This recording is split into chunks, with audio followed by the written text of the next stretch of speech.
Blackstone Audio presents If I Did It by the Goldman Family. We dedicate this book to Ron. You brought lasting joy to our lives, pride and love to our hearts. Your bravery gives us strength and courage, and will always be our inspiration. You are in our thoughts every minute of every day, loving you now, missing you always. To all victims of crime, we know your road is long and painful. We wish you peace and justice as you travel. Acknowledgements. Our family is so important. Without our deep bond, we would not be where we are today. Patty, your unwavering love and support have been amazing. Thank you for believing in what we are doing and encouraging us to keep going. Lauren, Jason, Samantha, and Michael, thank you for your love and support and for always being in our corner. Sammy, we wish you could have known your Uncle Ron. You have his eyes and his sweet-natured spirit. You will always be Mommy's inspiration. Our friends who get angry when we do, who let us cry when it can't be contained, and who always step in to lend a hand, your support, encouragement, laughter, and warmth will always be remembered. Kim wanted to specifically acknowledge just a few people in her life who help her find balance and offer comfort. The Woodyard family, the White Crow family, the Repovich family, the Acapeti family, Christine Buckley, Michelle Zenzer, John Ziegler, Sharon Rosenblum, and the board of directors for the SCV Youth Project that gives her the time she needs away from her work to fight the good fight. Our incredible team of attorneys, whose passion and commitment to our family has been overwhelming. Expressing gratitude doesn't seem to be enough. We have always told you that you are choosing to join our efforts to help get justice for Ron means the world to us. Your vision, encouragement, patience, personal sacrifices, and business and legal sense balanced beautifully with your compassion, warmth, humor, and sensitivity. You made this happen. You make us proud. Jonathan Pollock, if we hadn't taken your call a year ago, where would we be today? Your willingness to think outside the box and your tenacity are contagious. Thank you for giving us room to feel our way through this painful process. Peter Haven, for always reminding us to just follow the law. Thank you for your integrity, loyalty, and for always being the voice of reason. David Admiral Cook, your relentless and crazy approach was just what we needed. You are a force with which to reckon. We are so glad you are on our side. Paul Batista, you handled yourself with grace under tremendous pressure. Your ability to jump in and get the job done was incredible. Charlene Martin of Martin Literary Management, thank you for your immense courage in representing this project. Your heart was and is in the right place to make this book what we hoped it would be. Thank you for working so hard to keep the focus where it needed to stay in order for us to get justice for Ron. Eric Campman and the staff at Beaufort Books, you took an enormous risk, and we appreciate that more than you will ever understand. You saw an opportunity to make a difference and stepped up to make it happen. Your professionalism, kindness, and bravery speaks volumes. Michael Wright, you got it from the get-go. Thank you for keeping us on the right path and for never missing a beat or missing the point. Thank you for making this process manageable, and thank you for keeping a muzzle on this crazy bunch. Pablo F. Fenvez, our family appreciates your willingness to contribute and share your insight. Thank you. Dominic Dunn, we are in awe of you. You have an incredible ability to be eloquent in the darkest of moments. Your friendship, support, and empathy over the last 13 years have been such a gift to us. Thank you for taking the time to contribute your heartfelt words. There was no one else who could have said it quite like you. We love you. 13 years ago, across this country, the public wrapped its collective arms around us and helped us navigate our way through an incredibly difficult time. You continue to offer us that same support today. Your warmth and constant encouragement have been overwhelming and touch us deeply. To the countless number of families impacted by crime, your pain is all too real to us. We take this journey with you, embarking upon a never-ending search for peace, calm, and justice. We continue to give each other strength and hope. You inspire us to keep going. Thank you for your courage and steadfast determination. We are proud to be in your presence. He did it. The Goldman family. June 12th, 1994, Brentwood, California. Ron, age 25, single, no children, suffered multiple sharp force stab wounds to his neck, chest, head, abdomen, thigh, face, and hands. He suffered multiple blunt force injuries to his upper extremities. He ultimately died from 4 fatal stab wounds to his jugular vein, lung, and aorta. Nicole, age 35, divorced, mother of 2, suffered multiple sharp force stab wounds to her neck and head. She suffered multiple injuries to her hands and fingers. She ultimately died from a deep, incised, fatal cut to her throat, lacerations to left and right arteries, and left and right jugular veins. October 3rd, 1995, Los Angeles, California. Orenthal James Simpson was found not guilty of the crime of murder. He walked out a free man. February 5th, 1997, Santa Monica, California. Orenthal James Simpson was found liable for willfully and wrongfully causing the deaths of Ron and Nicole, and it was found that he committed battery with malice and oppression. The jury ordered $7 million in compensatory damages and $12.5 million in punitive damages to the Goldman family. The jury ordered $12.5 million in punitive damages to the estate of Nicole Brown, of which her children are the beneficiaries.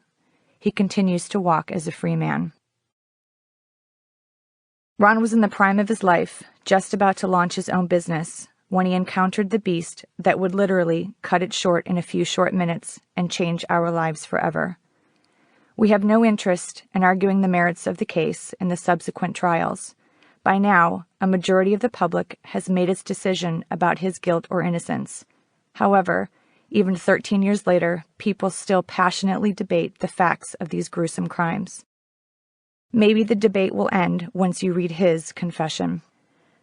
We had been through much together as a family long before Ron was stabbed to death. The grief and pain of losing him could have devastated us, but in actuality, it cemented our bond as a family. We made a commitment to Ron that no matter what, we would fight to ensure that he is remembered and that justice would be served in his honor. We felt that nothing we endured as a family would ever come close to what he suffered in the last few minutes of his precious life.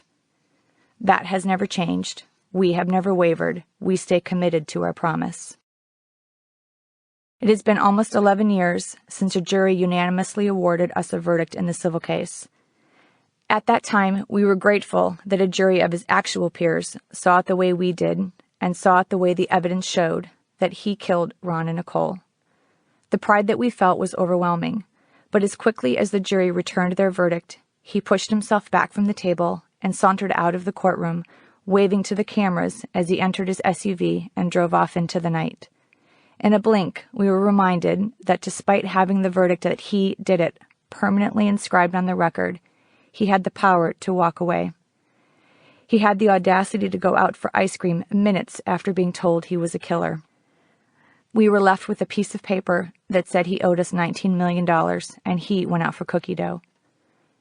The killer's brazen disregard for the pain he caused, his endless taunting of our family, and his continued disrespect for the system that gave him his freedom, All of it empowers and motivates us to pursue this path toward justice as fervently as we have all these years. This book project is not the first attempt to hold him accountable. We have been chasing him all this time, and he has consistently escaped our reach. He has surrounded himself with a team of professionals that vow, as he does, that they will do whatever they can to avoid honoring the judgment. How can that be right? The rest of us would have to pay. If you didn't pay your phone bill, they would shut off the phone. If you were delinquent on your car insurance, your policy would be canceled. If you didn't make a mortgage payment, your credit scores would drop. The point is that there are consequences for our actions. Most of us adhere to that way of thinking. The ramifications are too great to ignore them. The killer would tend to disagree. He lives his life believing he is above it all, and rules that are enforceable for the rest of us don't apply to him. And we would argue, what else would you expect from a beast that stabs another man in the heart and nearly decapitates the mother of his children, leaving their bodies to be found by a 5- and 8-year-old? When the judgments were handed down, some criticized us for trying to cash in. Some called us greedy. Some made anti-Semitic comments. Some voices were louder than others. We struggled with that, confused by the notion that a grieving family, who would much rather have had the killer sentenced to death row, could be accused of greed for wanting him to be held accountable in some way. We defended ourselves constantly, explaining that we would much prefer that he be behind bars, but since that was not an option, this was our only course of action. We heard complaints that we were picking on him, that he was found not guilty, and he should be left to live his life. Some even said that our efforts would hurt the kids because any money we collect would take away from them. We battled all of it because we understood how much the public supported our efforts and how much this case meant to this country on every moral, ethical, and legal level. But the whole time, one thing remained constant for us. This was about Ron.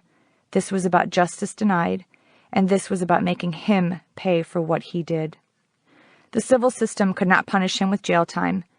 Its only recourse was to punish him by assigning damages for his wrongdoings. What the system didn't give us were the resources to pursue those damages. That's when the fight began. As we tried to satisfy the judgment, no matter what situation came our way, we were always left with the same two options: do nothing and allow him to get away with his crimes 100%, or fight and hopefully succeed in holding him accountable for his actions. We always chose to fight. We never thought we would collect. We kept hitting walls every time we were tipped off about something he did or was paid for. It never occurred to us that we might scratch the surface of the now $38 million judgment that he owes. The judgment increases at a rate of 10% each year. We started with $19 million, and 10 years later, it is essentially doubled. The judgment has always made us feel like we were playing with monopoly money. The reality is that if we do succeed in the collections phase, then we will have real money. Since he is not out planting gardens or flipping burgers, the money he earns will be tainted and dirty because he is using his infamy to make it. It will be blood money because it's coming from evil. There is no other way to reconcile that in our minds.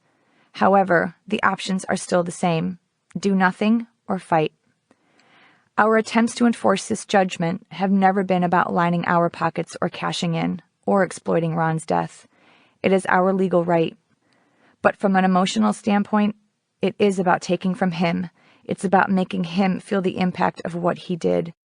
It's about hitting him where it hurts, his pockets, his livelihood. Some people have accused us of having vengeful motives, but it is not about revenge. And we are not going to apologize for wanting him to feel a tenth of what we feel every day. We have suffered a great deal and want to see some measure of justice in whatever form it must take. Sadly, we have been unsuccessful until now. Leading up to the publication of his confession, we spent many, many days in court trying to collect on a judgment-proof judgment. Why do we call it that? He moved to Florida in order to avoid paying. Florida is a debtor-friendly state, and he is taking full advantage of its laws. He is protected by the homestead law, which safeguards his house. He lives in a right-to-work state, which means we can't garnish his wages. He is the beneficiary of numerous pension plans, including his NFL pension. All of these amount to millions of dollars of income available to him that are 100% protected from the civil judgment. He has established companies in the names of his children to serve as pass-throughs for his own gain. He has completely taken advantage of the system and manipulates it to avoid paying. He continues to thumb his nose at us and at the system that afforded him the ability to live and breathe outside a jail cell. He is virtually untouchable and has spent the better part of a decade laughing and mocking our family. So when HarperCollins announced that If I Did It, his hypothetical confession was to be published, and it was reported that he was paid upwards of $1 million as an advance, we understandably became incensed. We launched a massive campaign to shut the book down and held HarperCollins and Judith Reagan of Reagan Books responsible for helping him defraud our family. The precedent-setting move by Rupert Murdoch to stop the book in November 2006 was a shocking response to the public outcry. At the time, we believed that this was a how-to book about murder, so we felt relieved that HarperCollins wanted to do right by the victims' families. In fact, prior to pulling the book, News Corp, the parent company of HarperCollins, had approached our family and offered us compensation for the pain they had caused. Representatives flew to Indiana to meet our attorneys to discuss how they could remedy the horrific situation they had created. They threw around big dollar amounts, hoping it would help ease our pain.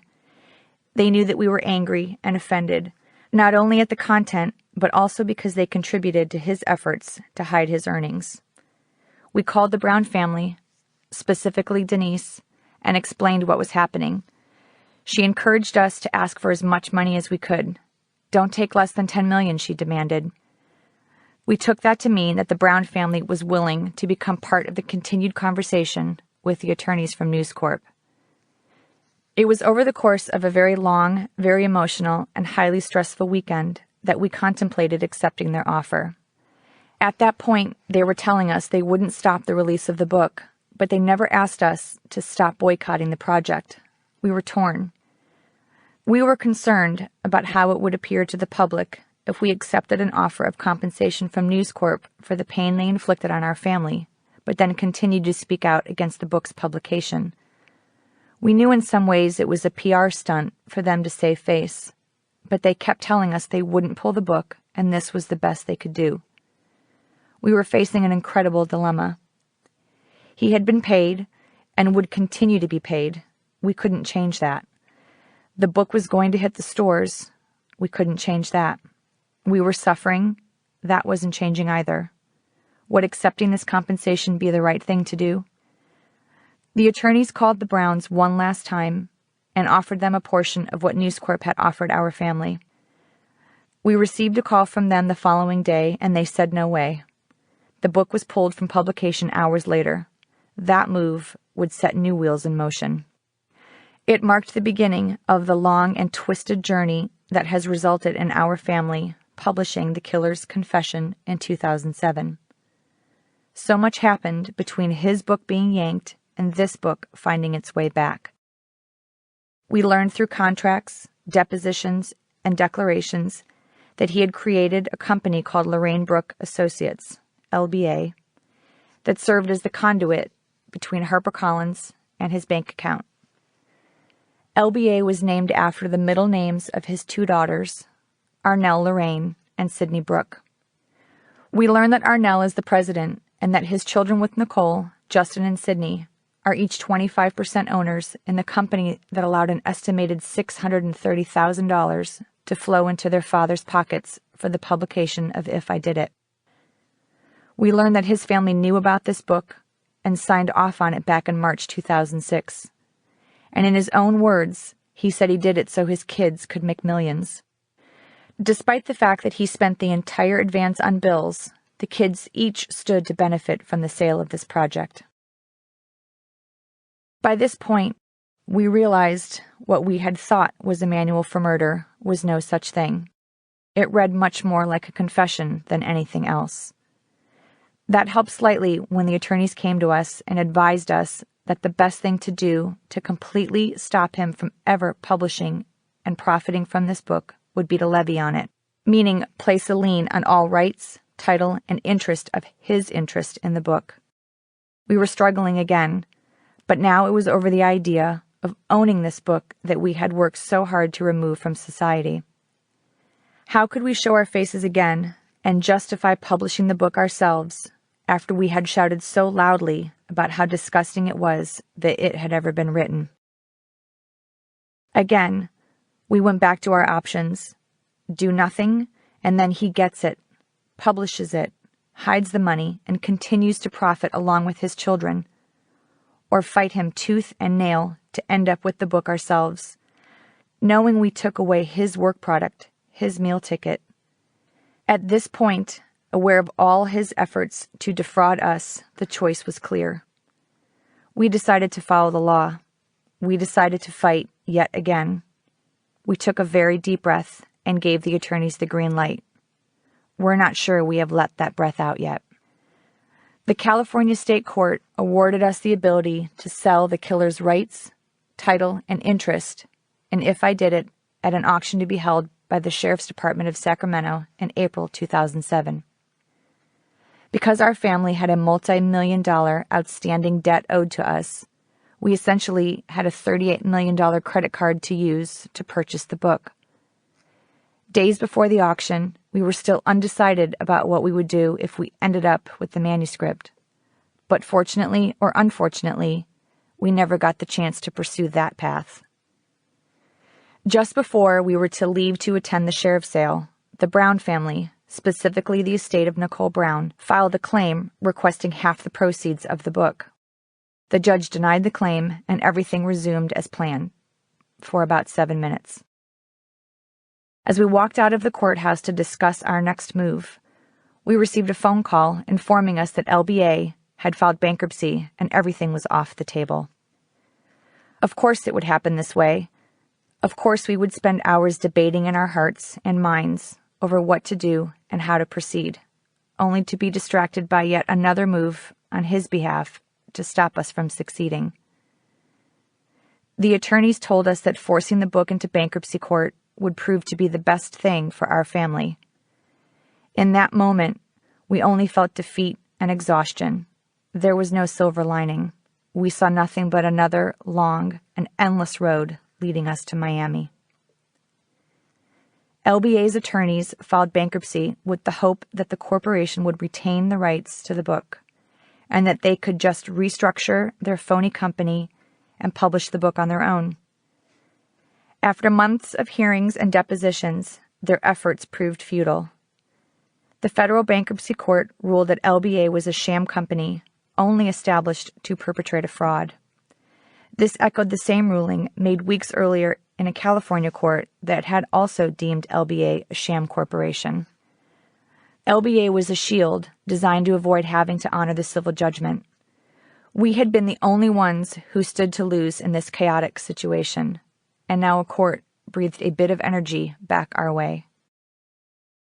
We had caught a glimpse of the silver lining ever so slightly. To hear two judges say it was a fraud was a validation of what we had known all this time. After weeks of negotiating with the bankruptcy trustee, whose main responsibility is to liquidate the assets of a company in order to satisfy all its debt, they finally agreed to sell us the book rights. Days before the judge was slated to sign off on this agreement, the Brown family filed yet another motion, asserting their civil judgment and asking for 40% of the proceeds from the book. A team of attorneys argued before a judge in Miami, and the motion was denied. Moments later, our deal was approved, and then the judge made a comment in open court that moved us to tears. He said the Goldman family's offer to publish the book and turn over 10% of the proceeds to the bankruptcy court is more than reasonable. He went on to say that he didn't feel there was any better choice than for our family to pursue this option, as we were motivated and committed to actively pursuing the civil judgment as reflected by our efforts over the last decade. He wished us luck, and we were done. We had finally succeeded, 100%. The killer swore he would never work a day in his life to honor the judgment. Well, he just had. He had worked hard on this book, thought he would retire off of it, and we took it right out from under him. He had escaped our reach for nearly 11 years, but not this time. The specifics of the bankruptcy agreement are confusing. The simplest way to explain it is this. We levied on the book back in January 2007, so we had a secured claim on that asset. When it was forced into bankruptcy court, we had the biggest vested interest since we also had the biggest claim, $38 million. We agreed to turn over a portion of the proceeds to the court in an effort to pay off LBA's other debts, which included the estate of Nicole Brown, Justin and Sydney, which is owed $20 million, and a few attorneys who are owed hundreds of thousands of dollars.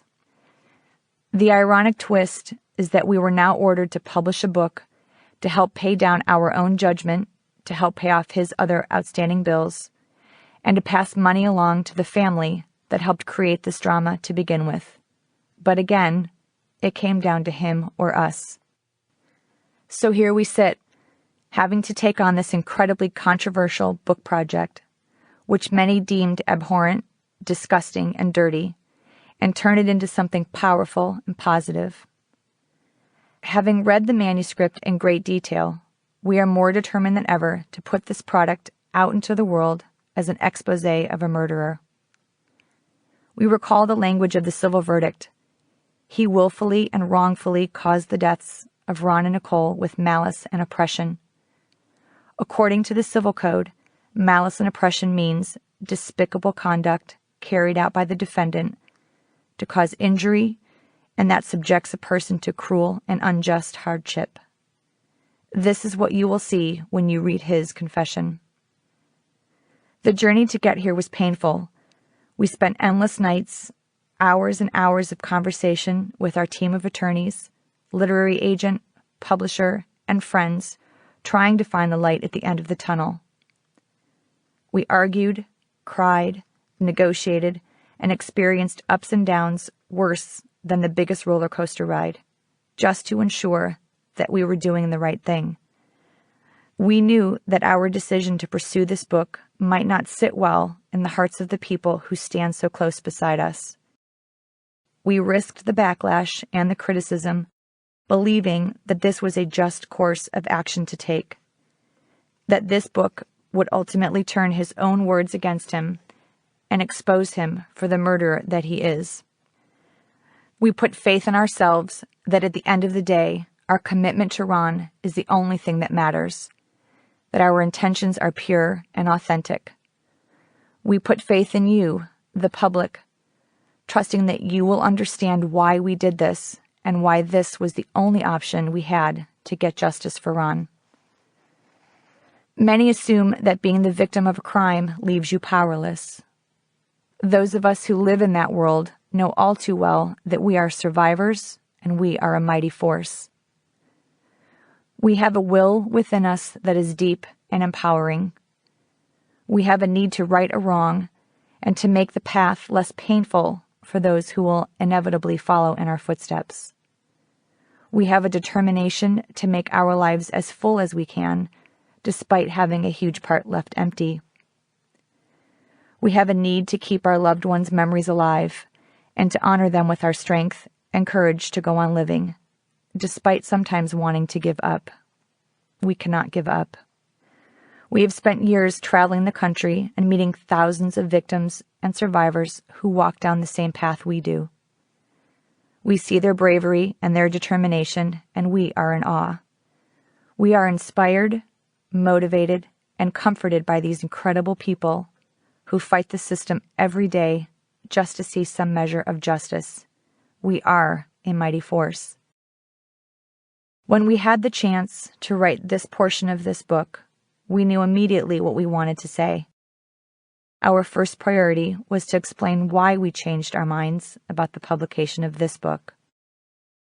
We want to show readers how deceitful and disrespectful he continues to be, and give insight into how we feel about his confession being out in the world. It's no secret that we think he is guilty. We are not asking people to change their opinions based on what we think, But now readers will have a chance to read his version of how and why he stabbed Ron and Nicole to death on June 12, 1994. There is no doubt in our minds that this book was originally written so that he could finally tell his side of what happened. After all, the killer was quoted in a television interview on MN1 as saying, "I'm tired of people talking for me." Since announcing that we were publishing this book, we have taken quite a few hits. We have been cast as hypocrites for changing our minds and going forward with the publication. Truthfully, we expected to feel some heat, but not to the degree that we have felt it. Our attorneys have been criticized. Our literary agent, publicist, and publisher have received tremendous amounts of hateful emails and phone calls, and we have been the subject of numerous smear campaigns on the internet. We have heard people accuse us of commercializing blood money, saying that we sold ourselves to the devil, that we are now in the same class as the killer, and finally, that we were purposefully causing Justin and Sydney to relive the pain of losing their mother. We have been called every name in the book, and our religious affiliation has been attacked. We have suffered immense pain and anguish, and are now having to face critics in the public who once said, "Good for you for fighting and getting that judgment," but now say, "You're taking blood money." How can it be both? In our heart of hearts, we believe we had no other choice. And thank goodness for the majority of the public who continue to stand beside us. Those voices are the ones that give us the strength to stay our course. We didn't do this to cause pain. We didn't do this to reopen wounds. We didn't do this thinking that it would bring Ron back. We didn't do this to get rich. We did this because it's the right course of action to take against the beast that stabbed Ron to death. We can't feel bad for a killer. We can't abandon our pain and our mission because people don't always agree or understand. If we walked away now, wouldn't that be the truest definition of hypocrisy? For us, the hardest part of reading this book was hearing him talk about that night. We have seen all the evidence and heard all the testimony, but nothing prepares you for hearing it straight from his mouth. Listening to him talk about taunting Ron and about how Ron tried to defuse the situation was gut-wrenching. But we also heard about how Ron stayed to protect Nicole instead of running away. We were once again reminded that Ron is a hero. When we start to question what should we do, we pause and think of Ron. He stayed to fight, and so will we. Prologue. In late April 2006, Judith Regan, the publisher, called me about a highly confidential project. O.J. Simpson was going to write a book for her, she said, to confess to the murders of Nicole Brown Simpson and Ron Goldman. Only it wasn't exactly a confession. The book was going to be called If I Did It, and it would be sold as an account of what might have happened on the night of the murders. When I told Judith I wasn't sure I understood what that meant, she said, "He wants to confess, and I'm being assured it's a confession, but this is the only way he'll do it." As soon as we got off the phone, I spoke to the only two other people at Regan Books who were in the loop. One was a senior editor, the other a company attorney. I already had misgivings about the book, partly because I didn't understand what O.J. was selling, and partly because there are laws about criminals cashing in on their crimes. I knew that this only applied to convicted criminals, but that didn't make it any easier to swallow. No, I was told. O.J. himself wouldn't be making a penny. All the profits were being funneled into a corporation that was owned and controlled by his children. I thought that sounded more than slightly suspect, but I'm not an attorney. Surely, if a deal was being made with O.J.'s kids, it was being done with the blessing of the parent company, News Corp, and the powers that be at HarperCollins. Of course, part of me didn't want to probe too deeply. I was being given an opportunity to sit in a room with O.J. Simpson and listen to his confession, or an ersatz version of a confession, and it was simply too good to pass up. That he wanted to describe it as hypothetical meant very little to me. I'd assumed from the start he was guilty, and in the years since I'd seen nothing to make me change my mind. Not long after, I had lunch with the attorney who had brought the project to Judith. He told me that the idea for the book, and the bizarre title, had originated with a guy who operated on the fringes of the entertainment industry, and who was friendly with O.J.'s eldest daughter, Arnell.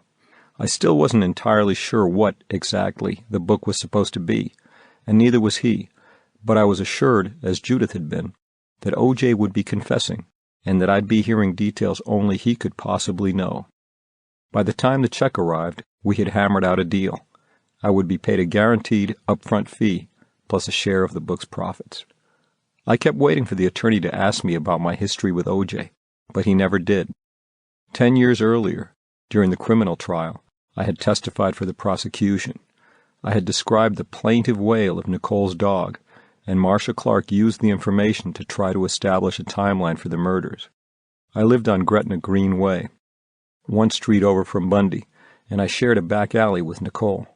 On the night in question, the unhappy dog had begun to make himself heard at around 10:15 or 10:20, leading to the assumption that the murders had already taken place. If that was indeed the case, O.J. would have had plenty of time to get home, wash up, and climb into the waiting limo for the ride to the airport. I flew down to Miami in early June, and the following morning I went off to meet O.J. at a Coconut Grove hotel. The attorney was waiting for me in the lobby, along with one of O.J.'s handlers, and we went up to the suite they'd booked for the occasion. We waited, and we waited some more. O.J., apparently feeling skittish, didn't show up till noon. Even then, reluctant to come upstairs, he rang from the lobby and asked if we might meet in the hotel restaurant. He was already seated when we arrived, and he stood to greet me as I approached. He had a hard time getting to his feet. He had a bum knee, and looked like an older, faded version of his former self, heavier, with an unhealthy pallor, his hair going gray. He thanked me for making the trip, apologized for being late, and offered me his hand. It felt as big as a baseball mitt. He then gestured toward the empty chair beside him, and before I'd even settled in, he said, "Tell me something. What is this wailing dog bullshit? You ever hear of anyone putting a man away based on the testimony of a wailing dog?" Okay, I got the message. He remembered me from the trial, and he wanted me to know he remembered. Or maybe he didn't remember, but someone in his camp had had the sense to Google me before I flew down. We had lunch, and he talked a little bit about his knee and about his arthritis. I wondered if he was trying to elicit sympathy, but I was thinking about something else entirely. I kept asking myself why he had agreed to write this crazy book, and I could only come up with 3 reasons. 1, he needed the money. 2, he missed the attention. And 3, he genuinely wanted to confess. I was hoping for number 3, of course, but there was one other nagging possibility. The whole thing was a con. After lunch, we made our way down the corridor, with O.J. limping beside me, the attorney and handler close behind. We got into the elevator and went up to the suite, and I readied my laptop and recorder. I generally don't tape my interviews. I type pretty fast, and the typing itself somehow brings everything into sharper focus for me: words, tone, attitude, voice. In this case, however, I thought the tapes were a good idea. O.J. dropped into a chair, grimacing, and plunged right in. I'm not going to talk about the murders because I wasn't there that night and I don't know anything about it. Excuse me? You heard me. I turned to look at the attorney. Then why am I here? I said. It was my understanding that I was going to hear a confession, or at least a hypothetical confession. I'm not confessing to anything, O.J. said. I have nothing to confess. I excused myself to call Judith in New York. I told her what was happening and suggested we pull out, but the attorney asked if he might have a word with her. I handed him my cell phone and left the room, rejoining O.J. He gave me a look and shook his head. I always thought this was going to be fiction, he said. Fiction? I don't know where you got that idea. This isn't fiction. I only write nonfiction books. I save the fiction for my screenplays. The attorney reappeared and told O.J. they should take a little walk. They returned 2 hours later, with O.J. back on board. He had misunderstood. It was as simple as that. But he didn't want to talk about the murders till later, so he wondered if we might start with the easy stuff. That had been my intention all along, so the attorney left us alone and we plunged in. We began with the day O.J. met Nicole. We talked about his crumbling marriage to Marguerite, his first wife. We talked about his childhood and about his late father, with whom he had a falling out that lasted for the better part of a decade. He was smiling by the end of the afternoon. It hadn't been that tough, he said. He liked it. Yeah, I told him. Ghostwriters are unlicensed therapists. Don't be afraid to cry, I said, only half joking. Everybody cries. I'm not crying for you, motherfucker, he said, but he was laughing. The next day was a little tougher. He had only struck Nicole once in all the years they were together. Once. And the press had turned him into the poster boy for wife abuse. And none of the problems were his fault. It was all her. Everything. The term malignant narcissism popped into my head. By the end of the day, we had made it all the way to the night of Sidney's recital, the night of the murders. Sidney had looked adorable on stage, he said, but Nicole was dressed like a teenager. What did she see when she looked at herself in the mirror, he wondered. After the recital, Nicole and the family went to Mezzaluna for dinner, and the press made a big deal about the fact that O.J. hadn't been invited. That was bullshit, he said. He had an open invitation. He just hadn't wanted to go. Instead, he went home, called his on-again, off-again girlfriend, Paula Barbieri, didn't reach her, and found himself going for a burger with Cato Kalin, the house guest. At that point, O.J. was beginning to look a little uneasy, though it's possible he was just tired, so we called it a day. I walked him down the corridor when we got into the elevator. There was a guy inside, on his cell phone, and his eyes went wide with surprise. Holy shit, he said. I'm in an elevator with O.J. Simpson. I'll have to call you back. He reached for O.J.'s hand, grinning ear to ear, and O.J. took it. When we got to the lobby, there was more of the same. People turned to stare, but there was no horror in their looks, no disgust, no judgment. A young couple came over and asked O.J. if he'd pose for a picture, then handed me a camera and had me do the honors. It wasn't the only time this happened. The next morning, O.J. didn't show. I called his handler, who couldn't find him. He called several hours later to say he'd finally managed to track him down. O.J. was a little nervous about the day ahead, he explained, because he knew we were going to be talking about the night of the murders. But don't worry, he said. He'll be there. O.J. didn't show up for another 2 hours, and he had trouble focusing. He was restless and angry. At one point, he said, "You know what kills me? All the goddamn people who assumed I was guilty before they'd even heard my side." He looked dead at me, waiting for a comment. We were alone in the hotel suite, and I looked at his hands. They were bigger than my head. "I'm sorry," I said. "I thought you were guilty then, and I still think you're guilty." "I know you do, motherfucker," he bellowed, but a moment later he was laughing. "Thank you for being honest with me," he added. He scooped up a handful of nuts and reached for a bottle of water, and I turned on the recorder. "We ought to get started," I said. He took a long time to respond, as if weighing his words. "You know, I couldn't have done this alone," he said finally. "Okay," I said, my voice flat. "Who was with you?" "I'm not saying I did it," he said. "Well, hypothetically, then. You couldn't have done this alone. Someone was with you. Who would that be?" "I don't know." "We've got to give him a name," I said. "You want to call him Charlie?" He shrugged. "Call him whatever the fuck you want." For the next few hours, it was like pulling teeth. From what I could tell, Charlie might have said something about Nicole that set O.J. off, and O.J. might have jumped into the Bronco, taking Charlie along for the short drive to the Bundy condo. And yes, O.J. said, he parked in the alley. Maybe. And maybe he grabbed the knit cap and the gloves before stepping through the broken rear security gate into the courtyard of Nicole's condo. That was a small detail, admittedly, this business about the gate being broken, but it was new to me. In short order, I heard other details with which I was unfamiliar. That Ron Goldman arrived on the scene a few moments later, for example, and that he subsequently found himself trapped between O.J. and Charlie, and that Ron was into martial arts, that karate shit, as O.J. put it. I heard that Nicole, alerted by O.J.'s raised voice, had come to the front door, and that her large Akita had trotted into the courtyard and wagged its tail when it saw Ron. That's what they call a telling detail. It meant the dog knew Ron. Maybe. O.J. looked suddenly upset. "I don't know what the hell you want from me," he said. "I'm not going to tell you that I sliced my ex-wife's neck and watched her eyes roll up into her head." I tried to keep things moving, but he refused to talk about the actual murders, so we talked about the immediate aftermath. What happened to the bloody clothes? What role did Charlie play, if any? Who else knew about the hidden path that led through the neighbor's property to O.J.'s tennis court? What was that banging noise at Cato Kalin's window, and what might have caused it? Now that we were done with the worst of it, or as done as we were going to be, O.J. became suddenly more voluble. He provided details about the drive home, for example, and actually corrected me when I said I thought he'd driven through the red light at Bundy in Montana. I didn't go to the light at Montana. Why would I have gone there? I took a left at the end of the alley and went up Gretna Green to San Vicente, and from there to Sunset. He must have seen the look on my face, or that's the way I would have gone. I asked more questions. No, he said. He couldn't have parked the Bronco there, because the limo driver would have seen him, so he had to go around the corner.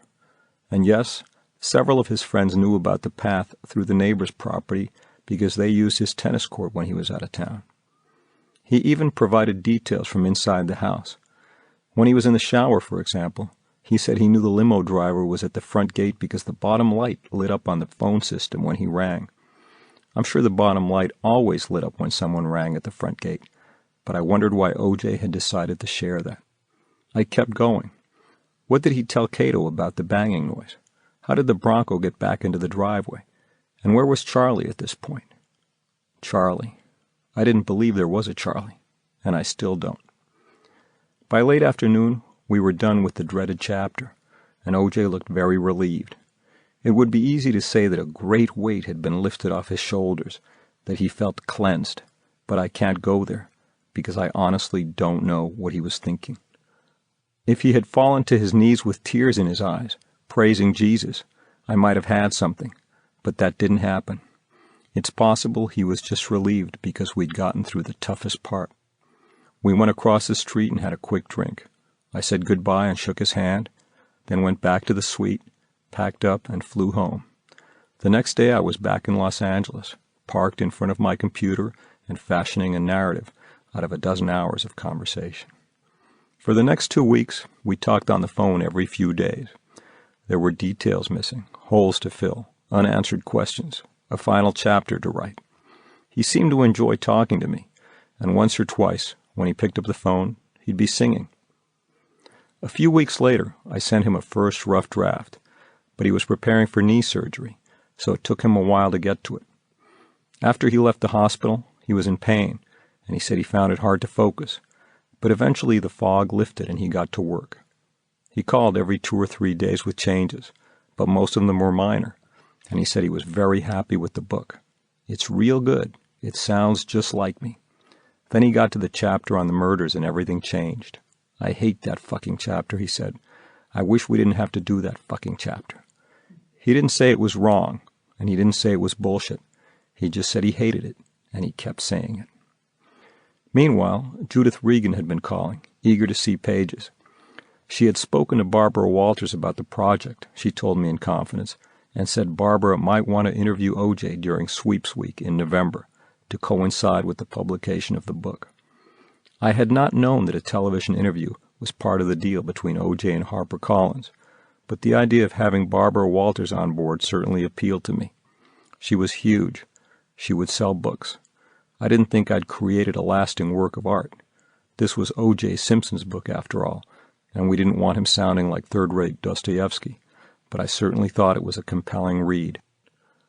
I called O.J. to say that Judith wanted to see some pages, but I didn't mention Barbara Walters. At the beginning of the process, I had told him, as I tell everyone I work with, that no one would see the manuscript until he had signed off on it, but I asked if we might make an exception. I know you have more changes coming, I said, and we'll make them. It's just that Judith needs to see something now. I hate that fucking chapter, he repeated.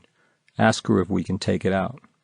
O.J., that's the chapter that sold the book. It's the only reason there is a book. I like the other stuff, he said, about me and Nicole and all that. So do I said, and people will read that too, but they want to hear about the murders. This whole thing is bullshit, he said. I spoke to Judith.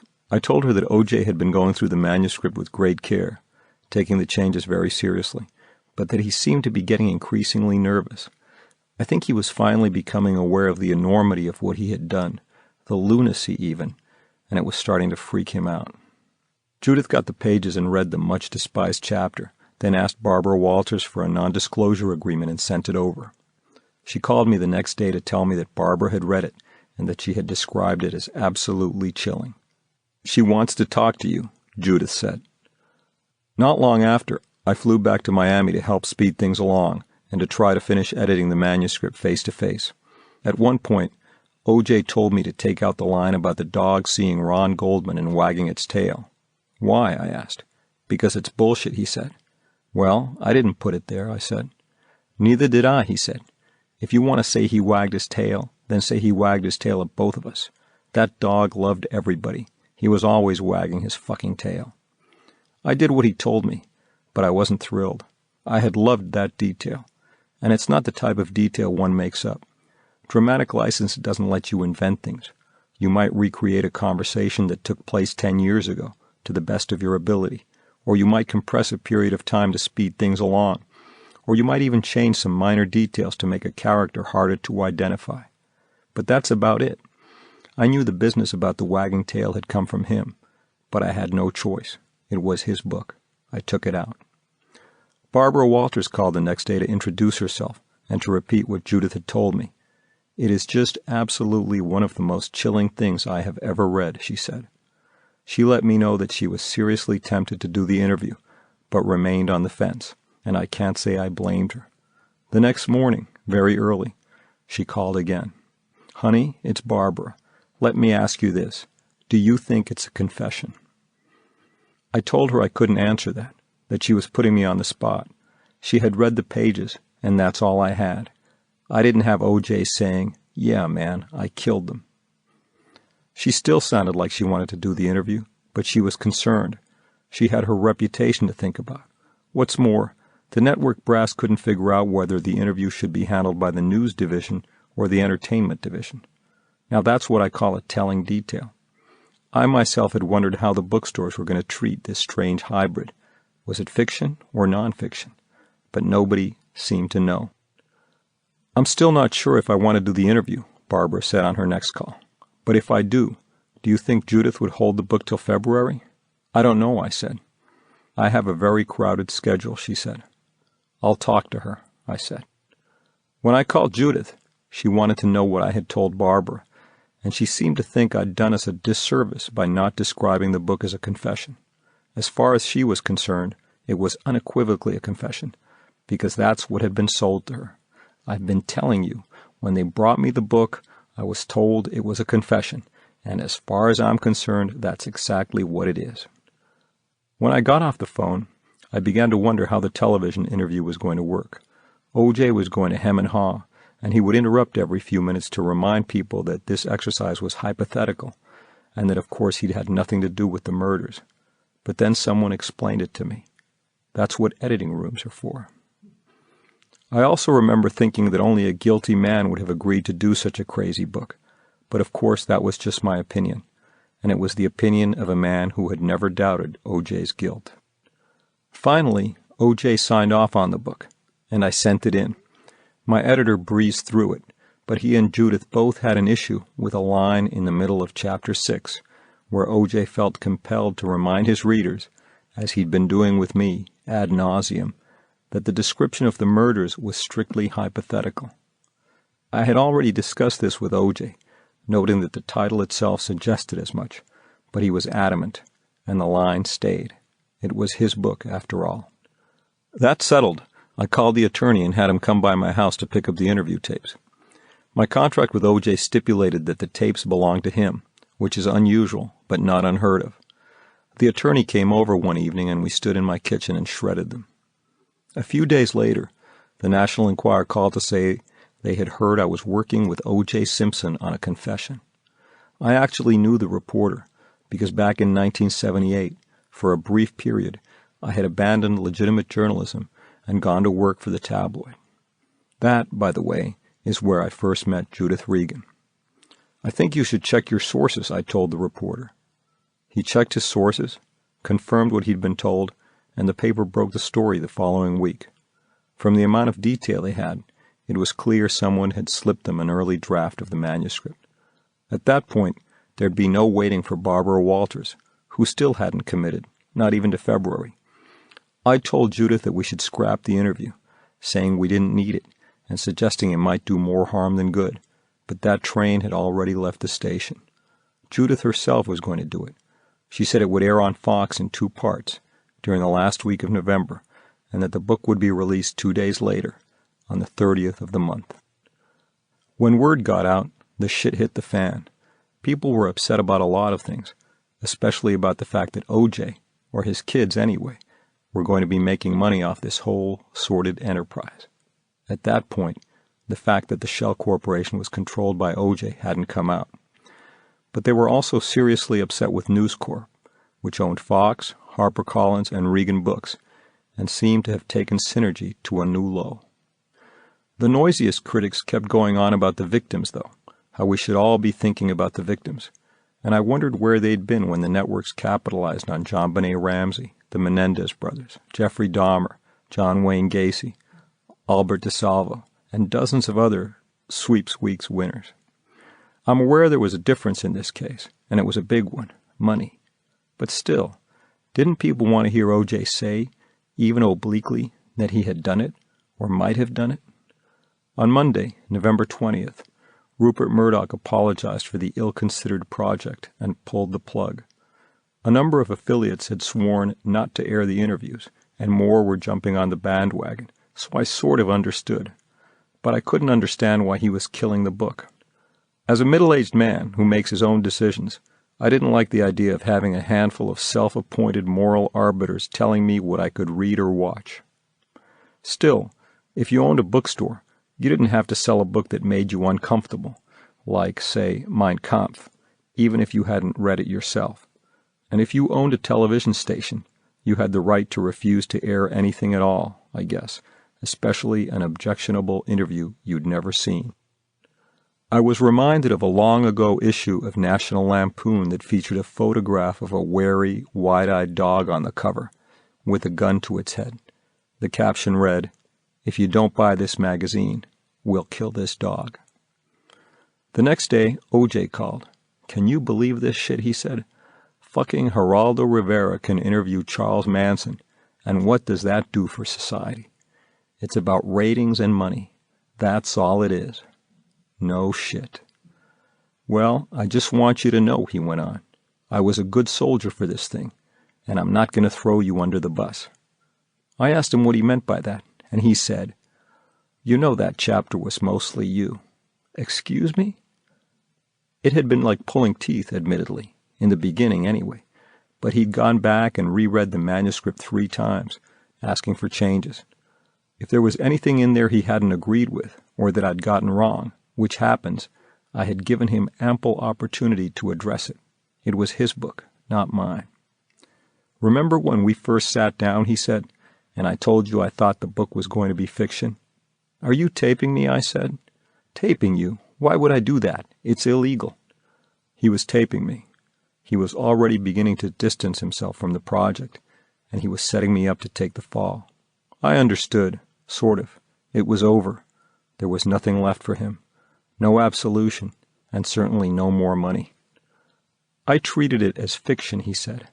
"I purposefully didn't correct some of the mistakes, because if the time comes that I have to defend myself, I can say, 'Hey, look, it can't be me because that couldn't have happened.'"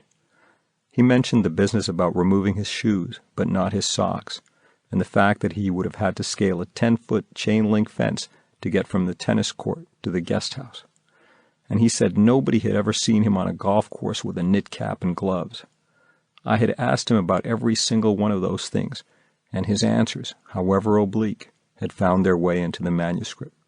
I stayed calm, but I reminded him that it was his book, that I'd given him plenty of opportunities to review it, and that I didn't appreciate the suggestion that I had made things up. "You're right," he said. "We worked together. It was a collaborative effort. But I don't know any Charlie."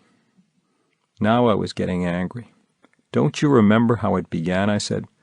"You told me you couldn't have done this alone." "I never said that," he bellowed. "I said at least 2 people did this."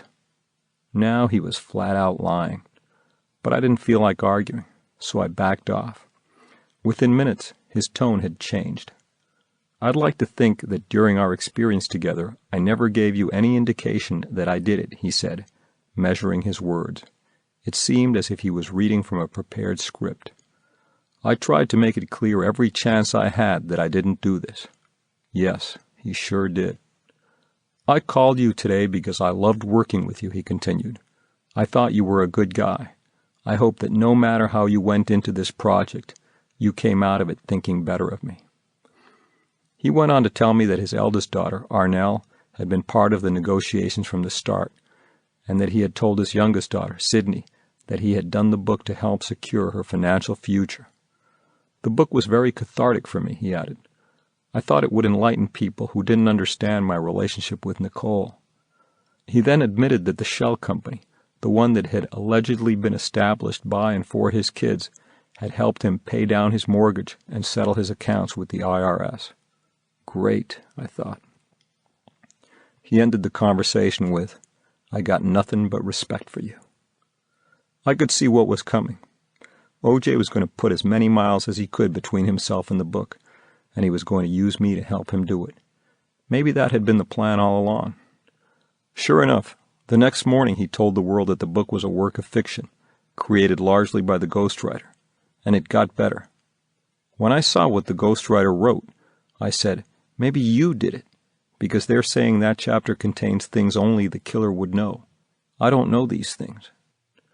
The phone wouldn't stop ringing, but I didn't feel any burning need to talk to the press or to defend myself. They wrote about me anyway, and got many of the details wrong. It was true, for example, that I'd met Judith Regan at the National Enquirer, but we had gone our separate ways, she to build an empire, me to write screenplays, and we lost touch. Many years later, however, long after she'd become a publishing powerhouse, she began to call me, urging me to get into the book business. But I was busy writing scripts, and I didn't write my first book for her until 2001. As it turned out, I enjoyed it.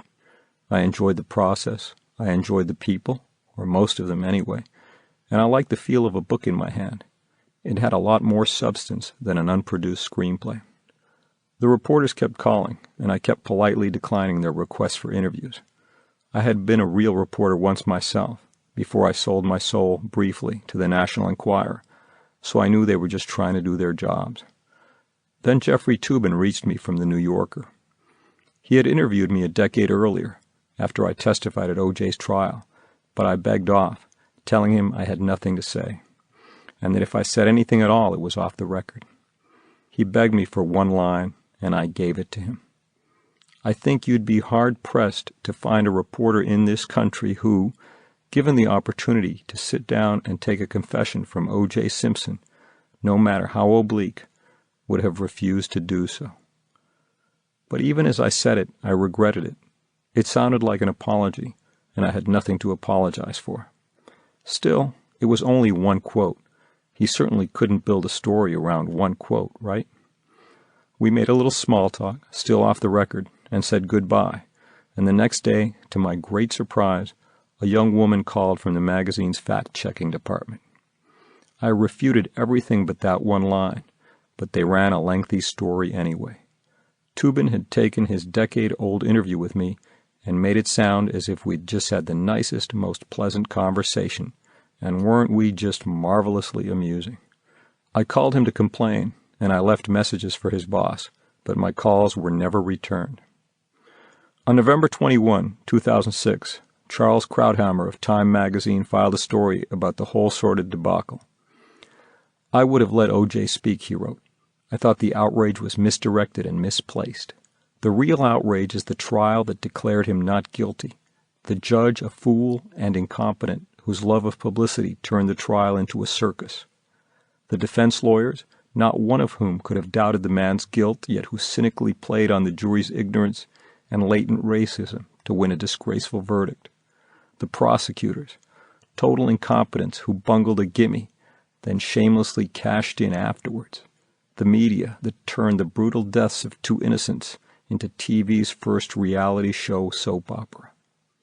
Not long after, writing in the Huffington Post, Jeff Norman said the book's cancellation was nothing to cheer.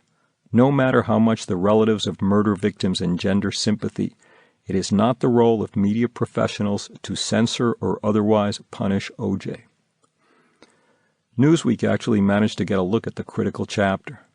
The narrative is as revolting as one might expect, but it's also surprisingly revealing, wrote the reporter, Mark Miller. What emerges from the chapter is something new in the nearly 13-year Simpson saga, a seeming confession in Simpson's own voice. In his crude, expletive-laced account, Simpson suggests Nicole all but drove him to kill her. He describes her as the enemy.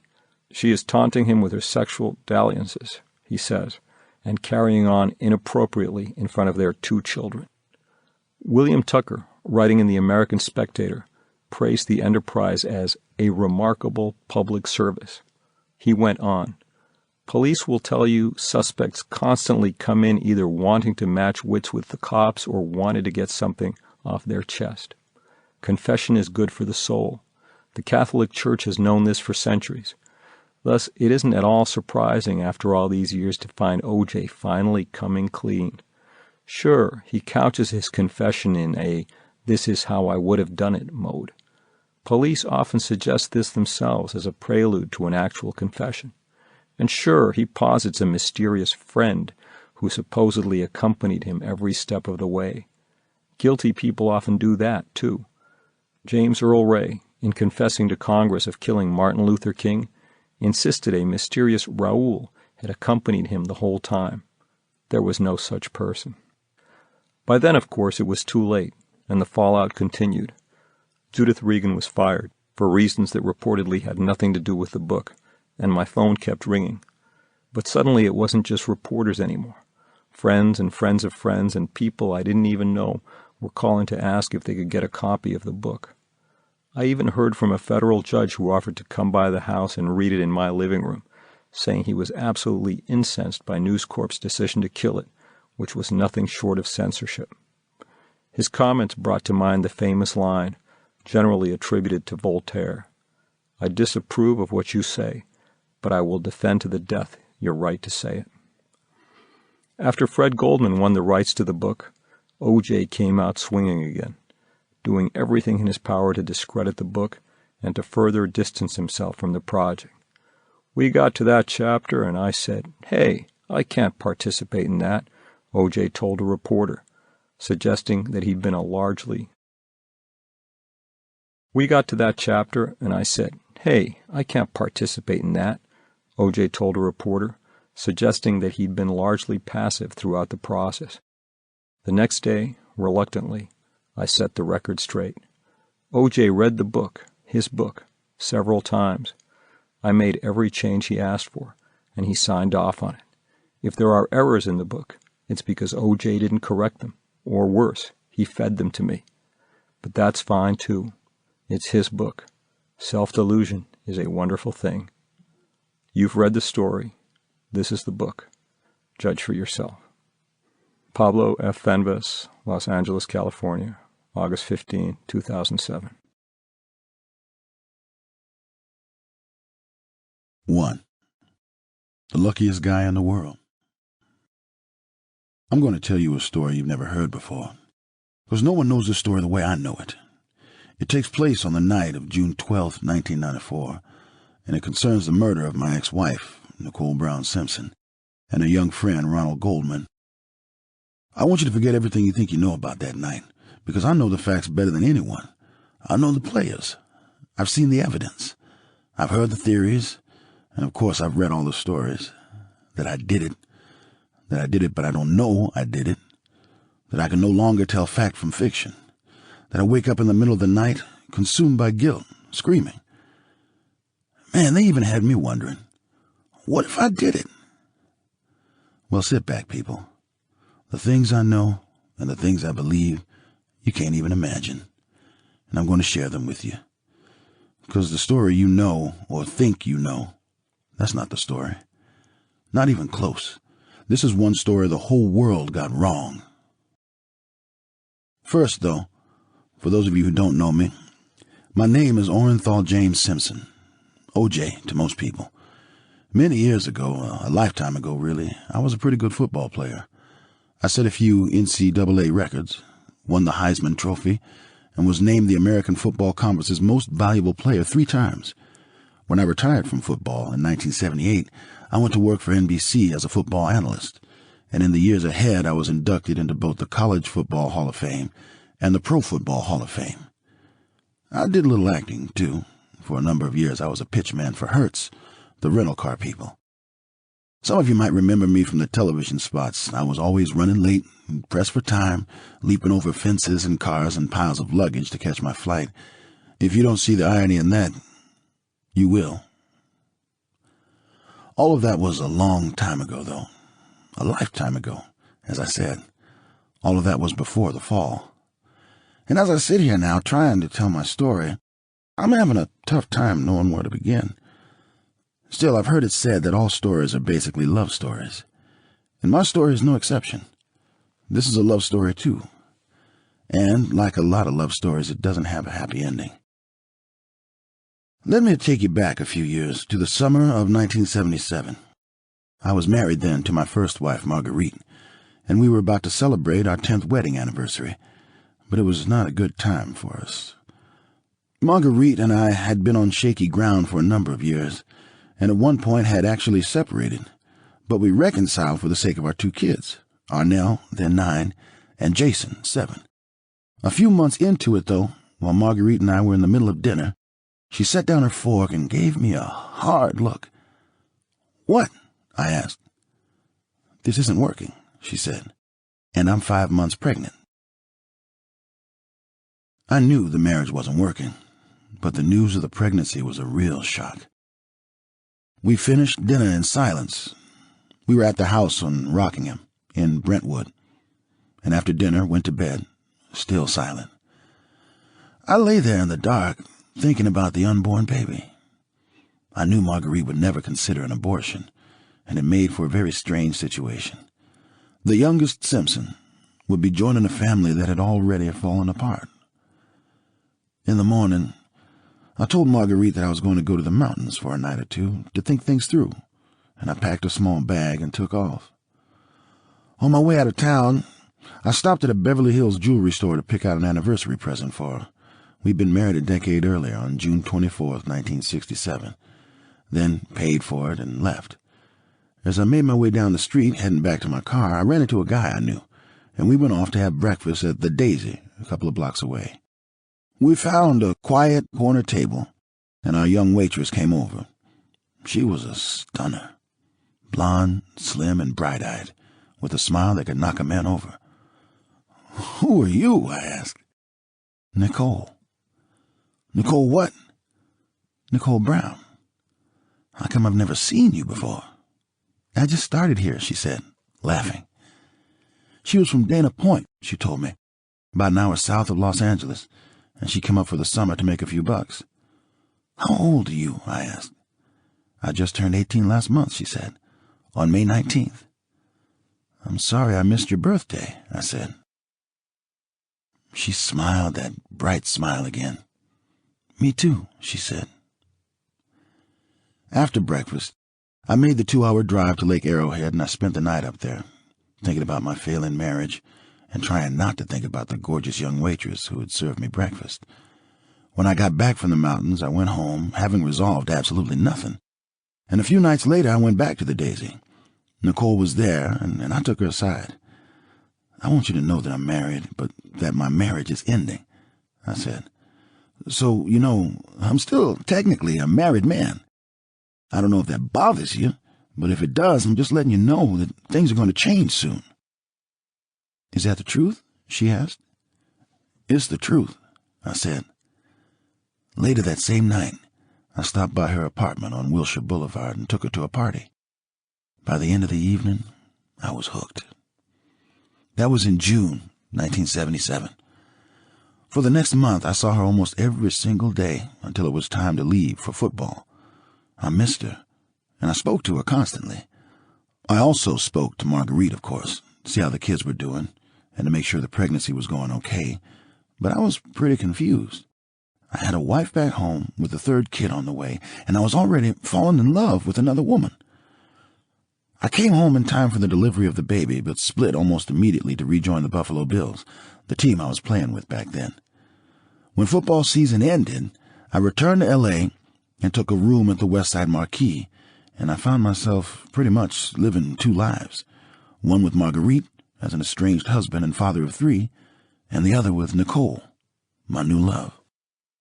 I spent most of my time with Nicole, of course, at the hotel or at her little apartment, and from time to time, when I was called away on business, she'd hit the road with me. Eventually, I met Nicole's family, two sisters, Denise and Dominique, who were living in New York back then, a third sister, Tanya, and their mother, Judita, who lived in Dana Point with her husband, Lou. I didn't meet Lou till later, but that was only because the situation never presented itself. He knew about me, of course, and I don't think he had any objections, and if he did, nobody shared them with me. Nicole also met my kids, but I waited an entire year before I made the introductions. I was a little wary, for obvious reasons, but Nicole took to them as if they were her own. They liked her, too. Before long, the kids wouldn't go anywhere with me unless Nicole was part of it. I've got to tell you, life was pretty good. I felt like the luckiest guy in the world. The following year, I moved out of the Westwood Marquee and into the Hollywood Hills home of my old friend Robert Kardashian, and I asked Nicole to move in with me. I think everyone saw us as the perfect couple, including Nicole.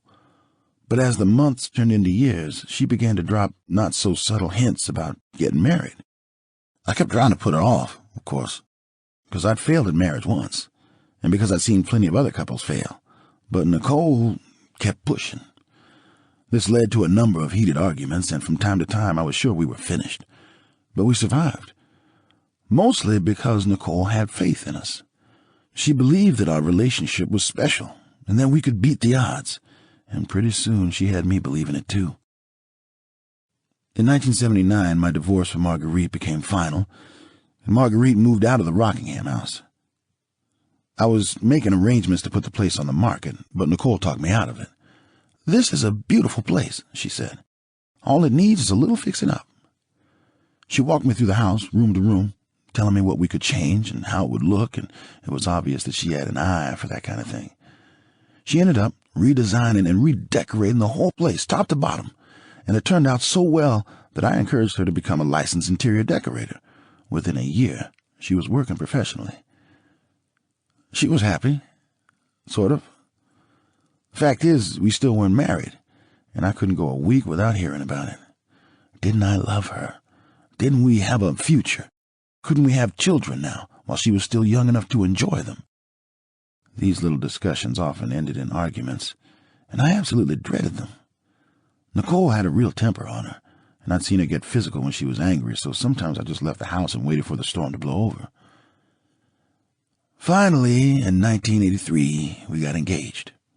We had a big party, and Nicole seemed very happy, but it didn't last. Within a few weeks, she was pushing me to set a date for the wedding.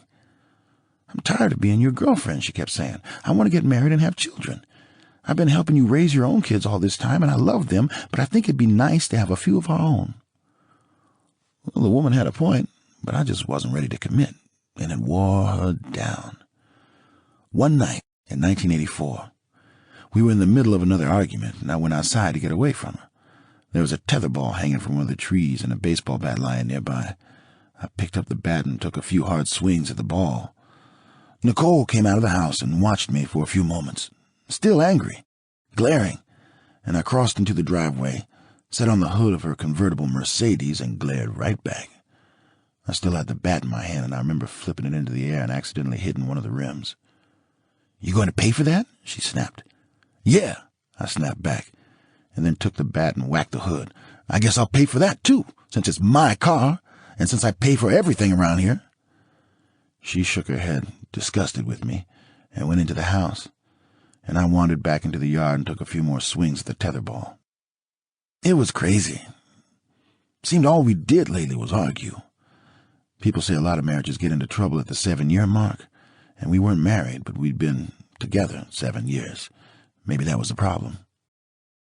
As I was trying to make sense of this, a West Deck patrol car pulled up to the gate. Nicole came out of the house to meet it, and I realized it wasn't there by accident. The guy got out of the patrol car and addressed us from beyond the gate. "We folks having a problem here?" "He just hit my car," Nicole said. She turned to look at me, still glaring, her arms folded across her chest. "You want to file a complaint?" Nicole was still staring at me, but I could see she was feeling a little foolish. "Ma'am?" She turned to face the guy and apologized for summoning him. And he got back into his patrol car and left. Nicole looked at me again. I smiled, and she smiled. A few weeks later, we set a date for the marriage. We got married on February 2nd, 1985, right there at the Rockingham house. We had a private ceremony in the late afternoon with close friends and family, and followed it up with a 7-course dinner for 300 people. We had put a big tent over the tennis court and hired a band, and people danced into the morning hours. Just before dawn, we had a second sit-down meal, kind of breakfast-themed. We didn't think there'd be more than 100 people left at the party, but almost everyone was having such a good time that they refused to go home. Nicole and I went to bed long after the sun came up. We were happy. Maybe marriage is just a piece of paper, but it carries a lot of weight. A few days later, we flew down to Manzanilla, Mexico, for our honeymoon. We stayed in a beautiful place called Las Hadas and made love 3 times a day. That's why we were there, right? To give Nicole a family of her own. 6 weeks after we got back to L.A., Nicole found out she was pregnant. She was so happy, she was glowing. She looked lit up from the inside. She read just about every book ever written on pregnancy and motherhood, then went back to reread the ones she liked, underlining the parts she found most interesting. I don't remember her being sick once, or even feeling sick. And she was never even in a bad mood, which was kind of weird, given all the cliches about raging hormones and stuff. But I wasn't complaining. Throughout the entire pregnancy, the only big issue for her, not for me, was food. She became obsessed about her weight, and when her friends were around, she was very vocal about the subject. "A woman doesn't need to gain more than 24 pounds in the course of the 9 months," she'd say, repeating it tirelessly. I guess she thought she was a big pregnancy expert or something, having read all those books, but things didn't turn out exactly as she'd planned. She gained twice that, if not more, and pretty soon decided to stop weighing herself altogether. That was a relief, to be honest. I had no problem with the weight. My kid was in there. I thought my kid deserved a nice big home. On October 17th, we were in the hospital for the birth of our first child, Sydney Brooke. Nicole was over the moon. She cried when we took her home, but I guess all new mothers cry. I don't know if it's from being happy or from being terrified, but I figure it's probably a combination of the two. Nicole had nothing to be afraid of, though. Right from the start, she was a terrific mother. And in fact, she was a little too terrific. She wouldn't let anyone near Sydney. Not the housekeeper, not her mother, not even me at times. This was her baby, and her baby needed her and only her, and nothing anyone could say or do was going to change her mind. Only Nicole knew how to feed her baby. Only Nicole could bathe her. Only Nicole knew how to swaddle that little girl and hold it just right against her shoulder. It got to be a pain in the ass, frankly. I couldn't get her to leave the house. "Why don't you let your mother take care of her for one night?" I'd say. "She's been volunteering from the day we got back from the hospital." "No," she'd say, "Sydney needs me." It took months to get Nicole out of the house. We had gone from hitting all the best places in town and jetting around the world to ordering in every night. And the weird part is, I kind of liked it. At first, anyway. Then I started getting antsy. And then food became an issue again. Nicole was having a tough time losing the weight she'd gained during the pregnancy, and it was making her crazy. She would get out of the shower, look at herself in the mirror, and burst into tears. "So, don't look in the mirror," I'd say. "That's not what I need to hear," she'd holler. "You know what? I'm sorry I said anything, but you're the one that's having the problem with your weight, not me." It's funny, because suddenly I'm remembering what Nicole's mother told me on the very day that we first met. "Don't let Nicole gain weight," she said. "She's miserable when she gains weight." Eventually, most of the weight came off, and she mellowed out. And eventually she realized that Sydney could survive a night or two without her, and slowly things got back to normal. No, that's wrong. They were better than normal. Motherhood had changed Nicole in wonderful ways. She was happier than she'd ever been, as if she'd found her place in the world, and every day she was more in love with Sydney. I think she also loved me a little more, too. After all, we created this little girl together. We were becoming a family. On August 6, 1988, our son, Justin Ryan, came along. When we took him home, I looked at my little family, my second family, and I felt strangely complete. I don't know how else to put it. All I know is that whenever I looked at them, Nicole, Sydney, and Justin, I felt that I understood what life was all about. I think we had pretty near a storybook marriage. We had a few arguments, sure, like most couples, but they never got out of hand. After Justin was born, though, Nicole started getting physical with me. She had that temper on her, as I said, and if something set her off, she tended to come at me fists and feet flying. Mostly I'd just try and get out of her way, but sometimes I had to hold her down till she got herself under control. So yeah, we argued, and we could get pushy about it. And sometimes the arguments ended with Nicole in tears, but more often than not, they ended in laughter. It was crazy. I can't count the number of times she turned to me in the middle of a fight, pausing to catch her breath and say, "OJ, what the hell were we arguing about anyway?" Years later, during the trial, the prosecution tried to paint a picture of me as a violent, abusive husband. They said they found a safe deposit box belonging to Nicole and that it contained numerous handwritten allegations of abuse dating back to 1977. In the notes, Nicole reportedly said all sorts of ugly things about me, that I constantly told her she was fat. Then when she got pregnant with Justin, I said I didn't want another kid. That once I locked her in our wine closet during an argument. I don't know what all else I did, but the list was endless. And all of it was fiction.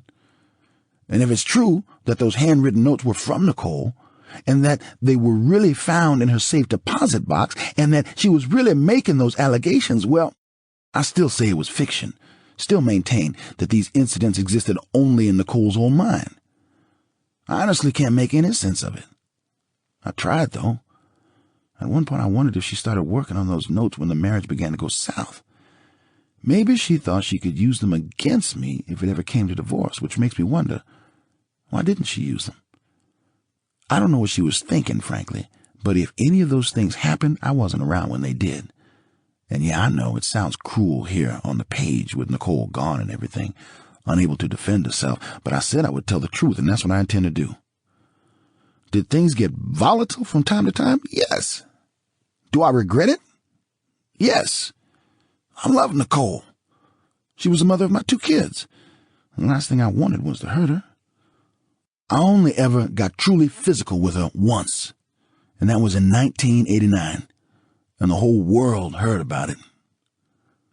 Let me take you back. It was New Year's Eve.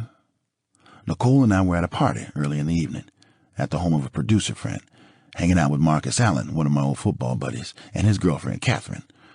Marcus had bought some expensive earrings for Catherine as a little New Year's present, and I guess Nicole got a little jealous.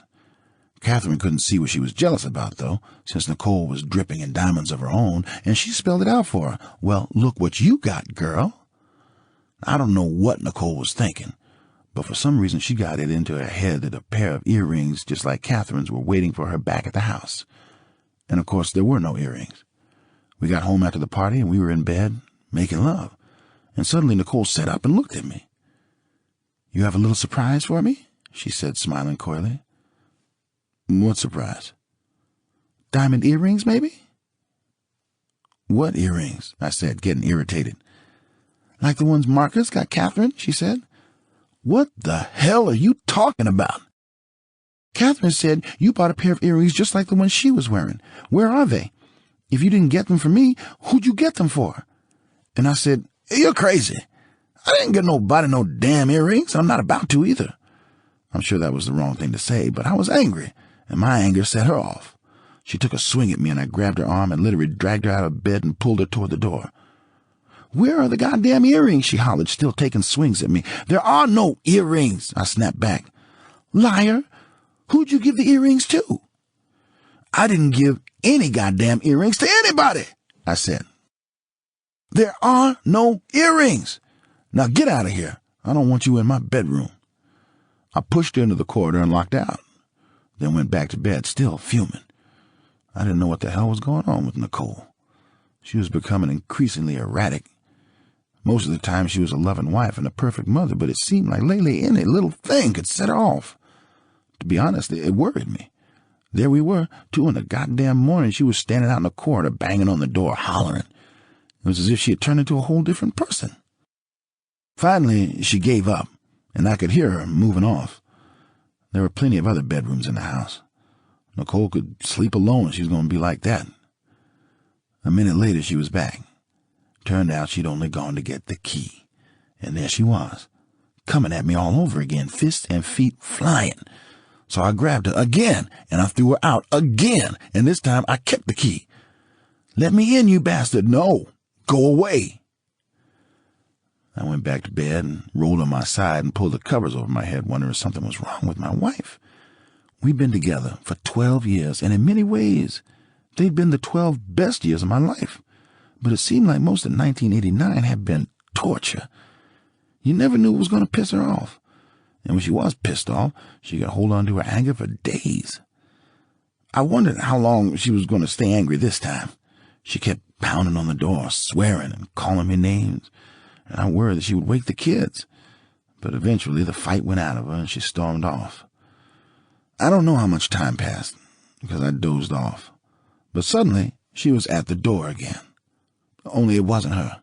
It was the housekeeper, Michelle. "Mr. Simpson," she said, trying to make herself heard through the door, "you have to come outside. The police are here." The police? What the hell? I pulled on a pair of pants and went downstairs and out the front door and found Nicole sitting in a patrol car that was parked in front of the house. "What's going on?" I asked. I saw Nicole trying to get out of the car, and I could hear the cops telling her to sit still. Michelle was standing right behind me, and she saw it too. "Come on, Miss Nicole," she called out.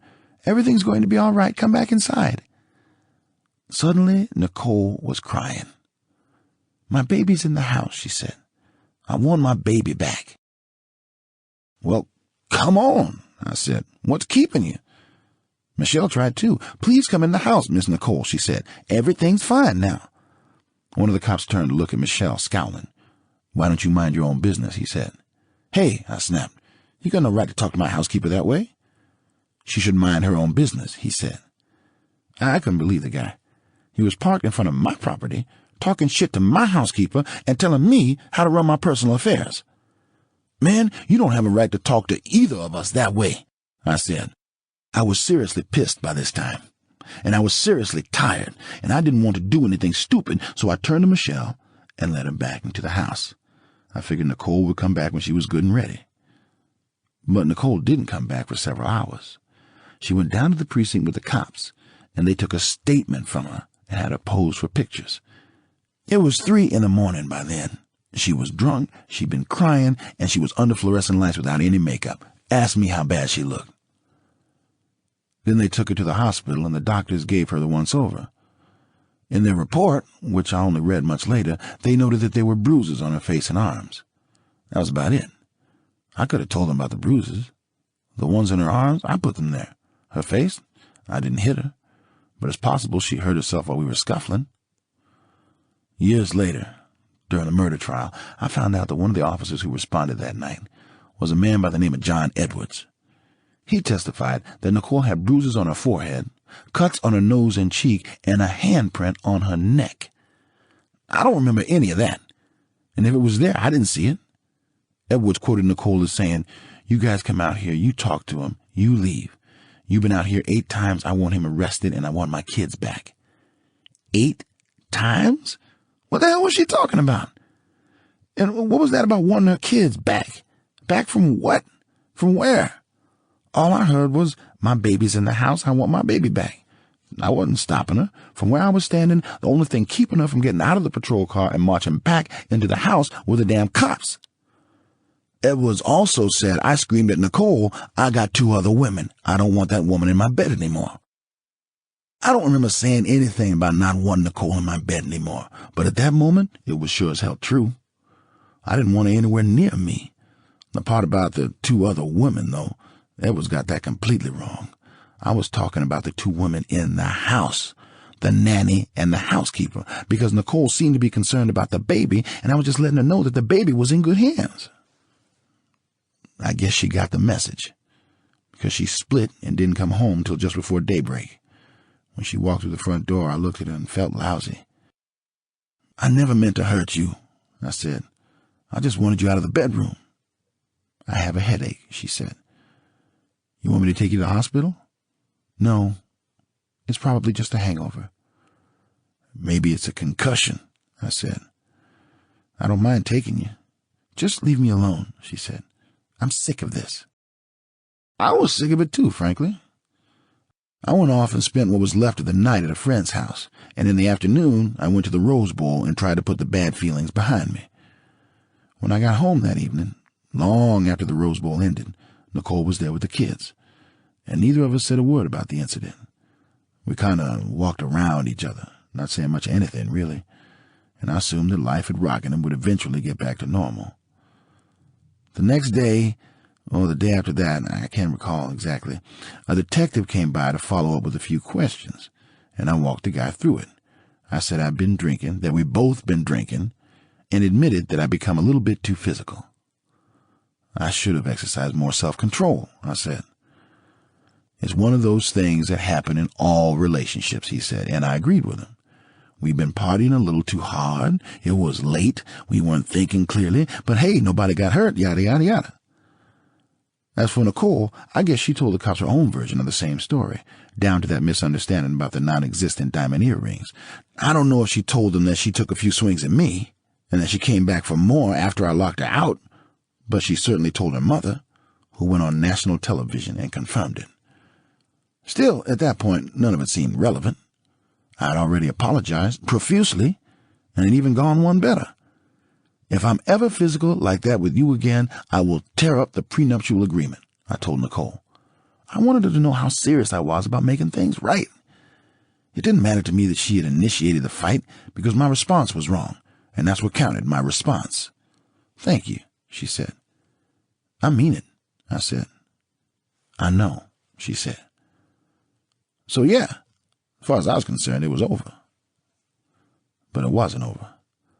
A month later, just as we were getting ready to fly to Hawaii, where I had business with Hertz, I woke up and read about the whole ugly incident on the front page of the Herald-Examiner. It was surreal. I thought we'd moved on long ago, then bam, there it was for the whole world to see. The story came as a complete surprise to Nicole, too. She had no idea that the cops were going to use her statement and those incriminating photographs to charge me with domestic abuse. In the days ahead, everything became a little clearer. I found out that it's quite common for a woman to charge her husband or boyfriend with abuse, only to call the police the next day and ask them to drop the charges. I guess they're afraid of what those guys will do to them when it's all over. So they find all sorts of reasons to change their stories. It was a misunderstanding, officer. Deep down, I really love him. I don't want to hurt the kids. Now that I think about it, the whole thing was my fault. Many women kept getting victimized as a result, repeatedly, sometimes with deadly results, and the cops were trying to figure out how to deal with the problem. In fact, they were attempting to put a new law on the books that would give them the power to make the charges stick, even if the complaint was withdrawn. And I guess what happened was someone at the LAPD decided that I would make the perfect poster boy for spousal abuse, a perfect high-profile launch for their campaign. There was one glitch, however, and it was a big one. Back in those days, officers could only make an arrest if it was warranted by the situation, or if the perpetrator had a history of abuse. Our situation hadn't warranted it. No one was getting beat up, and I didn't have a history of abuse. Still, just in case anything had slipped through the cracks, the investigating officer sent a memo to various neighborhood precincts asking if any officer had ever responded to a domestic disturbance at my home. Well, wouldn't you know it, they got lucky. The West Tech security guard, who had stopped by during our one previous altercation in 1984, had since become a member of the LAPD. and both he and one of his fellow officers, Mark Furman, responded to the memo. In his response, Furman actually claimed that he'd been at my house that night with the guy from West Tech, and that he talked to both me and Nicole. If Furman was there, and if he actually talked to either of us, I sure as hell don't remember it. But that didn't matter. The LAPD had been looking for a prior incident, and they just found it. In the end, I was convicted of spousal abuse. I was put on probation, given a few hundred hours of community service, and ordered to pay a modest fine. I wasn't happy about it, but I didn't think the charges were worth fighting, and I regret it to this day. If you don't fight the charges, they stick, and these stuck. Suddenly, I was a convicted wife-beater. Did I physically drag Nicole out of the bedroom and push her out into the hallway? Yes. Did I beat her? No. I never once raised my hand to her. Never once. And if Nicole were alive today, she'd tell you the same thing. In fact, right after the newspaper story broke, when she talked to her mother about it, she took responsibility for the whole ugly incident. And even during the divorce proceedings years later, when she had good reason to want to lie about my allegedly violent nature, Nicole refused to play that game.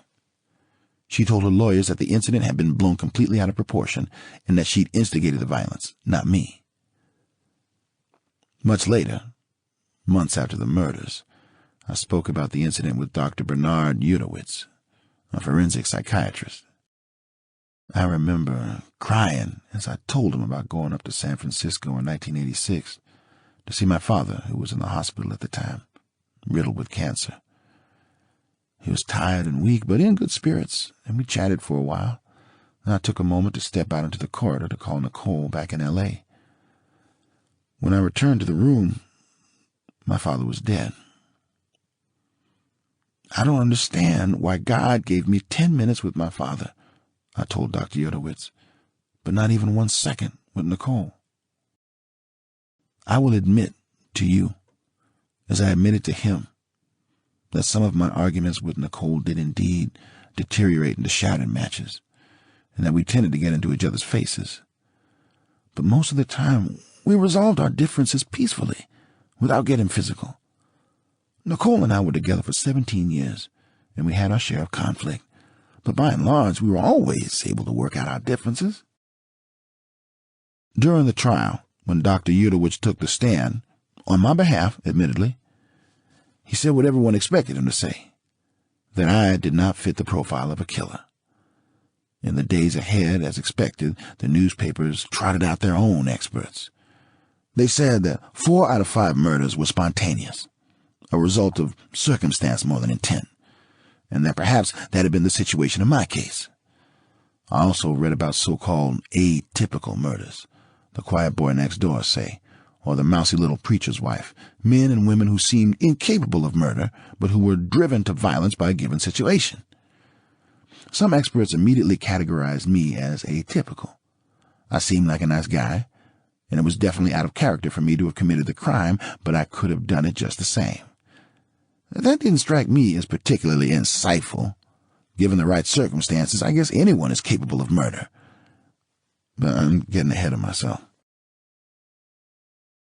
When I think back on my marriage to Nicole, I guess I'd have to say that 1989 was the big turning point. But mostly for her. Me? I was the oblivious husband. For one thing, I got busy. A few weeks after the incident, I had to go to Hawaii for Hertz, and my business with them kept me occupied for the next few months. Then in the fall, I had NFL Live to do with Bob Costas, and once again, like lots of guys, I lost myself in my work.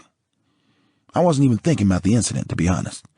I was moving forward, leaving it behind me, and in my mind that was a good thing. I thought we should put the past behind us, cool off, start fresh, and I figured Nicole probably felt the same way.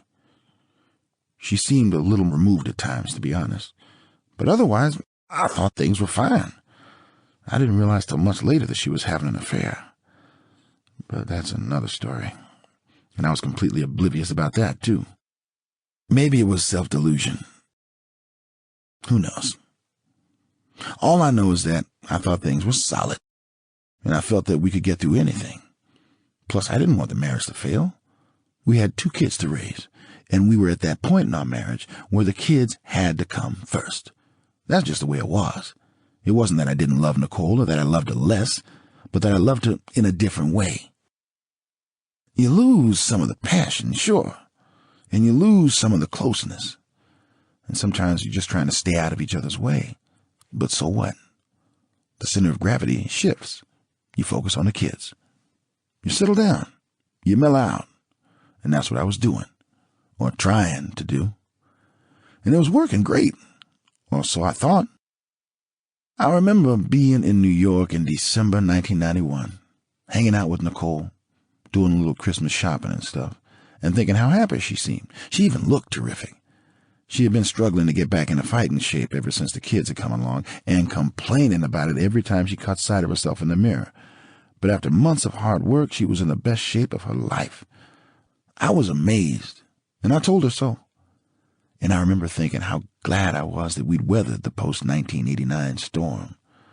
I was proud of myself for making it through the rough parts of the marriage, and equally proud of her, and I was feeling genuinely optimistic about the future. A month later, in January 1992, I was in New York for the playoff games and flew home for a long weekend. The very first day I was back, Nicole and I went to lunch at Pepone's, right there in Brentwood, and about 30 seconds after we sat down, she let me have it. "I think we should separate," she said. I was floored. I was tired and jet-lagged, and I honestly wasn't even sure I'd even heard her right, but she repeated it, saying she didn't understand why I looked so surprised. "We've been having problems for a long time," she said, "and we should both look at it as an opportunity to work on ourselves and think about the problems, yada, yada, yada. I want to try living apart for a month," she added, "but I don't want to get the lawyers involved." Then she suggested that I move out of the Rockingham house to make the separation less disruptive for the kids, and I knew right off that I had to stop this thing before it got any crazier. "I don't know what you think you're going to accomplish by living apart for a month," I said. "I'm hardly here as it is, traveling all the time. If you want to work on yourself, you got plenty of time to do it.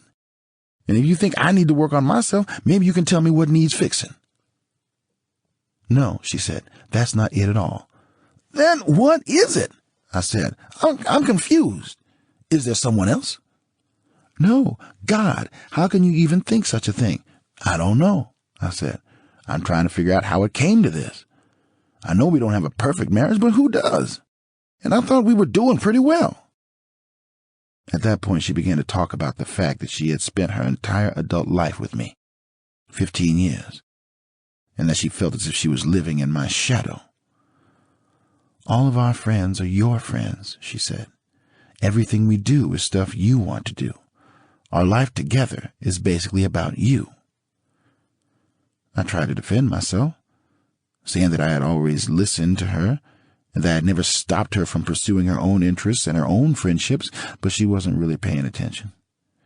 "I want to be around people who like me for me, not because I'm O.J. Simpson's wife," she said. I thought that was bullshit too, and I told her so. But she was adamant. She wanted to take a break from the marriage. "Fine," I said, trying to keep emotion out of it. "If you want a break, I'll give you a break. But there's no way in hell we're doing this without lawyers." "We needed lawyers so that we'd be absolutely clear on what was going on," I explained. "She wanted out, not me, for reasons I couldn't really understand. And the Rockingham house predated our relationship. It was my house, a fact that was clearly spelled out in the prenuptial agreement.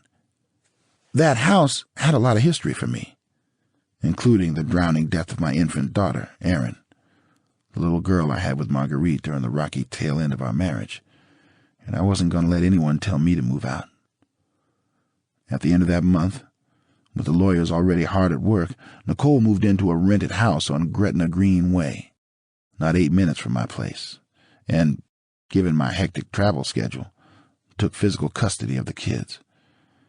I was in a state of mild shock for several weeks, to be honest, unable to get my mind around what had happened and how it had come to this. Her mother was in shock too, as were most of her friends. None of them seemed to think our problems were all that significant, though of course no one really knows what goes on behind closed doors. The only person who had seen it coming was her best friend, Cora Fishman, because Cora had known about the affair, the one Nicole denied having. It wasn't anyone she was serious about, I learned much later, but it happened, and when shit like that happens, you know that deep down something is very wrong. It's strange, though, because years later, in a letter she wrote me when she was trying to reconcile, she still said nothing about the affair. Instead, she talked about the 1989 incident and how that had been the big turning point in our relationship, for her anyway, which was kind of odd because she was no longer blaming me for what had happened.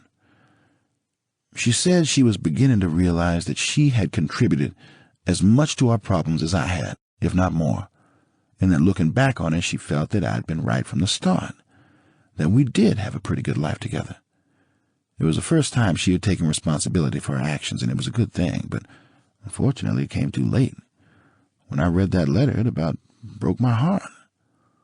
All along, I thought we were going to make it. I guess I never really understood the depth of her unhappiness, let alone the reasons for it. So we started our new life in separate homes, but still committed to making it work. Like so many other couples. I was optimistic, to be honest. I had been through this before, with Marguerite, twice, and we managed to survive the first separation, so in my heart, it wasn't over. We were just separating, I told myself. We're trying to get back together, and this time I'm determined to make it work. Still, it wasn't easy. I didn't enjoy watching Nicole settle into a new place with the two kids, watching her move forward without me. She even found a guy to help out with babysitting and running errands and stuff, someone she'd met skiing in Aspen, and she let him move into the guest house rent-free instead of paying him a salary. His name, as you may recall, was Cato Kalin. When that first Valentine's Day rolled around, less than 3 weeks into the separation, I was in Mexico for a celebrity golf tournament, but I sent Nicole some nice flowers and a note, and she was very appreciative. I told her I wasn't giving up on us, and I didn't. I was still traveling a great deal, mostly to New York, but whenever I was in town, I'd take her out, sometimes alone, sometimes with the kids. From time to time, we even ended up in bed together. On occasion, she cried after we made love. I don't know if she was crying from being happy or unhappy, to be honest. I don't think she did either, but I kept hoping it was because she loved me, and because in her heart she knew that we belonged together. Still, I wanted to give Nicole the freedom she thought she wanted, so I didn't get pushy about wooing her back. It was pretty weird, though. Early on, for example, she went on a couple of dates, and she was a little worried about protocol because she hadn't really dated anyone since she was a teenager. "You think the guy's trying to get into my pants?" she asked me at one point. "Honey, what do you expect?" I said. "You're gorgeous, you're smart, you've got your own money, and you don't want more kids. For most guys, that's an unbeatable combination." "So, should I go out with him?" "Yeah, if you like him. Why not?" "But how do I know if he likes me for me," she said, "and not for something else?" "What? You think he likes you for your car?" "I'm serious, O.J. This is all new to me." She sounded like a teenager, but it struck me that in dating terms, she really was a teenager. "Nicole, stop worrying so much," I said. "You're a great girl. Just be yourself and have fun." I was sitting there, on the phone, trying to build up her self-esteem, and when I got off the phone, all I could think was, "Man, that's my wife." That was bizarre. If there's one good thing I can say about the separation, it's this. We never fought about anything. In fact, during that entire period, we only had one argument, and it was because some of her friends were racking up charges on my account at the golf club in Laguna. My assistant, Kathy Randa, spotted the charges and brought them to my attention, and I immediately called Nicole.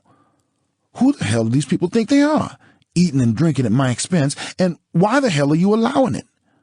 Nicole apologized, promised she'd take care of it, and that was the end of that. Afterward, we were friendly again. Maybe too friendly. Nicole got into the habit of calling me 2 or 3 times a day to chat, often about some of the guys she was dating. I thought that was a little strange. I felt she was treating me almost like a girlfriend or something, but I didn't mind. I realized that, if nothing else, I was probably her closest friend. A friend she could talk to about anything, and it gave me hope. She always began by talking about the kids. That was the excuse, anyway. And within a minute or two, the conversation shifted to stories about the men in her life. This one guy was a complete schmuck. This other guy seemed so nice at first, but had turned into a real creep, and so on and so forth. I would think, why are you wasting your time with them?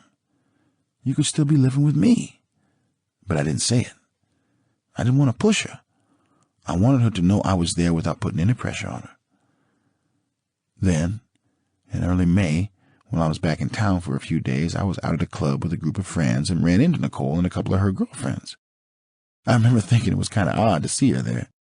We had been living apart for more than 3 months, and this was the first time I'd run into her in public. One of her girlfriends made a little joke about the situation. "Oh, Jay, are you stalking your estranged wife?" And I smiled and said, "Yeah, me and my whole posse." We exchanged a few more words, everything warm and friendly, then went off to enjoy the club with our respective friends. Later in the evening, my entourage and I took off for another club, but I guess Nicole was gone by then because I didn't see her. About an hour later, when I left the second club alone, I found myself thinking about her and missing her a little. On the drive home, I decided to stop by her house, the one on Gretna Green, to see if she was still awake. I parked on the street and approached the front door, and as I drew close, I noticed lights in the window and went to have a closer look. Nicole was inside on the couch with a friend of hers, Keith Lumsowich, one of the partners at Mezzaluma, a Brentwood restaurant. It was pretty hot and heavy. I took a deep breath and turned to go, but paused to knock on the front door. I rapped on it twice, hard, just to let them know that they'd been seen. I went home and got into bed alone, and I must tell you, I was pretty steamed. I think maybe it was just beginning to dawn on me that the marriage was over, and I wasn't real happy about it.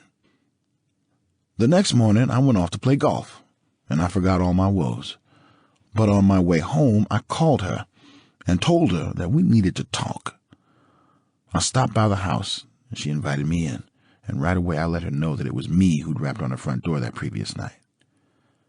"What you do is your business, but the kids were in the house," I said. "I don't think it would be too cool for them to walk in on that shit." Nicole was very apologetic.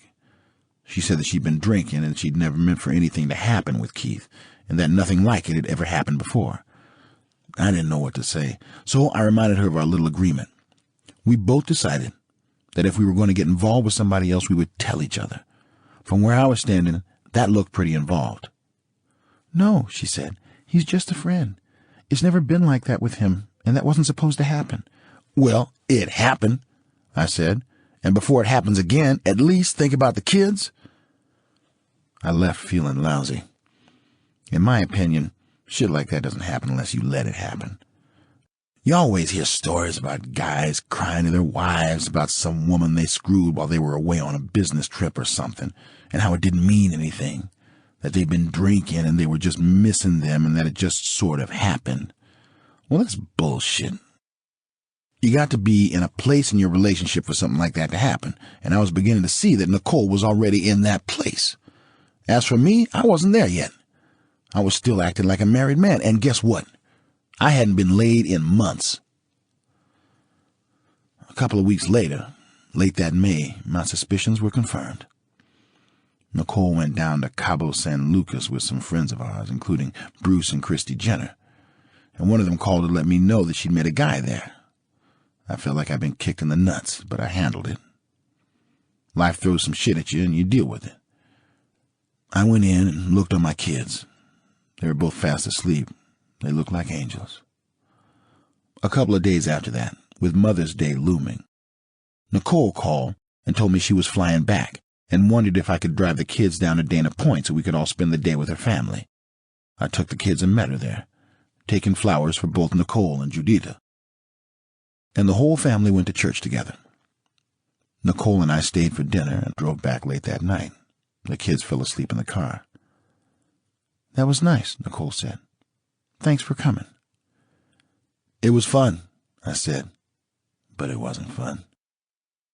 All along, I'd been expecting her to tell me about the guy she'd met in Cabo, per our agreement, but it didn't look like that was going to happen. We got back to my place and put the kids to bed, and that's when Nicole broke the news. I met someone, she said. A guy I'm pretty crazy about. Yeah, I said. I know. What do you mean you know? Some of my friends were in Cabo too, remember? I didn't say it angry, and I didn't say it with attitude, and I didn't pass judgment. I just said it. I know you met someone, period. There was nothing else to say. When Nicole left, I poured myself a drink and sat on the couch and tried to figure out what it all meant. Strangely enough, by the time I'd finished my drink, I felt kind of relieved. Nicole was telling me it was over. It was that simple. For 4 months, I'd been whining and dining her and sending her flowers and being the perfect estranged husband, but now I didn't have to keep trying. I had wanted her back, yes, but obviously the feeling wasn't mutual. She was done with me. If I kept chasing her, what kind of fool would I be? Hadn't the woman just told me that she was in love with someone else? So yeah, I accepted it. My marriage was over. My wife didn't want me anymore. It was time to move on. 2. So happy together. From that night on, as God is my witness, I made absolutely no effort to pursue her. Never once talked to her about the possibility of reconciling, and I defy anyone to show otherwise. The following day, I called her, and I kept my emotions out of it. I thought about what you said, and I get it. I told her, let's have the lawyers help us get through this as quickly and as amicably as possible. Maybe deep down I hoped she would say something. Oh no, OJ, it's not like that. We can work this out. But that didn't happen. She grumbled a little about the lawyers, but that was about it. And then she started talking about personal shit. Managing the kids' schedules, her crazy family, money issues, and so on. So I tuned her out. I realized I was going to have to pull away from her completely, and when she paused for breath, I told her that it might be best that we didn't talk for a while. Why? She said. We should let the lawyers handle it, I said. I'd seen plenty of couples in similar situations, and they tended to get highly emotional during the proceedings, and that generally made everything worse. As I said, I wanted to keep my emotions out of it. Okay, she said. Great, I said. I remember hanging up and thinking, well, OJ, it's time to get back in the game. The funny thing is, during the previous 3 or 4 months, a lot of my friends, including Marcus Allen and his wife, Catherine, had been pushing me to start going out with other women, but I wasn't interested. I thought I still had a chance with Nicole, and I thought I should wait it out. I'll be honest with you. I'd been bothered by that one incident when I saw her through the window of a house, going at it on the couch with Keith Lumsowich. But I would have been willing to forget it. The way I saw it, or the way I rationalized it anyway, a fling or two might actually be a good thing, especially if it made her see that I wasn't as bad as all that. Anyway, it didn't quite work out that way. At the end of the day, we were headed for divorce court, and at that point it was pretty much out of my hands. That same night, I was out in an LA club with friends when I ran into a Hawaiian tropic model I'd known years earlier. She came over to say hi and offer her condolences. I hear you and your wife separated, she said. We did more than separate, I said. We're getting a divorce. She was sorry to hear that too, she said, but not so sorry that she refused an invitation to dinner. She came over to the house a few days later and we had dinner, and all I could think was, OJ is coming out tonight. Sure enough, after dinner we retired to the bedroom. Just as we were starting to get serious, I heard someone at my front door. So I excused myself and went down to see who it was. Catherine and Marcus were outside. They brought a friend with them, a woman. Her name was Paula Barbieri. She was absolutely stunning. I remember thinking that she looked a lot like Julia Roberts, only prettier.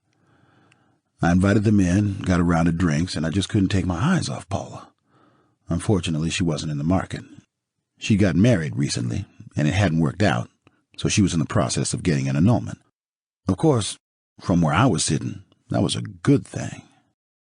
That's when my housekeeper came into the room and signaled to me. I couldn't understand what she was doing. Couldn't she see I was in the process of falling in love with this gorgeous creature?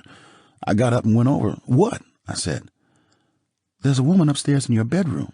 she said. Shit. I'd forgotten all about Miss Hawaiian Tropic. I told the housekeeper to have her come down, and she did. And of course, Paula and my friends were there, and it was a little awkward. But what could I do? We had another round of drinks, and I showed my guest to the door, and then Miss Hawaiian Tropic and I retired to the bedroom. That was the night I began life anew as a single man. Of course, the next day, I couldn't stop thinking about Paula. So I called her, and we began to see each other, but not romantically. She wasn't ready for that yet. She had that annulment to get through, and I didn't mind. I just felt good being around her. This was the kind of woman a man would wait for. We went out as friends for about a month, and it was a real clean period in my life. I wasn't drinking, and I'd stopped eating meat for a while, and I felt physically pretty good. Except for the arthritis and my knees, which were both banged to hell from the years of football. Paula was also into clean living. She never had anything stronger than a glass of wine. She was serious about staying in good shape. She had to be. She was a model, and a very successful one at that. Strangely enough, this was the first time in my life I'd been out with a woman who worked. I liked it, to be honest. Maybe it made her more interesting to me. Maybe it gave her more substance. I'm not sure. All I know is that every time I saw her, I liked her more. It was during this period that Nicole's phone calls started becoming more and more frequent, even obsessive, you might say. She would begin with some news about the kids, as she always did, then get to talking about her various personal problems. Whether it was with friends, with Cato, or even with this guy she was supposed to be so damn crazy about. The constant phone calls got to be a little much, frankly, especially since Paula and I were beginning to get more serious about each other. So most of the time I ignored them. I knew that if it was about the kids and it was urgent, she'd call Kathy Randa, my assistant, and Kathy always knew where to find me. Thankfully, I was actually pretty busy during this period. I went down to New Orleans for about 10 days for the Olympic trials and spent most of July in Barcelona covering the Olympics. When I got back, I did some traveling for Hertz and a few other corporate clients, and in the fall, I returned to New York to cover football. I came back to L.A. from time to time, of course, once to do a story on the Los Angeles Raiders and a couple of times to shoot scenes for the Naked Gun sequel. But I hardly ever saw Nicole, and I liked it that way. In fact, whenever I had to pick up my kids, I usually asked Kathy Randa to fetch them for me. I didn't want to get into anything with Nicole, not about the kids, not about her love life, not about my own love life, and I thought this was the wisest course of action. Then the calls began again, but this time they were less about her various problems and more about the issue at hand, specifically the divorce proceedings. This was when she informed me that some of her friends had been advising her to exaggerate my so-called violent tendencies. She had told them what I'd said right after the 1989 fiasco, that I would willingly toss the prenuptial agreement if something like that ever happened again. And apparently they thought she should try to use that to get a better settlement out of me. They want me to say I've been traumatized by the repeated batterings, Nicole said. Repeated batterings, I said. What the hell is that supposed to mean? What repeated batterings? I know, Nicole said. I can't believe it either. They're trying to convince me that I'm a victim of abuse. I didn't know what she was going to do, frankly, but I figured that when the time came, she'd do right by me. As it turned out, I was called to the stand first. I admitted that I'd become physical with Nicole in 1989, and I described in detail the events leading to the blow-up, and I pretty much blamed Nicole for the argument. Still, I took full responsibility for my response. I also said that Nicole had attacked me on several occasions, in the years prior and in the years since, but that I had learned to handle it by physically removing myself from the room, from the house, if necessary. Nicole sat in the courtroom listening, saying nothing, and the session ended before she could take the stand. She came over, smiled pleasantly, and asked if I was free for dinner. We had a very nice time at dinner. I felt like we were married again. The next day, we were back in court, and it was Nicole's turn to testify, but she didn't show up. She reached me on my cell in court and said, "O.J., I just can't do it." I must tell you, I was pretty impressed. She was a good, moral, church-going person, and she simply refused to lie. While we waited for the divorce to become final, we sometimes hung out together, mostly for the sake of the kids, and it was fairly pleasant. There was absolutely no animosity at that point. Some couples get angry and stay angry, and some just feel sad, and we were definitely closer to the latter type.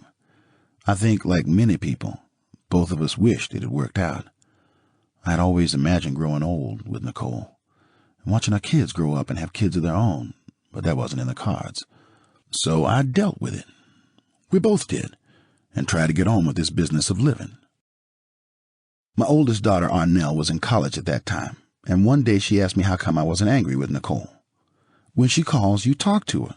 When she asks you for advice, you give it. And when she just needs you to listen to her, you listen. I don't get it. I thought the divorce was her idea. What's there to get? I said. The marriage ended. We both got us to this place. What sense would it make to be angry with her?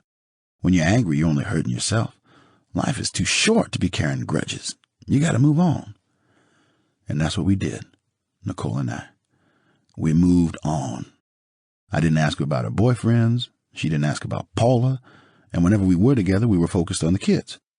The idea was to make them feel safe, to let them know that we were there for them, and that, the divorce notwithstanding, we loved them more than ever. As it turned out, these little family gatherings began to affect Nicole, too. Before long, she was calling me again, at all hours of the day and night, to tell me how sad and confused she was, and to reminisce about our many years together. Now, I guess that's normal, part of the grieving process or something, but it was beginning to affect my relationship with Paula, and I decided I needed to put an end to it. Now, when the phone rang, I always checked to see who was calling, and whenever it was Nicole, I tended not to answer. One day, she kept calling and calling, and I wondered if something was wrong, but I knew Kathy would be picking up the kids later and dropping them off, and if anything was wrong, I'd hear it from her. But about an hour before the kids were due over, they showed up, with Nicole, not Kathy.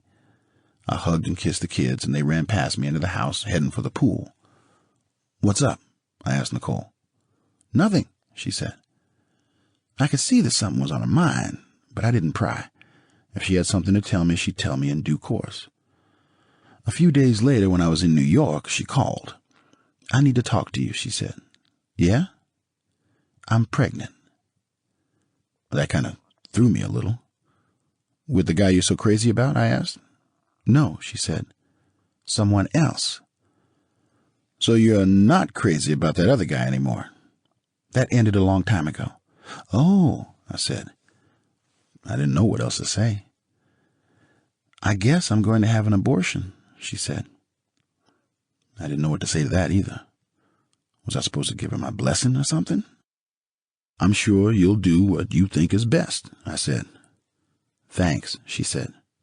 For what? I don't know, she said. For listening, I guess. One night, not long after, I was busy in my home office working, and I could see Nicole was trying to reach me. She called my cell phone, my home phone, the cell again. I finally picked up angry. What? I barked. I want to read you something, she said. I don't have time for this, Nicole. It's from my will. I took a deep breath. Okay, I said. I'm listening. This is in my will, word for word, she said, and she quoted directly from the document. O.J., please remember me from early in our relationship before I became so unhappy and so bitchy. Remember how much I truly love and adore you. That's very nice, I said. Don't forget, she said. I mean it. I won't forget, I said. Promise? I promise. In October of that year, 1992, the divorce became final. Everything had gone pretty smoothly. Finances, custody, visitation, all that stuff that divorced parents are only too familiar with. As part of the custody arrangement, we agreed to spend the first Thanksgiving and Christmas with the kids, as a family, to give them a little more time to get used to the idea that we were no longer together. We figured we'd celebrate Thanksgiving in New York at my Manhattan apartment and Christmas in L.A., and Nicole and I discussed every little detail, down to where I was going to get the turkey, what side dishes the kids liked best, and how many pies she thought she would need. 2 days before Thanksgiving, with all the travel arrangements in place, she called to tell me that she wasn't bringing the kids to New York. What do you mean? I snapped. I changed my whole work schedule for this. The network rearranged things so I wouldn't have to go to Detroit so that I could spend Thanksgiving with my kids. Well, we're not coming, she repeated. Why? You've got to give me a reason." "I can't," she said. "Just, the trip's off." I couldn't believe it.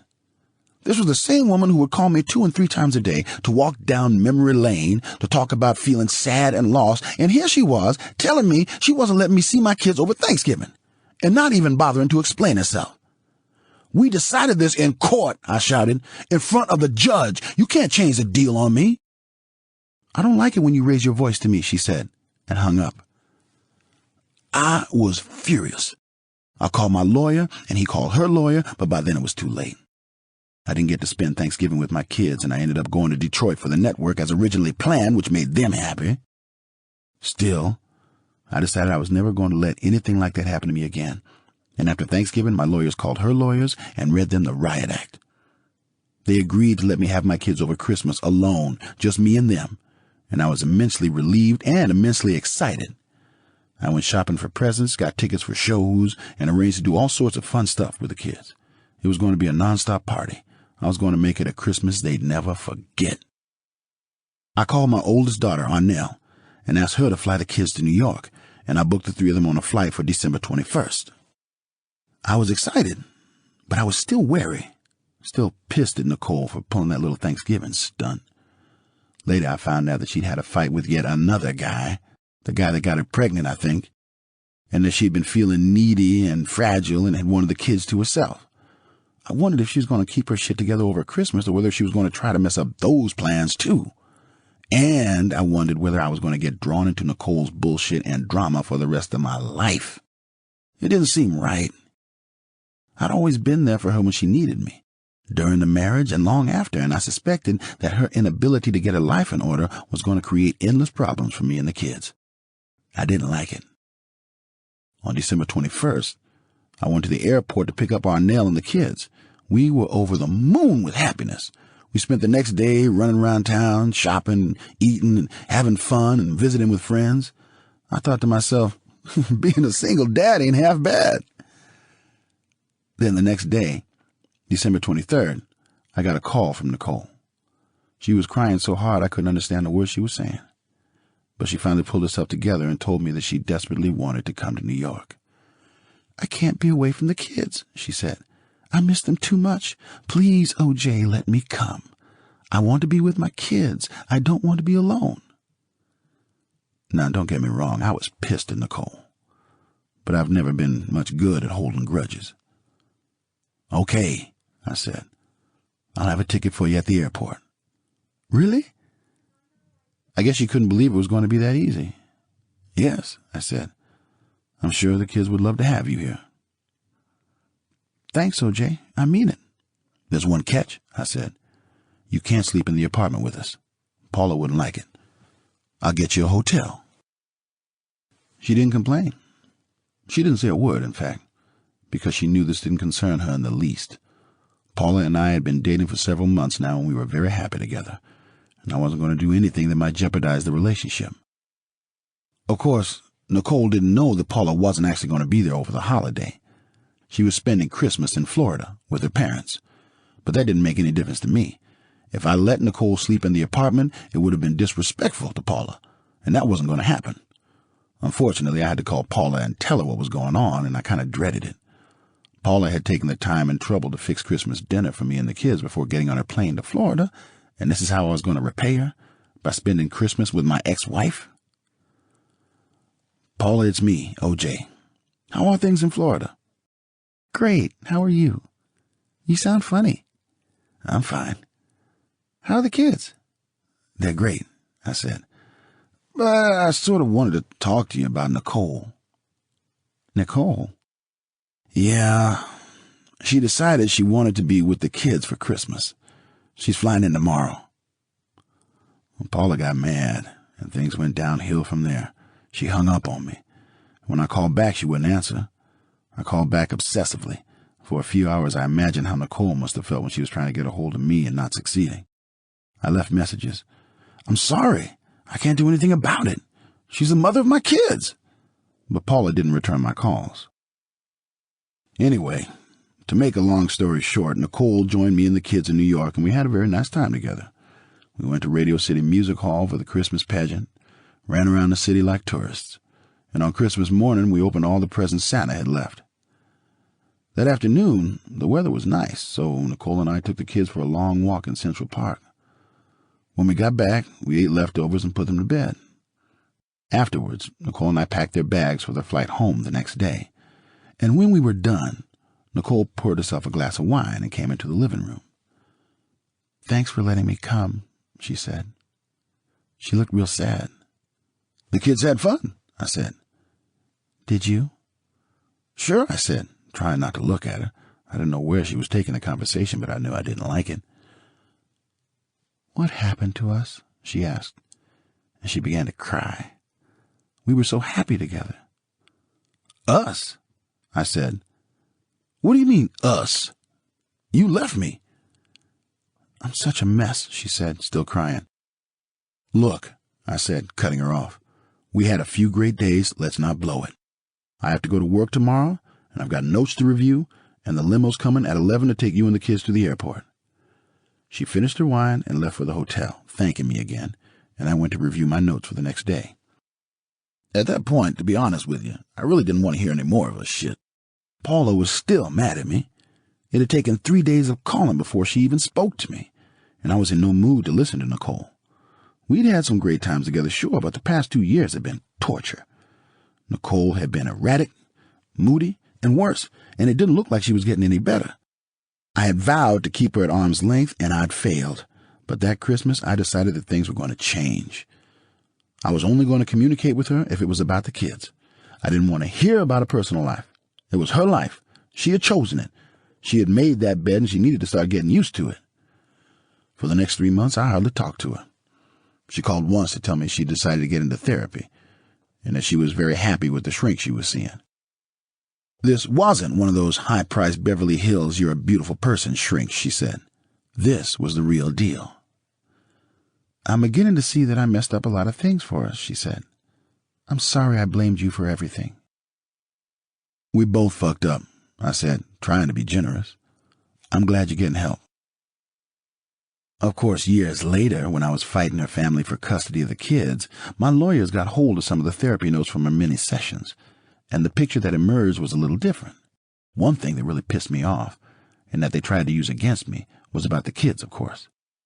She told her shrink that after that Christmas visit I hadn't called the house in weeks, and she wondered if I even cared how the kids felt about that. It was total bullshit. I had called, but I called when Nicole wasn't around for obvious reasons. On several occasions, in fact, I spoke to Nicole's mother, Judita, and she put the kids on the line, and I talked to them at length. And my lawyers have the records to prove it. The lawyers also explained in court that I had been deliberately avoiding Nicole, whose constant phone calls were beginning to affect my relationship with Paula Barbieri. I had told her repeatedly that I didn't want to talk to her unless it was about the kids, and then only if it was an emergency, and I had even made arrangements to have my assistant, Kathy Randa, shuttle them to and from our homes, all because I wanted to avoid further drama. It worked, too. We went several weeks without a single argument. In fact, the only argument we had during this entire period related to the kids' vacation schedule. I'd wanted to take them away for a week in February, and I'd booked a trip in advance. But at the last minute, the school told me that it wouldn't be a good time to take them out of class, and they asked me to reconsider. When I called Nicole to try and change the date, telling her I needed to push it back a week, she wouldn't budge. "It's got to be that week or nothing," she barked. I told her to kiss my ass and hung up. Later, I found out that she had split with yet another boyfriend, and that she'd been talking to Marcus Allen about it in great detail, hoping that Marcus would share those details with me. Marcus wasn't sharing anything with me, however, so I was completely in the dark. The other thing she was telling Marcus was that she was missing me, and she wondered if he thought there was a chance we might get back together. I didn't know about that either, because Marcus wasn't talking, but I never imagined that she was still pining for me. I thought that was all in the distant past. It was for me, anyway, and I was struck by the way the tables had turned. Nicole was the one who had wanted out of the marriage, and I had tried mightily to save it. When it became clear that the marriage was over, however, I found the strength to move on, but Nicole seemed to be having second thoughts about her decision. Now, these many months later, she had apparently come full circle. I didn't know it, of course, but she was looking for a way back. Late in February, clearly frustrated by my lack of interest in communicating with her, Nicole found another way to reach me. Every time the kids came over, they showed up with home-baked cakes or cookies. Mom made these for you. They're yummy. I told them to thank their mother, but I opted not to thank her myself. I just didn't want to talk to her. I was done. I had a new woman in my life. One day, the kids showed up with a CD. Mom made this for you on her computer, they said. I listened to it and found that every last song was a love song. I was flattered, I guess, and maybe even a little moved, but that didn't change anything. Nicole and I were finished. Thank you, Mom, for me, I told the kids. But again, I didn't bother thanking her myself. I didn't want to get into it, because I wasn't going back. And yes, I know this goes against the popular conception that I was still madly in love with Nicole and pining to get her back, but it's God's own truth. One afternoon, I was packing for a trip to Cabo San Lucas and waiting for my kids to show up. They were going to have dinner at my place and spend the night, and I was going to drop them back in Nicole's in the morning on my way to the airport. When I was done packing, I nodded off on the couch and the phone rang a short time later, waking me. I answered it without checking the caller ID, and it turned out to be Nicole. I want to talk, she said. I don't want to talk, I said. It's always a huge hassle. We're not together anymore. I can't be listening to your problems all the time. I know, and I'm sorry, she said, but there's something I need to say to you. Okay, I said. What? I can't tell you on the phone. I need to tell you this in person. I can't talk right now, I said. I have another call coming in. This was a lie, but I wanted to get her off the phone. Will you call me back? Sure, I said. But that was a lie, too, and I didn't call her back. An hour later, my kids showed up at the house, and they had a package for me. I opened the package, which was from Nicole. I found our wedding tape inside, along with a letter. In the letter, which I didn't read till later, Nicole told me she was learning a great deal about herself in therapy, and that she had come to realize that she was responsible for most of the problems in our marriage. She also said that she still loved me, and that she had never stopped loving me, and that she wanted me to know that she believed we'd had a truly great relationship. I'd always thought we had a great relationship, so this wasn't exactly a revelation. And as I read between the lines, or not even between the lines, really, it was pretty clear she was looking for us to reconcile. I went out to join the kids, and I was surprised to catch sight of Nicole, standing on the far side of the gate, looking toward the house. I didn't know she had dropped the kids off. Kathy Randall was in charge of that, but there she was, staring at me. And it didn't seem right to ignore her. I went over to talk to her. So what are you doing here? I said. What's with the wedding tape and stuff? I thought you were going to call me back, she said, avoiding the question. I fell asleep on the couch. Well, like I said on the phone, I have something to tell you. I was trapped. I sighed a big sigh and said, let's take a walk. We took a little walk around the neighborhood. The same walk we had taken hundreds of times before. It's a nice neighborhood, quiet and peaceful. We used to love to wander up and down the streets looking at houses, chatting with the neighbors. This time, we weren't doing much looking or chatting, though. This time, she just wanted to talk. And what she wanted to talk about, no surprise, was us getting back together. She repeated she had come a long way in therapy and that she was sorry about everything, and she was wondering if I could find it in my heart to forgive her. I've always loved you, she said. I've never stopped loving you. And I've never told you I didn't love you.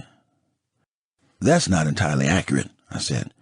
You always told me you loved me, but you said you weren't in love with me. Well, I was wrong. I'm still in love with you. How can you be back in love with me? I said. We barely speak anymore, and I've hardly seen you in months. I don't know, she said. I guess I've been dealing with all the stuff I was supposed to deal with, and everything's a little clearer now. I really feel we could make it work.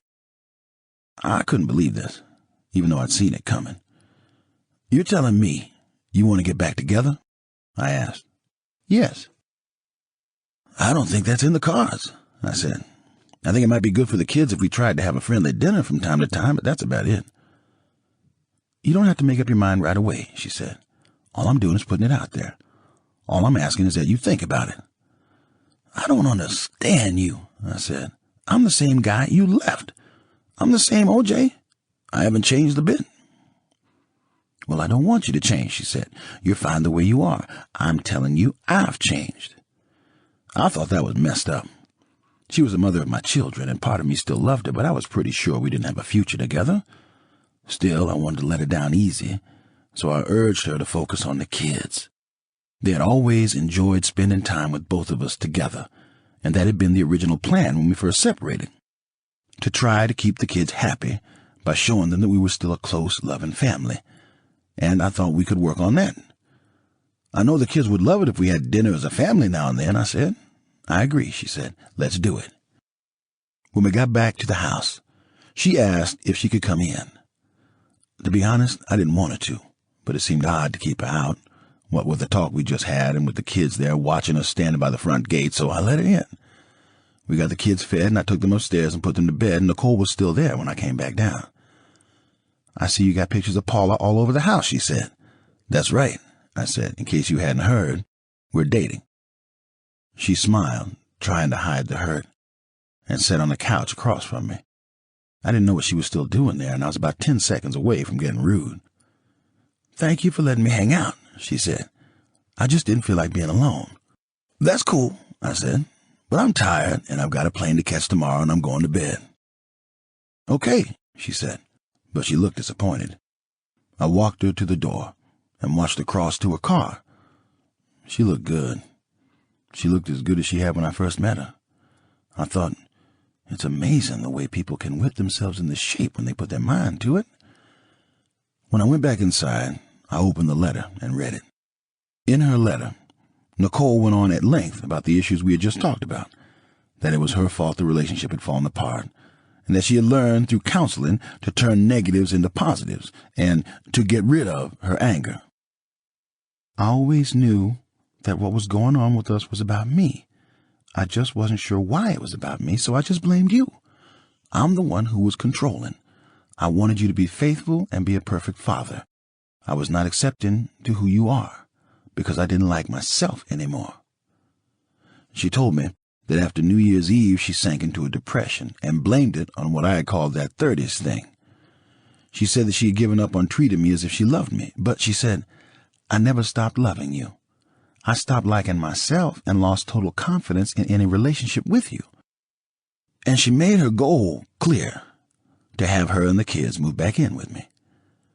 I want to put our family back together. I want our kids to grow up with their parents. I thought I'd be happy raising Sydney and Justin by myself, since we didn't see too much of you anyway, but now I want to be with you. I want to love you and cherish you and make you smile. I want to wake up with you in the mornings and hold you at night. I want to hug and kiss you every day. I want us to be the way we used to be. There was no couple like us. I don't know what I went through. I didn't believe you loved me anymore, and I couldn't handle it. But for the past month, I've been looking at our wedding tape and our family movies, and I can see that we truly loved each other. A love I've never seen in any of our friends. Please look at the 2 tapes I'm sending over with this letter. Watch them alone and with your phone turned off. They're really fun to watch. She ended her letter with the following. OJ, you'll be my one and only true love. I'm sorry for the pain I've caused you, and I'm sorry we let it die. Please let us be a family again, and let me love you better than I ever have before. I'll love you forever and always. Me. At the bottom, she had drawn a smiley face. I went to bed and reread the letter, and I had trouble falling asleep that night. In the morning, I woke the kids, got them fed, and dropped them at Nicole's on my way to the airport. I didn't bother going in. I didn't want to see Nicole. The previous day had stirred up a lot of feelings, and I wasn't sure that was a good thing. On the flight to Mexico, however, I couldn't stop thinking about our conversation and about the letter. I still had feelings for her, and she was playing to those feelings, and it bothered me. Nicole was the one who wanted out of the marriage. Why was she coming back now and making things so hard on me? When I got to Cabo, I stopped thinking about her. A car picked me up and took me to La Palmilla, which was one of the few fancy hotels there, back in those days anyway, and I unpacked and went off to take care of business.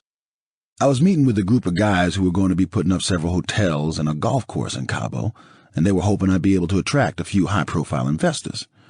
We looked over the plans, talked business, then went off for drinks and dinner. The next morning, I got a call from L.A. One of my friends, Billy Kehoe, had died unexpectedly, and I was forced to take an early flight back to L.A. I went straight from the airport to a funeral home in Santa Monica for the wake.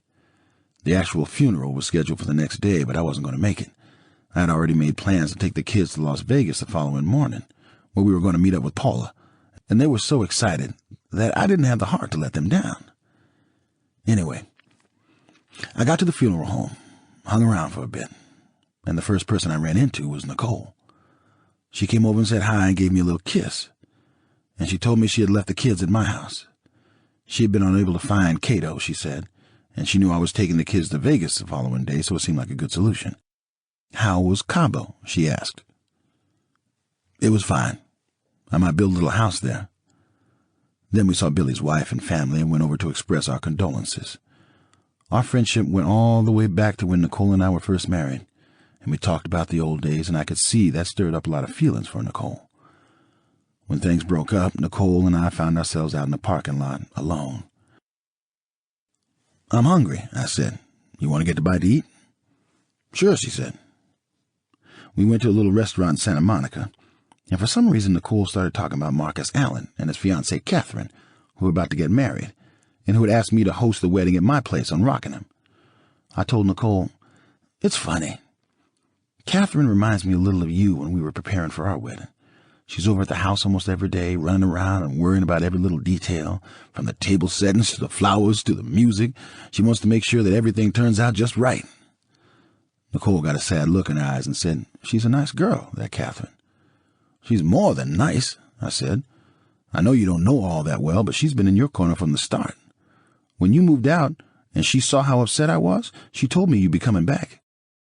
O.J., she said, Nicole has been with you since she was 18 years old. She needs to do this. She needs to find herself, but she'll be back. That's the same thing I told you, Nicole said. But when I told you, you didn't believe me. About coming back? You never said anything about coming back. No, about finding myself, she said. I didn't know who I was. And you know who you are now? I'm getting closer, she said. Well, anyway, let's not go there, I said. All I was trying to tell you is that you've got a good friend and a big fan in Catherine. Suddenly Nicole was crying, and I couldn't for the life of me figure out why that would upset her. These big old tears were pouring down her cheeks, and people at the neighboring tables were taking notice. What's wrong? I said, whispering. I wasn't trying to upset you. That's not it, she said. Then what? Marcus is not your friend, she said.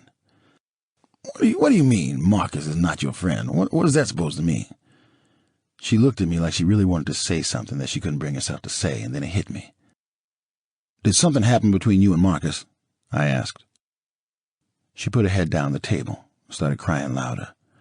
I felt like the whole restaurant was looking at us, so I turned and signaled for the check. When I turned back to look at Nicole, she was lifting her head off the table, sniffling, and using the napkin to dry her tears. She looked at me all pitiful. What? I said. Something did happen with Marcus. Man, I tell you, another guy would have probably lost it, but I didn't lose it. I just shook my head, kind of stunned, and the bill came and I paid it and we went outside. I hadn't said a word to her the whole time. I was still trying to process what she just told me. What? She said, like she was scared of me or something. You're not going to talk to me now? I'll talk to you when I can think of something to say. I drove her back to the funeral home because her car was still in the parking lot, and I didn't say a word to her the entire time. But when we got there, not 10 minutes later, I cut the engine and unloaded on her. Why did you tell me this shit about you and Marcus? I said. I didn't need to know this. I just thought you should know, she said, stammering. He pretends to be your friend, and then he fools around with me, and I don't think it's right that he knows about something that happened between us and you don't. Hey, we're not married anymore, remember? You're single and he's single. The only thing I don't get is why you did it. You're always bitching about people cheating and fucking around on each other, and here you are getting on with a guy who's about to get married. I don't know what I was thinking, she said. He was so nice to me, and he always listened, and it just sort of happened. That shit doesn't just happen, I said. I'm sorry. Forget it. You don't owe me an apology. You don't owe me anything. But I still can't understand why you told me. Or what all you expect me to do? It's not like I'm going to cancel their wedding or something. No, of course not. You know what I'm going to do? I said. I'm not going to do anything. This has nothing to do with me. Don't get mad, OJ. I'm not mad. I'm just telling you. We're not married anymore, Nicole. And the reason we're not married is because you didn't want to be married. I'm sorry. Stop apologizing, I said. I'm just telling you how it is. So what am I supposed to do about Marcus? See? There you go again. You're asking me what to do. Can't you figure it out for yourself? Isn't that what you wanted? To get out from under my shadow? To go off and be on your own and have your own friends and be your own person? She was crying again. But he keeps calling me. So tell him you're going to tell Catherine. You think I should? I bet that would stop him pretty quick. I'm sorry, she said again. I took a deep breath. You know, Nicole, this right here is why I've been avoiding you. Every time we talk, something comes up. You got a problem with this or a problem with that, and you put everything on me. Help me, OJ. Fix this for me, OJ. Well, I can't be doing that all the time. You asked me to move on. You wanted to break us up, and you got it. We're broken up, and I've moved on. Or I'm trying to, anyway. She was crying again. I'm a mess, OJ. You're not a mess. Can I come to your house to see the kids? Nicole, come on. They're asleep. I want to see them. No, I said, but I said it nice. I'm taking them to Vegas in the morning. You'll see them Sunday. Okay, she said, wiping her tears. She got out of the car, and I waited until she was in her own car. Then I drove home. The kids were still up, past their regular bedtime. I got them to brush their teeth and tuck them in. Just as they were falling asleep, someone buzzed my front gate. I went downstairs. It was Nicole. What's up? I said. I don't feel like being alone, she said. I miss the kids. They're asleep, Nicole, and I'm tired. I'm going to bed. Can I just stay here for a little, please? If you want to know the truth, I felt bad for her. Even with all the therapy and all these new insights and stuff, it was obvious she was still having trouble getting it together. We went upstairs. The kids were fast asleep. I stripped to my underwear and got into my side of the bed, careful not to wake them. Nicole lay down on the far side of the kids, saying she wouldn't stay long. I guess I must have nodded off, because the next thing I knew, she was standing on my side of the bed, tugging at my arm. A moment later, I found myself following her into the bedroom next door, and a moment after that, we were making love.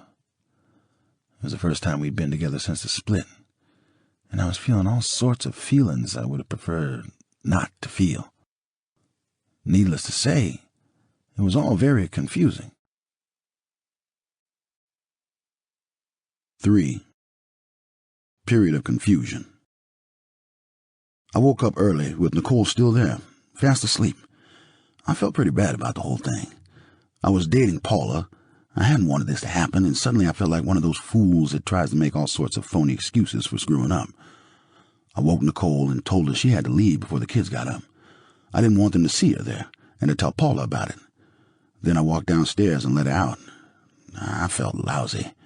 I was cheating on my girlfriend with my ex-wife. How weird was that?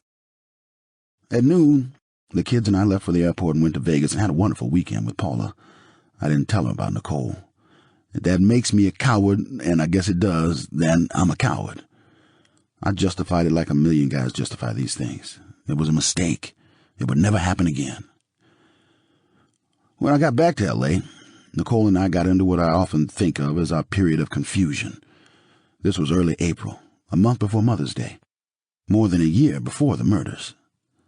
And Nicole pretty much began stalking me. She would drive by the house late at night, and if Paula's truck wasn't out front, she'd ring the bell. Like a fool, I would let her in. That thing that wasn't supposed to happen again was happening again, 2 and 3 times a week. It was messing me up. All the old feelings were coming back, and I kept fighting them, but Nicole was relentless about getting me back.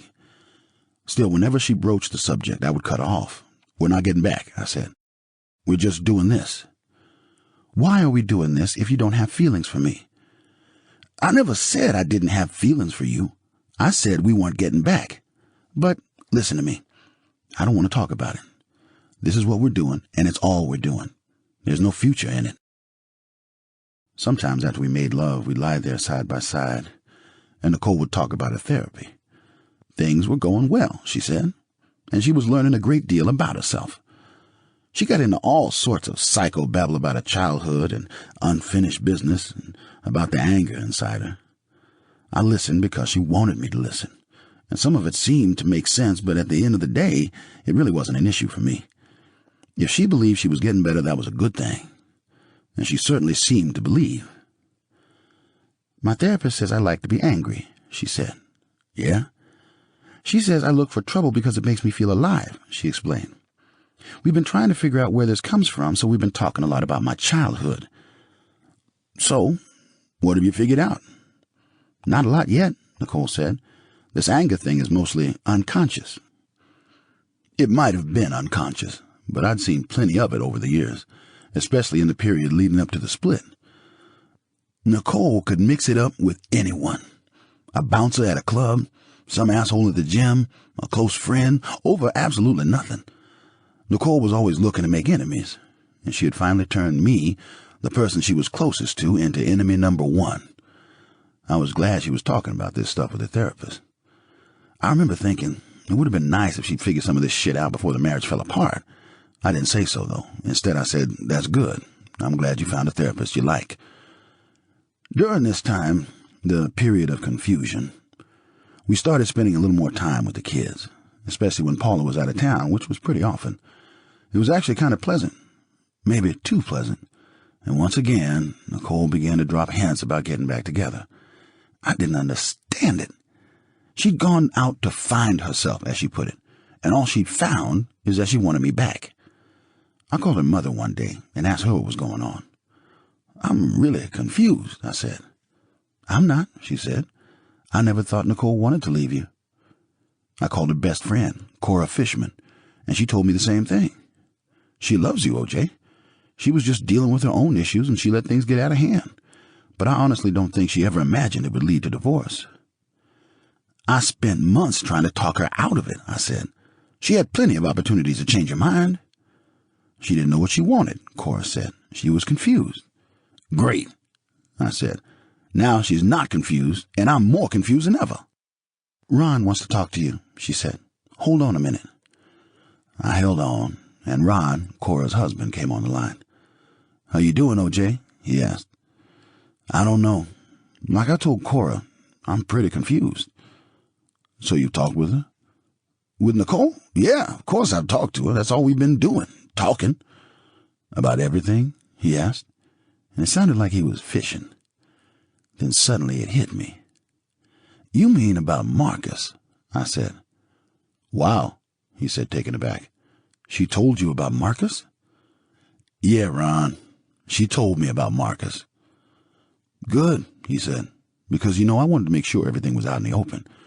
That's the kind of thing where, you find out about it later and it fucks everything up. Well, it's out in the open, man. I then called my own mother to tell her what was going on, hoping she might be able to help me shed a little light on the situation. How do you feel about it? She asked. I honestly don't know how I feel, I said. When we're together, I see how happy the kids are, and that makes me happy. But I don't know that anything has changed. I don't know that she's changed. And my mother said, O.J., until you figure this thing out, you're not going to be able to move forward with your life. You won't be able to commit to a relationship with another woman. You can't go on like this. You have to get clear on your feelings for Nicole. Paula was away again on another modeling job. So I called Nicole and asked her if she was free that weekend. This was in late April 1993. We went to Cabo and had a very nice weekend. It was just the two of us with no distractions, and I felt like I was in love with her all over again. When we got back, I was more confused than ever. I was trying to figure out if I was really in love or if I just loved the fact that she was desperate to get me back. I couldn't help it. If you get dumped by someone, it feels pretty good when they come crawling back. They're telling you that they've screwed up, and that they loved you all along. The next day, while I was struggling to make sense of this, she came by to get the kids. They were out back in the pool. When I went to answer the door, Nicole reached up and gave me a little wifely kiss. Then we walked through the house heading for the pool. She saw the pictures of Paula again and made a nasty remark, and it really pissed me off. I guess she thought our weekend in Cabo meant I was ready to walk down the aisle with her that very afternoon, and that by this time I should have dumped both Paula and her pictures. That was uncalled for, I said. I don't want you here. Fine, she said. She went out back, got the kids out of the pool, and split. I thought, great. She made it easy. If I was actually thinking about reconciling, if I was actually crazy enough to think about reconciling, I don't have to think about it anymore. 2 days later, she called to apologize. She had discussed the incident with her therapist, she said, and her therapist had told her she'd been completely in the wrong. We had an amazing weekend, so I was hoping that everything would magically go back to the way it used to be, she explained. That was a mistake. I'm sorry. Fine, I said. For the next couple of weeks we kept our distance, but there was no denying I had strong feelings for her. I also had strong feelings for Paula, however, and that relationship was much less volatile, so I wasn't about to make any big changes. My life was good. Then one morning, a strange thing happened. Paula was in town, and she had spent the night, and we were up early because I was leaving for Cabo that morning. Just as I finished packing, the limo pulled up outside, and I looked out the window. The guys I was going to Cabo with were all there. They got out to stretch their legs and looked up at the window and waved. Paula and I went downstairs and said hello to the guys. Then she kissed me goodbye, got into a truck, and drove out the Rockingham gate. Not a minute later, as I was putting my bags in the limo, Nicole pulled up on the Ashford side of the house. The two women had literally just missed each other. I looked over at my friends, and they looked at me all big-eyed and everything. OJ, that was too close for comfort. Nicole got out of her car and wandered over, smiling a friendly smile. She was wearing golf shoes, click, click, clicking down the driveway, and it struck me as pretty funny. Golf had never been her thing, but she'd started taking lessons recently to show me that she was interested in the same things I was interested in. Nicole gave me an unexpected peck on the cheek, said hi to everyone, and noticed the limo. Looks like you guys are going out of town, she said. We are, I said. We're going to Cabo to do a little golfing. Sounds like fun, she said. Anyway, the limo was waiting, and we said goodbye and took off. And on the way to the airport, the guys ribbed me about that very close call. I remember telling them a little bit about my confused romantic life. I was crazy about Paula, I said, but Nicole had been pursuing me pretty relentlessly lately. It's making me a little crazy, I said. One of the guys said, I wish I had your problems, and everyone laughed. Anyway, we got to Cabo and hit the links, and I forgot all my problems. Golf is pretty magical that way. But that evening, I got a call from Nicole. She said she was coming to Cabo, too, with her friend, Faye Resnick, whom I'd never met, and she told me that she was bringing the kids. The next day, like a good ex-husband, I went to pick up my family at the airport, and I dropped them off at this timeshare they'd booked. For the next few days, I shuttled back and forth between my friends and my family, enjoying my time on the links, but also enjoying hanging at the beach with my kids and taking them jet skiing and stuff. When it was time to head back to L.A., Nicole said, Why are you leaving? Why don't you stay for a few more days? And my kids piped in, Yeah, Dad, please don't go. We've been having such a great time. I thought about this. I didn't have all that much to do in L.A., and Paula was away on some modeling gig and wouldn't be back till early the following week. So I decided to hang through the weekend. It was very nice. For the next few days, we were like a regular family, swimming and playing and eating meals together and just forgetting about the real world. Faye hung out with us, too. She was dating this guy, Christian Reichhardt, a chiropractor, but they were sort of on the outs. From what I overheard during her many phone conversations with him, some of which got pretty heated, Faye seemed to have a little issue with drugs, which she apparently didn't consider a problem. Whenever those calls ended, usually pretty abruptly, Faye would turn to Nicole and tell her that the problem in the relationship wasn't her, it was Christian. I thought that was kind of amusing, because that was pretty much the way Nicole had felt about our relationship. She was perfect, and I was the fuck-up. I almost said something about it, but I bit my tongue. We were having a good time. I didn't want to ruin it.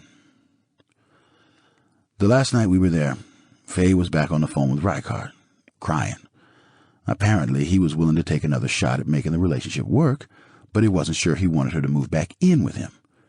Once again, it sounded eerily similar to my own situation.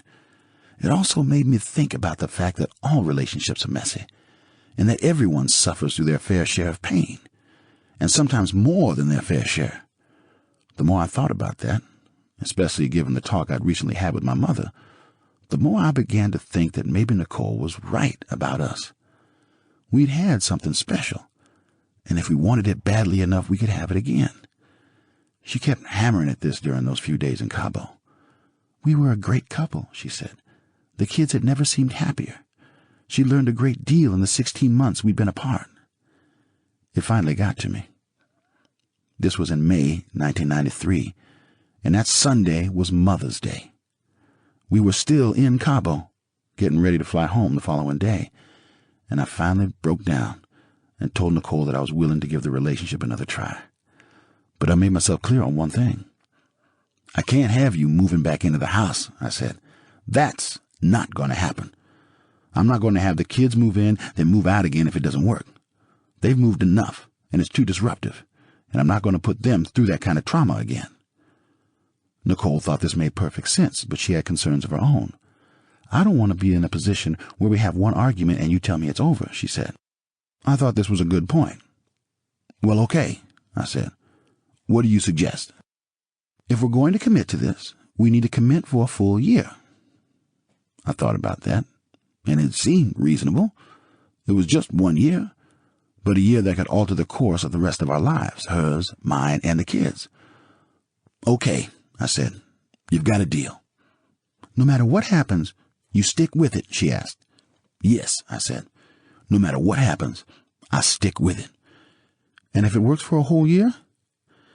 If it works for a whole year, you'll move back into the house and we'll remarry, I said.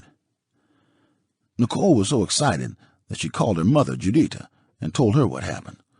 Judita asked to talk to me, and I got on the phone and made light of the situation. I'm not really sure about this little arrangement, but I guess your daughter thinks it's going to work, I said. Judita told me she was hopeful, too. The day after we returned to L.A., Paula got back to town. I called her and told her I had made dinner plans for us, and I went and picked her up and took her to Le Dome, a fancy restaurant in West Hollywood on Sunset Boulevard. I told her what had happened in Cabo, and I broke the news to her as gently as possible. Paula was not exactly thrilled, as you can imagine. Don't expect me to be waiting for you, she said. The last thing I want to do was hurt you, I said. But I honestly feel like I've got to give this a try. I'm still very confused about the whole thing, and I need to know if it's going to work. I don't want to spend the rest of my life wondering if I screwed up my whole family. I owe it to myself, and I owe it especially to my kids. Paula went kind of quiet on me. She was the opposite of Nicole. When Nicole got mad, she got hot and bothered. When Paula got mad, she went cold and quiet. I drove her home feeling badly, and she didn't invite me in. To be honest with you, I didn't know if things were going to work out with Nicole, but in my heart, I felt I had to give it an honest shot. In a way, I still loved Nicole, and I wanted the best for our kids. At first, things went pretty easily. I was in New York for a good part of the summer working, and when I came home, it was always very pleasant, sort of like a family reunion. Sometimes I would spend the night at Nicole's place on Gretna Green. Sometimes she and the kids would stay with me on Rockingham. It was a perfect arrangement. I had a family, but I lived alone. How can you beat that? Before the end of the summer, though, Nicole began putting a little pressure on me about moving back into Rockingham. And I reminded her that we had agreed to try it for a full year before making that commitment. She knew that, of course, but her lease was running out at the end of the year, and she didn't want to move again. It was hard to find a decent rental, she said, and the few places that were available were incredibly expensive. I told her she should consider buying a place. If she ended up moving back into Rockingham, she could treat the new place as an investment, and real estate on the west side of Los Angeles was always a solid investment. It was good advice, but it wasn't what she wanted to hear. She'd go off pouting, and for a few days I wouldn't hear a word about it. But before long, it began again. Why can't we just move back in, O.J.? This is silly. You know we're going to be living together soon enough. Whenever she got too pushy about it, I basically avoid her until she got the message. Stop hounding me. We had a deal. Honor the deal. It was a pain in the ass, to be honest, and I got tired of the endless bickering, but at least she had enough self-control to keep it from turning into a full-blown argument. In the fall, we got an enforced break from each other, which was probably a good thing. It was football season, and I went off to do my TV analyst thing with Bob Costas and Mike Ditka. She stayed in L.A., taking care of the kids and still obsessing about having to move. She was also spending a lot of time with her friends, people she started hanging out with soon after we separated. And I'm not going to beat around the bush. I didn't like them. Period. I wasn't all that crazy about Faye Resnick, who apparently had a little drug problem. I certainly didn't like Keith Zlomzowicz, with whom she'd had a little accidental fling. And I wasn't wild about the rest of the gang either. I had met a few of them around town, mostly recently when Nicole and I were out and about, and most of them seemed like pretty marginal characters. I thought a few of them lived a little too close to the edge. They seemed to be mixed up in all sorts of shady stuff. And one of them, Brett Cantor, a waiter at Mezzaluna, a restaurant right there in the heart of Brentwood, had been knifed to death earlier that summer. The murder remained unresolved, but there were rumors it was drug-related. I don't know what you see in those people, I told Nicole one night. They're my friends, she said. They're nice. I didn't think it was an accurate description. I don't want those people around the kids, I said. Jesus, O.J., they're my friends. You make them sound like criminals. Maybe they are criminals, I said. Maybe you should take a closer look. I kept traveling, generally on business, and when I got home, my first priority was always the kids. I was still trying to make things work with Nicole, of course, but there wasn't all that much time for romance, and, to be honest, I'd lost some of my enthusiasm for it. I don't know what it was exactly. I guess I didn't think it could work, and I didn't like her marginal friends, and I didn't think she'd learned all that much in therapy, to be brutally frank. I was also sick and tired of arguing about our living arrangement. Let's please don't talk about moving back into Rockingham until we've done our year, I repeated. You make it sound like a prison sentence. Nicole, come on. You know what I'm saying? My lease is running out in a few months, O.J., and the Rockingham house is empty half the time. I don't understand this. We had a deal. Can't we change it? Not until we know that things are working out. I think things are working out, she said. Maybe they are, I said, but it's early yet. I was a long way from thinking that things were working out, to tell you the truth. All that talk about therapy and seeing the error of her ways and accepting responsibility was fine, but on closer inspection, it seemed like it was mostly talk. I didn't see that Nicole had really changed all that much.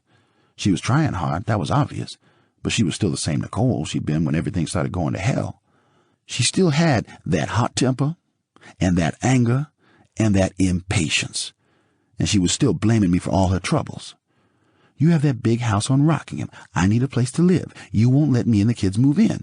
She was making me the heavy, and I didn't like it.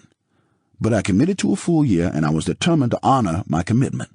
The year had begun on Mother's Day 1993, and we were only halfway there.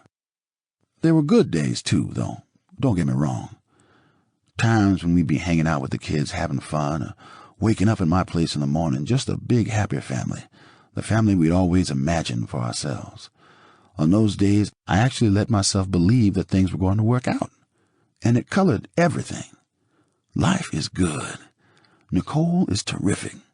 We're going to make it. During this period, Nicole's one big beef, which she kept hammering at mercilessly, was this business about the house. Why wasn't I ready to let her move back in? And my big beef, which I also kept hammering equally mercilessly, was about her so-called friends, people that definitely rubbed me the wrong way. Those were the two major problem areas, and we bickered about them, sometimes to the point of exhaustion. But we never let that bickering get out of hand. And in fact, whenever things looked like they might blow up, I'd find myself jetting off to business. I'd go to Tampa or Atlanta, say, to interview athletes for the show, or to New York for my regular network gig. And being away from her and our problems was a real relief. When I came home, I always appreciated her more, though, because I'd missed her. But within days, I felt like I was walking on eggshells. I didn't want to have any more arguments. I didn't want to hear any more shit about our living arrangements. I didn't want to listen to any more stories about our asshole friends. Luckily, I got cast in the Naked Gun sequel, and that kept me busy. We saw less of each other and argued less as a result. And for a while it worked great. Like a lot of people, we got along a hell of a lot better when we were apart. And when we were together, we never had quite enough time to get into anything too serious or damaging. One day, though, on the set of the movie, I ran into a girl who was a stand-in for Anna Nicole Smith, and she and I got to talking. She began to tell me about some of the wild parties she'd been to recently, and how she was always running into Nicole with her little entourage, a group she described as a pretty rough crowd. And suddenly I was thinking, now that's weird. This stand-in was basically a part-time hooker. I believe she worked with Heidi Fleiss, the so-called Hollywood madam, and she and 3 of her little girlfriends had written a book about their experiences. You'll Never Make Love in This Town Again.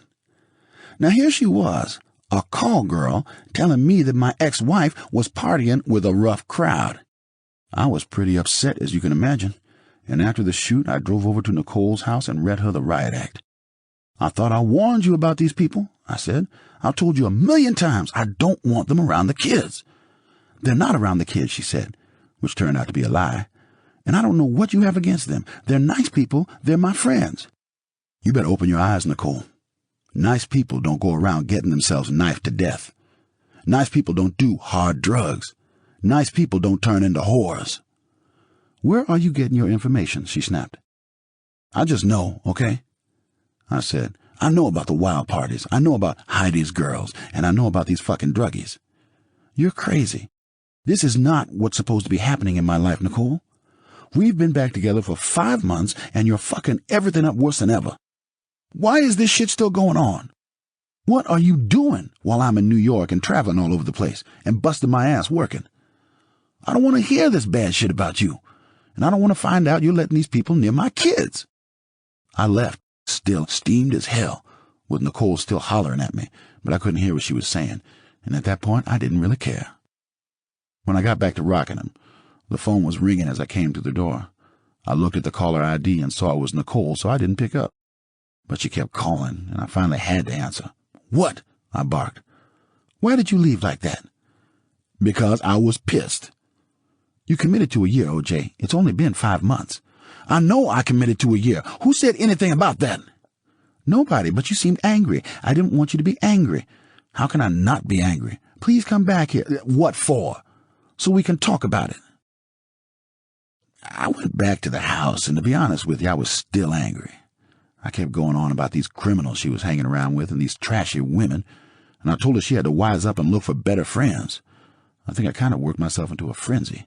It was all just pouring out of me, and I guess she got scared or something because she went upstairs and locked herself in the bedroom.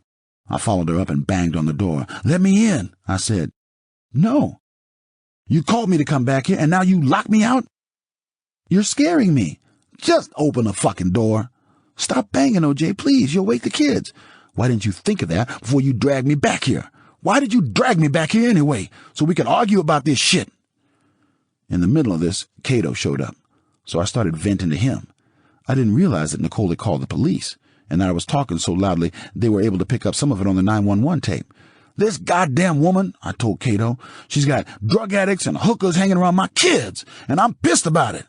I went back and banged on the door again. Why is this door locked, Nicole? You asked me to come back here, and I'm here. I went back downstairs and kept venting at Cato. She keeps telling me she wants to make this work, and she keeps telling me she's getting her shit together, but she's a long way from getting her shit together. Meanwhile, she made 2 calls to 911, back to back. Nicole, can you send someone to my house? Dispatcher, what's the problem there? Nicole, my ex-husband has just broken into my house and is ranting and raving outside the front yard. Dispatcher, has he been drinking or anything? Nicole, no, but he's crazy. Dispatcher, and you said he hasn't been drinking? Nicole, no. Dispatcher, did he hit you? Nicole, no. Dispatcher, do you have a restraining order against him? Nicole, no. Dispatcher, what's your name? Nicole, Nicole Simpson. Dispatcher, and your address? Nicole, 325 Gretna Green Way. Dispatcher: Okay, we'll send the police out. Nicole: Thank you. Dispatcher: Uh-huh. I guess at this point she got off the phone for a minute, then she got impatient and called back. Nicole: Could you get somebody over here now to Gretna Green? He's back, please. Dispatcher: What does he look like? Nicole: He's O.J. Simpson. I think you know his record. Could you just send somebody over here? Dispatcher: What is he doing there? Nicole: He just drove up again. Crying: Could you just send somebody over? Dispatcher: Wait a minute. What kind of car is he in? Nicole: He's in a white Bronco, but first of all he broke the back door down to get in. Dispatcher: Wait a minute. What's your name? Nicole: Nicole Simpson. Dispatcher: Okay, is he the sportscaster or whatever? Nicole: Yeah, thank you. Dispatcher: Wait a minute. We're sending police. What is he doing? Is he threatening you? Nicole: He's fucking going nuts. Crying again. Dispatcher: Has he threatened you in any way, or is he just harassing you? Nicole: You're going to hear him in a minute. He's about to come in again. Dispatcher: Okay, just stay on the line. Nicole: I don't want to stay on the line. He's going to beat the shit out of me. Dispatcher: Wait a minute. Just stay on the line so we can know what's going on until the police get there, okay? Okay, Nicole? Nicole: Uh-huh. Dispatcher: Just a moment. Does he have any weapons? Nicole: I don't know. He went home and he came back. The kids are up there sleeping and I don't want anything to happen. Dispatcher: Okay, just a moment. Is he on drugs or anything? I need to hear what's going on, all right? Nicole: Can you hear him outside? Dispatcher: Is he yelling? Nicole: Yep. Dispatcher: Okay. Has he been drinking? Nicole: No. Dispatcher: Okay. All units, additional on domestic violence, 325 South Gretna Green Way. The suspect has returned in a white Bronco. Dispatcher: Okay, Nicole? Nicole: Uh-huh. Dispatcher: Is he outdoors? Nicole: He's in the backyard. Dispatcher: He's in the backyard? Nicole: Screaming at my roommate about me and at me. Dispatcher: Okay. What is he saying? Nicole: Oh, something about some guy I know, and hookers, and Keith, and I started this shit before, and... Dispatcher: Nicole: And it's all my fault, and now what am I going to do, get the police in this, and the whole thing? It's all my fault, I started this before, brother. Dispatcher: Okay. Has he hit you today, or... Nicole: No. Dispatcher: Okay, you don't need any paramedics or anything. Nicole: Uh-huh. Dispatcher: Okay, you just want him to leave. Nicole: My door. He broke the whole back door in. Dispatcher: And then he left and he came back? Nicole: Then he came and he practically knocked my upstairs door down, but he pounded on it and he screamed and hollered, and I tried to get him out of the bedroom because the kids are sleeping in there. Dispatcher: Okay. Nicole: And then he wanted somebody's phone number, and I gave him my phone book, or I put my phone book down to write down the phone number that he wanted, and then he took my phone book with all my stuff in it. Dispatcher: Okay, so basically you guys have just been arguing. At this point you can hear me yelling in the background, simultaneously venting to Cato and shouting at her. Dispatcher: Is he inside right now? Nicole: Yeah. Dispatcher: Okay, just a moment. Simpson: Do you understand me? Keith is a nothing, a skunk, and he still calls me... Dispatcher: Is he talking to you? Nicole: Yeah. Dispatcher: Are you locked in a room or something? Nicole: No, he can come right in. I'm not going where the kids are, because the kids... Dispatcher: Do you think he's going to hit you? Nicole: I don't know. Dispatcher: Stay on the line. Don't hang up, okay? Nicole: Okay. Dispatcher: What is he saying? Nicole: What? Dispatcher: What is he saying? Nicole: What else? Nicole: OJ, the kids are sleeping. I guess I'm still yelling at her, still pissed as hell, and Nicole is sobbing by this time. Dispatcher: He's still yelling at you? Is he upset with something that you did? Nicole. A long time ago. Sobbing. It always comes back. More yelling. Dispatcher. Is your roommate talking to him? Nicole. No. Who can talk? Listen to him. Dispatcher. I know. Does he have any weapons with him right now? Nicole. No. Dispatcher. Okay. Where is he standing? Nicole. In the back doorway in the house. Dispatcher. Okay. Simpson. I don't give a fuck anymore. That wife of his, she took so much for this shit. Nicole. Would you please, OJ, could you please leave? Simpson. I'm leaving with my 2 fucking kids, is when I'm leaving. You ain't got to worry about me anymore. Nicole.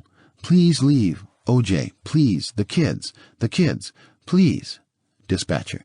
Is he leaving? Nicole. No. Dispatcher. Does he know you're on the phone with police? Nicole. No. Dispatcher. Okay. Where are the kids at right now?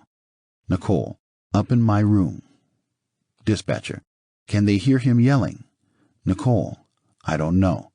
The room's the only one that's quiet. Dispatcher. Is there someone up there with the kids? Nicole. No. I'm really losing it about here. Yelling to beat the band. Dispatcher. What is he saying now? Nicole. You still on the line? Nicole. Yeah. Dispatcher. You think he's still going to hit you? Nicole. I don't know. He's going to leave. He just said that. Simpson. You're not leaving when I'm gone. Hey, I have to read this shit all week in the National Enquirer. Her words exactly. What? Who got that? Who? Dispatcher. Are you the only one in there with him? Nicole. Right now. Yeah. Dispatcher. And he's talking to you? Nicole. Yeah, and he's also talking to the guy who lives out back is just standing there. He just came home. Dispatcher. Is he arguing with him too? Nicole. No. Absolutely not. Dispatcher. Oh. Okay. Nicole. Nobody's arguing. Dispatcher. Yeah. Has this happened before or no? Nicole. Many times. Dispatcher.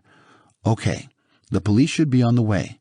It just seems like a long time because it's kind of busy in that division right now. To police. Regarding Gretna Greenway, the suspect is still there and yelling very loudly. Back to Nicole. Is he still arguing? Was someone knocking on your door? Nicole. It was him. Dispatcher. He was knocking on your door? Nicole. There's a locked bedroom and he's wondering why. Nicole. Can I get off the phone? Dispatcher. You feel safe hanging up? Nicole. Well, you're right.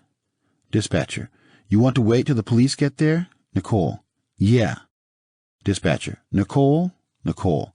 Mm-hmm. Dispatcher. Is he still arguing with you? Nicole. Mm-hmm. Dispatcher. He's moved a little? Nicole. But I'm just ignoring him. Dispatcher. Okay. But he doesn't know you're... Nicole. It works best. Dispatcher. Okay. Are the kids still asleep? Nicole. Yes. They're like rocks. Dispatcher. What part of the house is he in right now? Nicole. Downstairs. Dispatcher. Downstairs? Nicole. Yes. Dispatcher. And you're upstairs? Nicole. No, I'm downstairs in the kitchen. Dispatcher. Do you see the police, Nicole? Nicole. No, but I will go out there right now. Dispatcher. Okay. You want to go out there? Nicole. Yeah. Dispatcher. Okay. Nicole. I'm going to hang up. Dispatcher. Okay. Then the cops showed up. 2 of them, followed by a supervisor, and it took both Nicole and I a little while to calm down.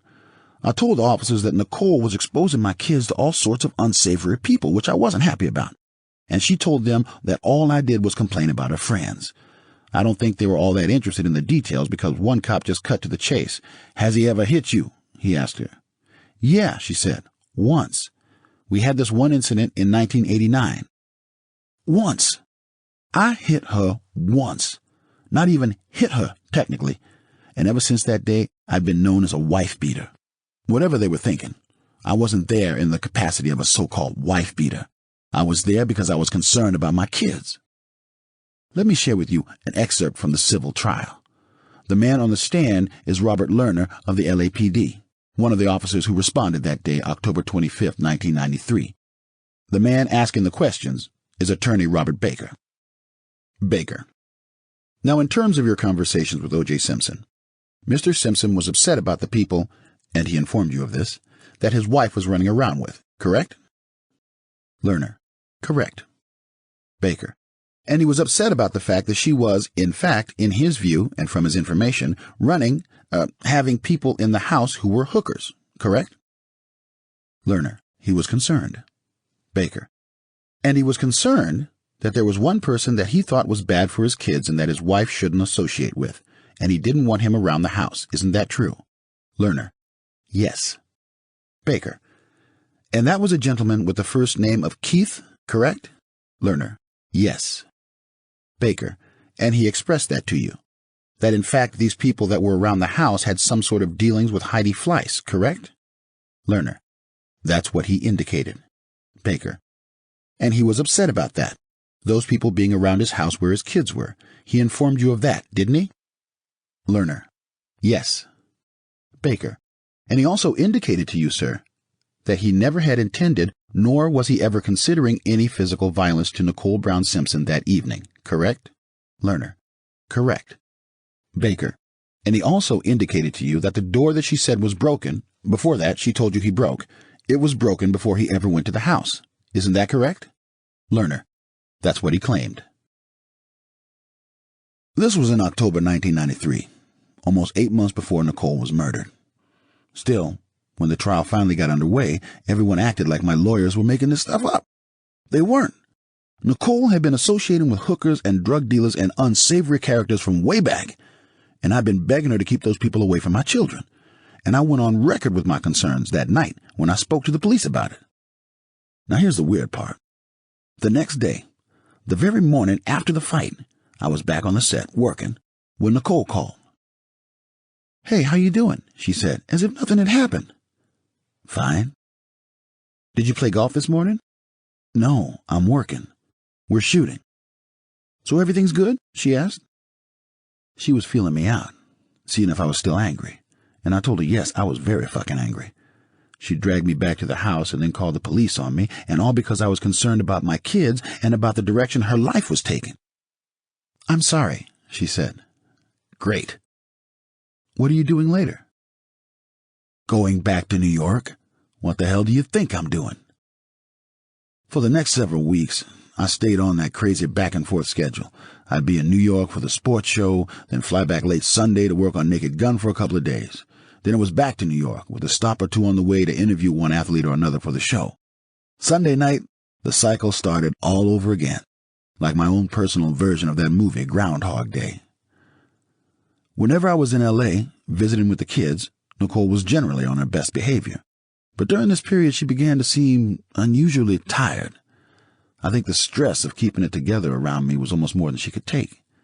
She really wanted this thing to work, so she was determined to be a good little girl, but the effort left her exhausted. I also began to wonder whether she was doing drugs. The one thing that she wasn't able to control was this constant harping about our living arrangement. She kept pushing me to let her and the kids move back into Rockingham, and I kept telling her no.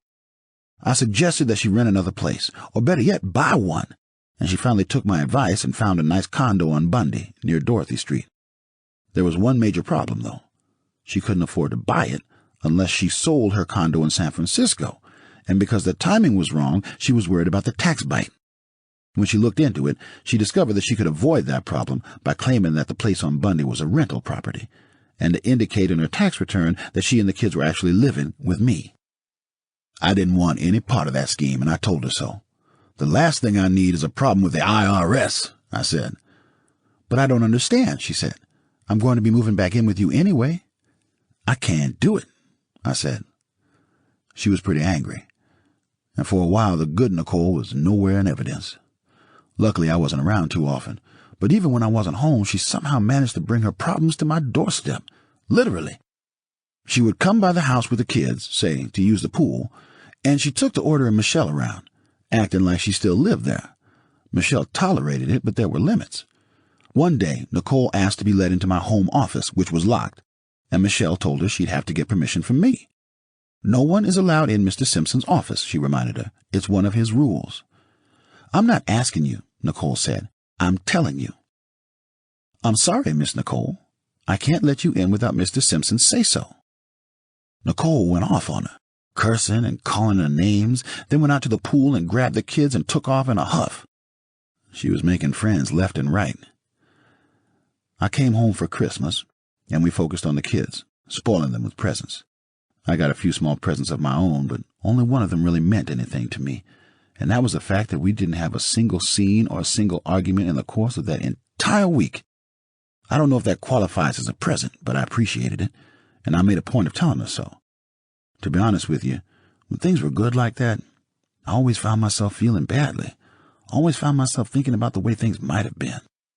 Nicole had given me 15 great years, but that Nicole hadn't been around much recently, and the Nicole who had taken her place was not someone I knew or even wanted to know. At that point, I was pretty much biding my time until the year was up, and in some ways, to be honest, I was already gone. I remember speaking to Nicole's mother about the various problems, the business with the housekeeper, the questionable friends, the drugs, and she was just as concerned as I was. Unlike me, though, she was still hopeful. Maybe it's just a phase, she said. Maybe she'll get tired of running around with those people. Well, I hope so, I said, but I don't know. Whenever I try to talk to her about it, she gets pissed off. I don't think there's anything either of us can do, she said. Nicole's going to have to get through this herself. I wasn't exactly sure what it was she was supposed to get through, to be honest. People fail at marriage every day, and they either find their way back or not. The question for me, even then, was why did we fail? Where did we go wrong? Nicole had told me on more than one occasion that she felt as if she'd been with me forever, and that she was tired of living in my shadow. Maybe that was it. Maybe she had sabotaged the marriage so she could go off and relive her lost childhood or something, one of those delayed adolescence things. If I was right, and if that was what she had to get through, I figured I had a very long wait ahead of me. 4. The Two Nicoles. Nicole moved into the Bundy condo in late January, and she liked it just fine, but she was still pissed that I hadn't asked her to move back into Rockingham. I can't believe you made me buy my own place, she whined. Nicole, we've been through this. Give it time. I'm just saying. I know, you've been saying for a while. Well, it makes me wonder, she said. I'm trying to be hopeful, but you're making it really hard. It's January. We've got 4 months before Mother's Day. On Mother's Day, it will be exactly 1 year. I know, she snapped. Stop reminding me. I feel like I'm on trial here. The move created one other problem for Nicole, aside from the tax issue, and this one concerned her houseboy, Cato. At the Gretna Green place, he lived in the guest house, but on Bundy, all she had was a little maid's room, so she asked me if I'd put him up at one of the 3 guest houses on my property. It was supposed to be temporary, until Cato could find a place of his own, and I told Nicole I was glad to help out. Within a week, Cato was living at Rockingham. Years later, when the trial got underway, somebody floated a crazy story about this. They said that Nicole had offered Cato the maid's room at the Bundy condo and that he was game, but that I didn't want them living under the same roof. Again, people didn't seem to understand that, by that point, I had absolutely no interest in reconciling with Nicole. After all, if I had wanted her back, she never would have bought the place on Bundy. She and the kids would have moved into Rockingham, which is what she'd been hounding me about all along. In short order, Nicole began to resent Cato. I don't know what it was exactly, but he was living at the house, and she wasn't, and I think that really pissed her off. I know it makes absolutely no sense, but a lot of the shit we went through made no sense, and I think my theory is as good as any. Now there were 2 people at Rockingham that really pissed her off, Michelle and Cato. 3 if you count me, but she kept coming by anyway, mostly to hang out by the pool and to torment me with her unhappiness. At one point she told me, "Oh, Jay, when I come by the house, I don't want to see either Michelle or Cato. Cato shouldn't even be on the property, and Michelle should hide in her room until I'm gone. You understand? When I'm around, I don't want either of them around." I looked at her, wondering if she'd lost her mind. Who was she coming by to tell me how to run my home? If she didn't want to see Michelle and Cato, she didn't have to come by at all. She could drop the kids off out front, and I'd be glad to hang by the pool with them. I told her as much, and she looked at me with such hatred, I thought she was going to leap off her lounge chair and attack me. But she didn't attack me. She picked up her copy of People magazine and ignored me. To make matters worse, several of her close friends started coming by to express concern about the shape she was in, as if I could do something about it. Nicole was still hanging out with that same bad crowd, they said, drinking too much and clearly doing drugs. Every other day I heard variations on the same tune. O.J., you got to do something about it. She needs help. But what could I do? Whenever I brought it up, which was often, believe me, she told me she didn't want to hear it. Or worse, she stormed out. As usual, everything was my fault. In her mind, if I'd only let her move back into Rockingham, life would be perfect. But I hadn't let her move back in, and all she had was her friends and a big tax problem. The tax problem was my fault too, of course. It was all my fault. Nicole's life was turning to shit because I didn't love her, and she was certainly lovable, so the problem was me. I was responsible for everything. One afternoon, she came by the house to drop off the kids so she could run a few errands, and I thought she looked a little glassy-eyed. When the kids were out of earshot, I asked her if she was okay. I did it nicely, not accusing her of anything, not confronting her. You know, I said, I'm hearing from a lot of people, your friends mostly, that you're fucking yourself up with drugs and shit. You want to talk about it? Fucking myself up? That's crazy. What friends are telling you this? People who are worried about you. She got mad. She said it was bullshit, that these so-called friends of hers didn't know what they were talking about, that she was in complete control. To tell you the truth, I didn't have any concrete evidence to back up the allegations. The woman looked worn down, yes, and she was erratic, and sometimes she seemed completely out of it. But it's not like I really knew anything. If I had, trust me, I would have done something about it, both for her and for the kids.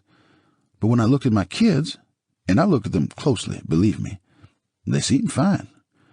They didn't look messed up or haunted or any of that shit. On the contrary, they seemed solid and happy, and they were as loving toward Nicole as they'd ever been, if not more so. If something really bad was going on, I figured I'd see it. But I didn't see a thing. Not in them, anyway. In Nicole, though, the changes only became more obvious with time. She became even more erratic, looked even more worn down, and she seemed increasingly lost. It was hard to understand. For as long as I'd known her, Nicole's head and heart had always been in the right place. Whenever any of her friends had a problem, they always went to her first. She was solid and clear-thinking, and she always made the right moral decision. But that was another Nicole, and she hadn't been much in evidence lately. In fact, in some ways it was as if the new Nicole was taking over, and I can't say I much liked her. One day, right around this time, I was just back from New York, sitting by the pool in a lounge chair reading, waiting for Nicole to show up with the kids. The moment they showed up, the kids ran off to the guest house with a note for Cato. What was that all about? I asked her. A letter for Cato, she said. I want him gone. Cato wasn't home, but the kids left the note there, and they obviously knew what it was about. Cato's a freeloader. He's a bum. Cato has to find a place of his own because Mom doesn't want him here. I was shocked, but I bit my tongue until they were in the pool, out of earshot. Why do you have to go and teach them that shit? I said. They're little kids. They don't need to get in the middle of it. She rolled her eyes and stormed off, disappearing into the house. A few moments later, she was back. Man, I hate that woman. She was talking about Michelle, of course, and I didn't want trouble, so I went into the house and asked Michelle to disappear for a while. Go down to the Brentwood Mart and get some fresh flowers or something, I suggested. Nicole will be gone in an hour or two. Michelle looked a little upset, but she knew it was for the best. Okay, Mr. Simpson, she said, barely audible. All right, let me just finish cleaning up the kitchen and I'll go. I went outside and told Nicole that Michelle was leaving for a while and that she could relax. But she didn't seem very relaxed. She was full of venom. You've got to fire that woman, she hissed. And I said, Nicole, look, if we get back together, Michelle already knows that you and her is not going to work out. But let's just wait and see. We're still a few months away from that. I thought that was a pretty reasonable thing to say, but it must have rubbed Nicole the wrong way. She went back into the house and returned just a few minutes later looking very worked up. I just hit her, she said. What? I hit her. I couldn't help it. I hate her attitude. What do you mean you hit her? You can't hit her. I got up from the lounge chair and walked into the kitchen and found Michelle sitting there, red-faced, tears streaming down her cheeks, trying to call the cops. I'm calling the police, she said. Look what she did to me. She slapped my face. She kept misdialing the number, 411 instead of 911. So I went over and apologized for Nicole's behavior and tried to calm her down. I'll take care of everything, I said, setting the phone back in its cradle. Please don't call the police. You can't just hit a person and get away with it, Michelle said, still crying. I know, Michelle. That's what I told her. I'm sorry. I don't know what's gotten into Nicole lately, but I'll get it handled. Well, I don't know what's gotten into her either, Mr. Simpson, but I can't take it anymore. I went outside, pissed, and confronted Nicole. How can you do what you just did? How could you hit that poor lady? I don't care if you don't like her attitude. You don't go around hitting people. Don't tell me what to do, Nicole snapped, then got up and went over to the side of the pool and told the kids to get out. We're going home, she said. Then she stormed off with the kids still dripping wet as if it was me who had done something wrong. I went back and looked in on Michelle again, and I apologized again, and I told her that I was going to get everything handled right away. I then called Kathy Randa at the office, and she got my lawyer on the phone. I walked them through what had just happened. You should have let Michelle call the police, my lawyer said. Nothing like an assault charge to teach a person a lesson. What am I going to do about Michelle? I asked. Talk to her. Make sure she's okay. When I got off the phone, I went back into the kitchen. Michelle had pulled herself together, more or less, but she was still very upset. Before I could ask her if there was anything I could do, she turned to me and said, Mr. Simpson, I just can't stay here. I'm going to resign. Now, we went back and forth on this a little bit, but she was pretty determined. So I told her not to worry about finances or anything, that I would take care of her until she was settled and happy at a new job. Thank you, Mr. Simpson. I promise I won't leave until I help you find someone to take my place. Within a few days, Michelle introduced me to a friend of hers, Gigi, and I hired her on the spot. The very next day, this is in March 1994, Nicole called to tell me that she thought we should all go to Cabo for a week or two. A bunch of our friends were going, including Bruce Jenner and his wife Christy, and Faye Resnick and her fiancé Christian Reichhardt, and Nicole thought it would be fun. Fun? She just created all sorts of domestic havoc for me, and now she was talking about fun? I can't go, I said, and it was true. I was getting ready to do Frogmen, a television pilot, which was going to start shooting that following week in Malibu, and would continue shooting for several more weeks in Puerto Rico. I've got the show to do. That's not till next week, she said. I'm not in the mood, I said. Honey, come on, please, do it for the kids. So I went. I'm a pushover. And we had a pretty good time, to be honest. The beach, good food, good drink, jet skis with the kids, afternoon naps in the shade, and more good food and drink at the end of the day. I had to come back that first Sunday, though, to be on location in Malibu bright and early the next morning, and I left Nicole behind with the kids and our friends. That Thursday evening, as I was on my way home from the shoot, Nicole reached me on my cell phone. I'm back, she said. I thought you were staying the whole week, I said. I missed you. And I know you're going to be in Puerto Rico for a whole month, so I wanted to spend a little time with you before you left. There was something a little weird about the whole thing. Nicole was never a good liar. And when we got together that night, something told me she wasn't being completely honest with me, but I didn't pursue it. I accepted what she told me, and we had a truly terrific weekend together. She was the old Nicole again, the good one. On Sunday morning, as I was packing for my trip, I suggested hooking up in Miami in 2 weeks, where one of my friends was getting married. I told her I'd fly up from Puerto Rico, and she could fly down from L.A., and we could have ourselves another perfect weekend. Just like this last weekend, I said. It really was perfect, wasn't it? She said. And I swear she had tears in her eyes. Yes, I said, it really was. When I left for the airport, I was in a terrific mood, and I remember calling Nicole's mother from the limo. I know I wasn't real optimistic about this whole reconciliation thing, but it looks like I was wrong, I said, eating my words. Things are finally beginning to work out. I'm glad to hear it, she said. I always had hope. It was a real turning point for me. After months of telling myself that our relationship was going absolutely nowhere, I felt as if we were really going to make it. When I called Nicole from Puerto Rico the next day, however, she sounded like the other Nicole, the one I didn't like.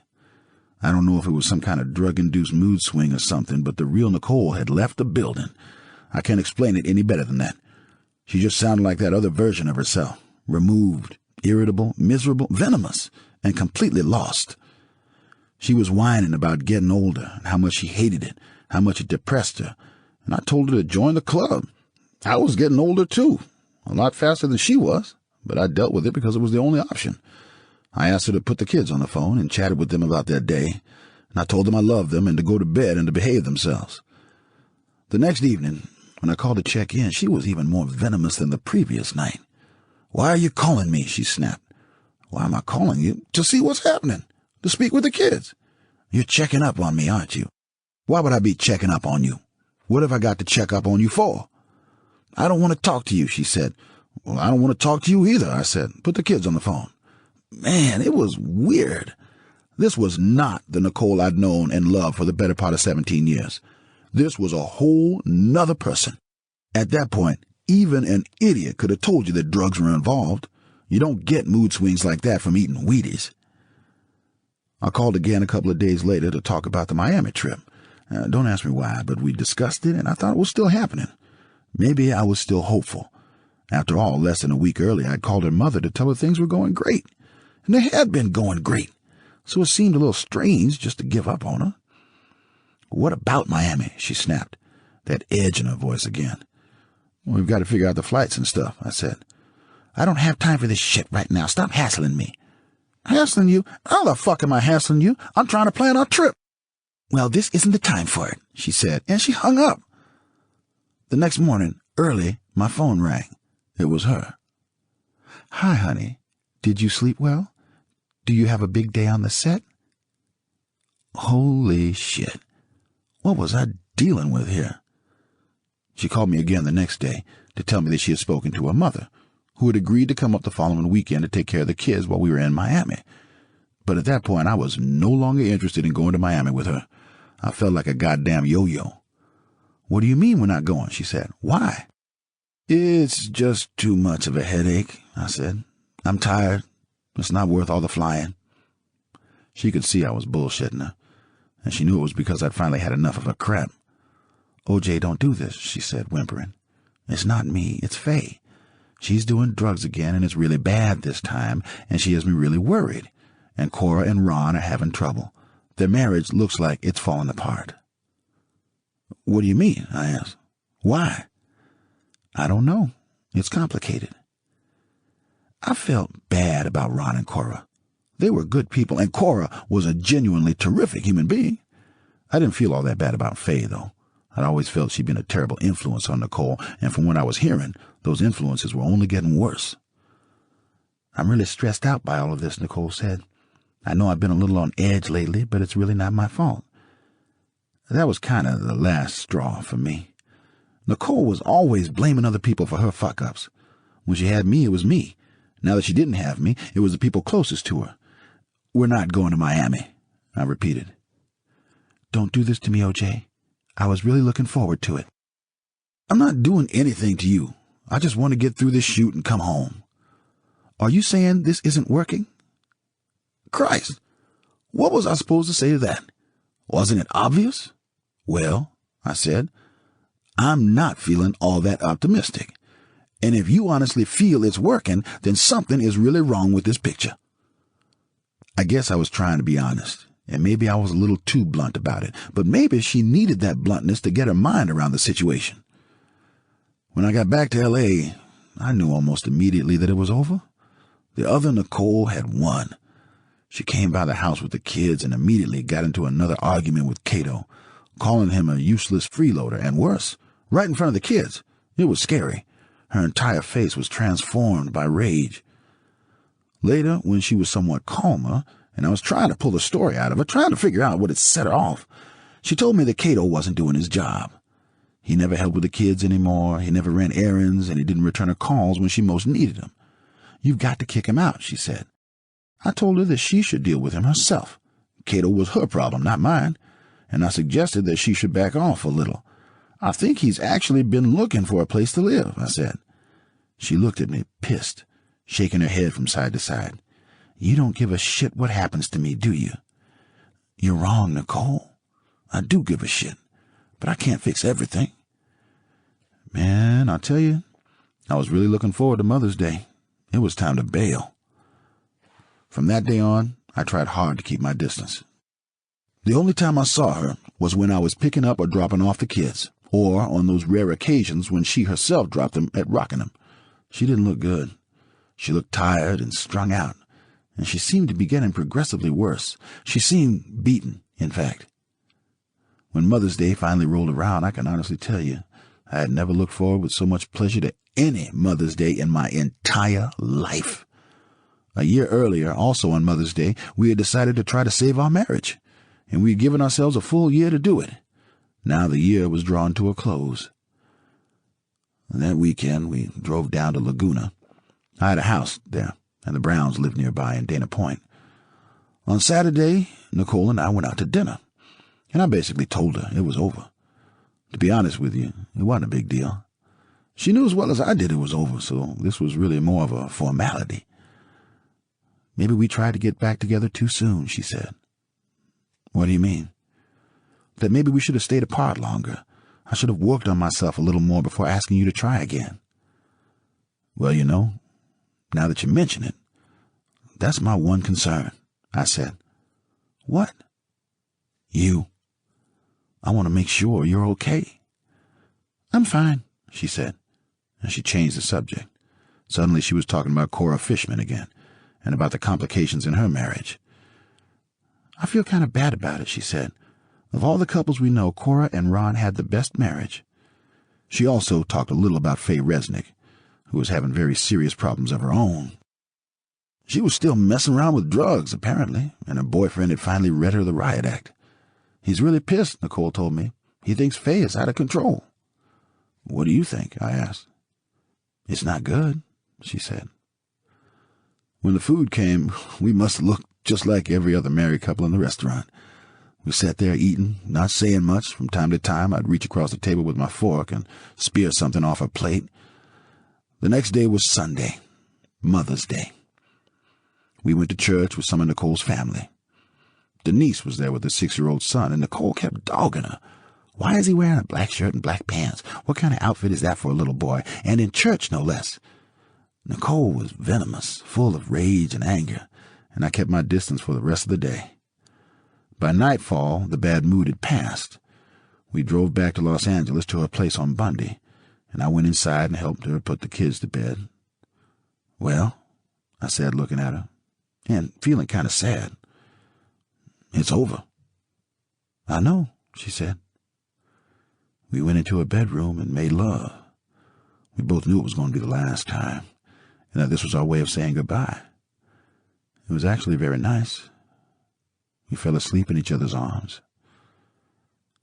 In the morning, before the kids were up, I slipped out of the house, went back to my place on Rockingham. It was time to get on with my life. 5. Things fall apart. Later that same morning, I went by the office and told Kathy Randa all about Mother's Day weekend. "We are done," I said. "We are moving on." "You sure about that?"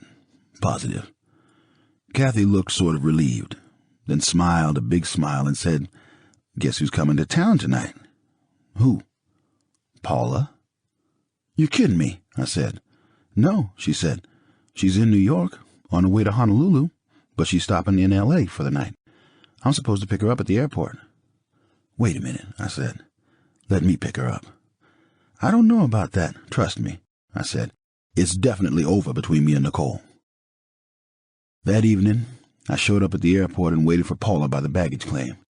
I saw her before she saw me, and she looked as beautiful as ever. She also looked kind of stunned, to be honest. "What are you doing here?" she asked. "Well, it's been a year," I said, "and it's over." "You're done?" "We're done."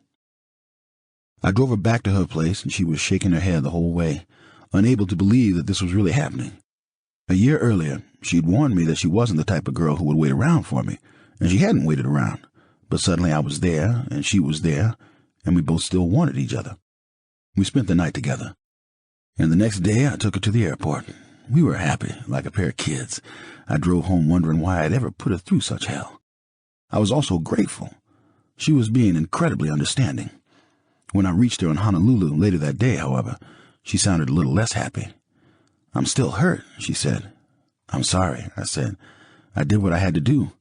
If I hadn't made an effort to keep the family together, I would have wondered about it for the rest of my life." "It was a long year," she said. "It was long for me, too." "I don't honestly know what I want from you," she said. "All I know is that I want to take it real slow." I was game for anything, and I told her so. I wanted Paula back in my life, and I made it clear that I'd jump through hoops for her. On the other hand, to be completely honest, I wasn't sure we could make it work. Paula was looking to settle down and start making babies, and I was done with that part of my life. I figured we could have that conversation when she returned to Los Angeles, but it never happened. A few weeks later, Nicole and Ron Goldman were dead, and I was being charged with the murders. But I'm getting ahead of myself again. A few days after Paula left for Honolulu, I was in New York on business, and I got a call from Gigi, my housekeeper. She was upset. She said Nicole had just been by the house and that she'd asked her to take care of the kids that weekend. "What are you crying about?" I asked. "That's no reason to cry." "Nicole got mad at me," Gigi said. "What do you mean she got mad? What right does she have to get mad? You work for me, and you're off on weekends. If you want to babysit the kids, that's between you and Nicole. But she can't be coming by making demands." "Yes, sir. That's what I tried to tell her. But she said I'd better be here when she came by to drop off the kids." "That's crazy. She's got no right even coming by the house when I'm not there. Don't worry about a thing. I'll take care of it right away." I called Nicole the moment we got off the phone. I was pissed, but I kept it civilized. "Gigi works for me, and she has the weekends off," I said. "You can't be hassling her. You ran Michelle off. Please don't do the same with Gigi." Nicole didn't apologize, but she didn't come by the house that weekend either. 2 days later, however, when I was back, she stopped by to drop off the kids, and I thought I heard her having words with Cato. I looked out the window but couldn't see her, and I couldn't see Cato either. He was probably running for the hills.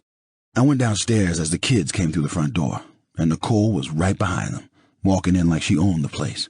"I thought I told you to get rid of Cato," she barked. "I don't want to talk about Cato," I said. "Not now, not ever." "I never want to see him again," she said. "Nick, come on. Back off. The guy told me he found a place, but it fell out." "Bullshit." I ignored her. I took the kids out to the pool and we jumped into the water. Nicole watched us for a few minutes, scowling. "I'm leaving," she said. I looked at her as if to say, "So fucking what? Leave already." She got the message. She turned and left. I hung out with the kids and tried not to think about her, but it was hard. She was clearly deteriorating. Maybe she was upset because we were over.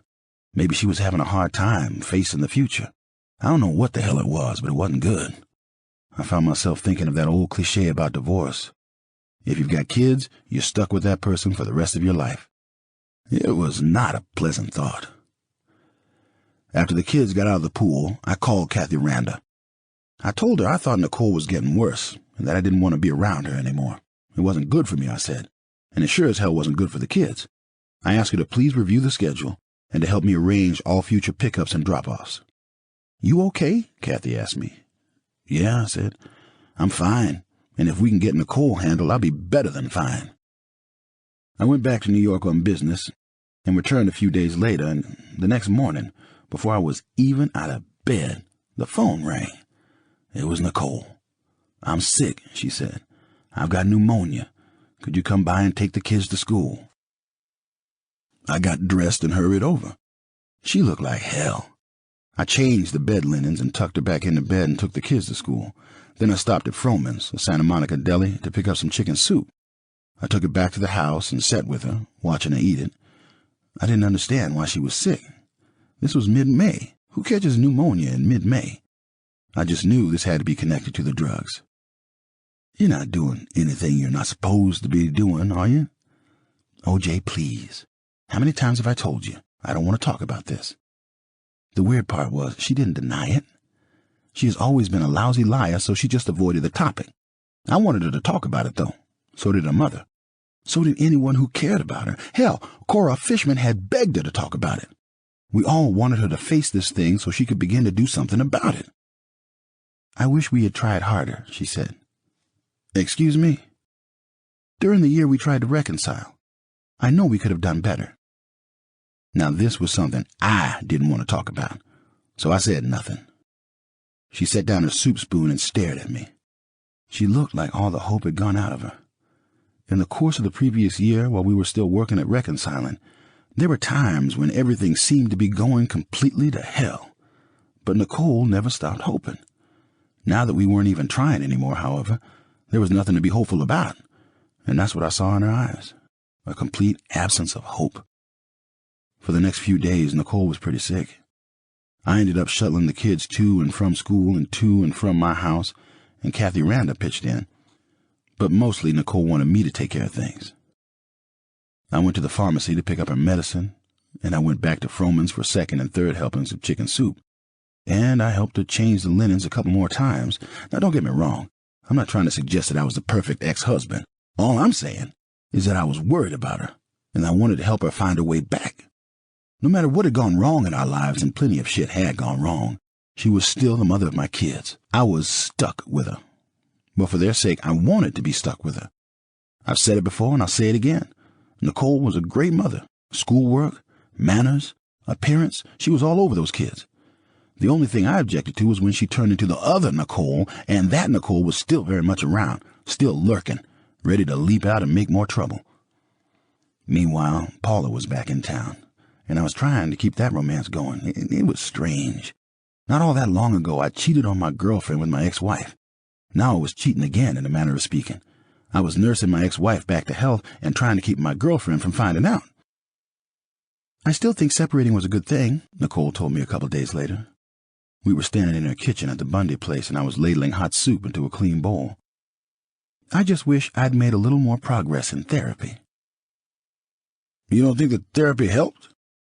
It helped, I guess. But it didn't really change anything. I wanted to get stronger for us so that we could have a stronger relationship, but that didn't work out too well. Well, you know, that shit takes time. I already quit therapy, she said. I didn't think I was making enough progress.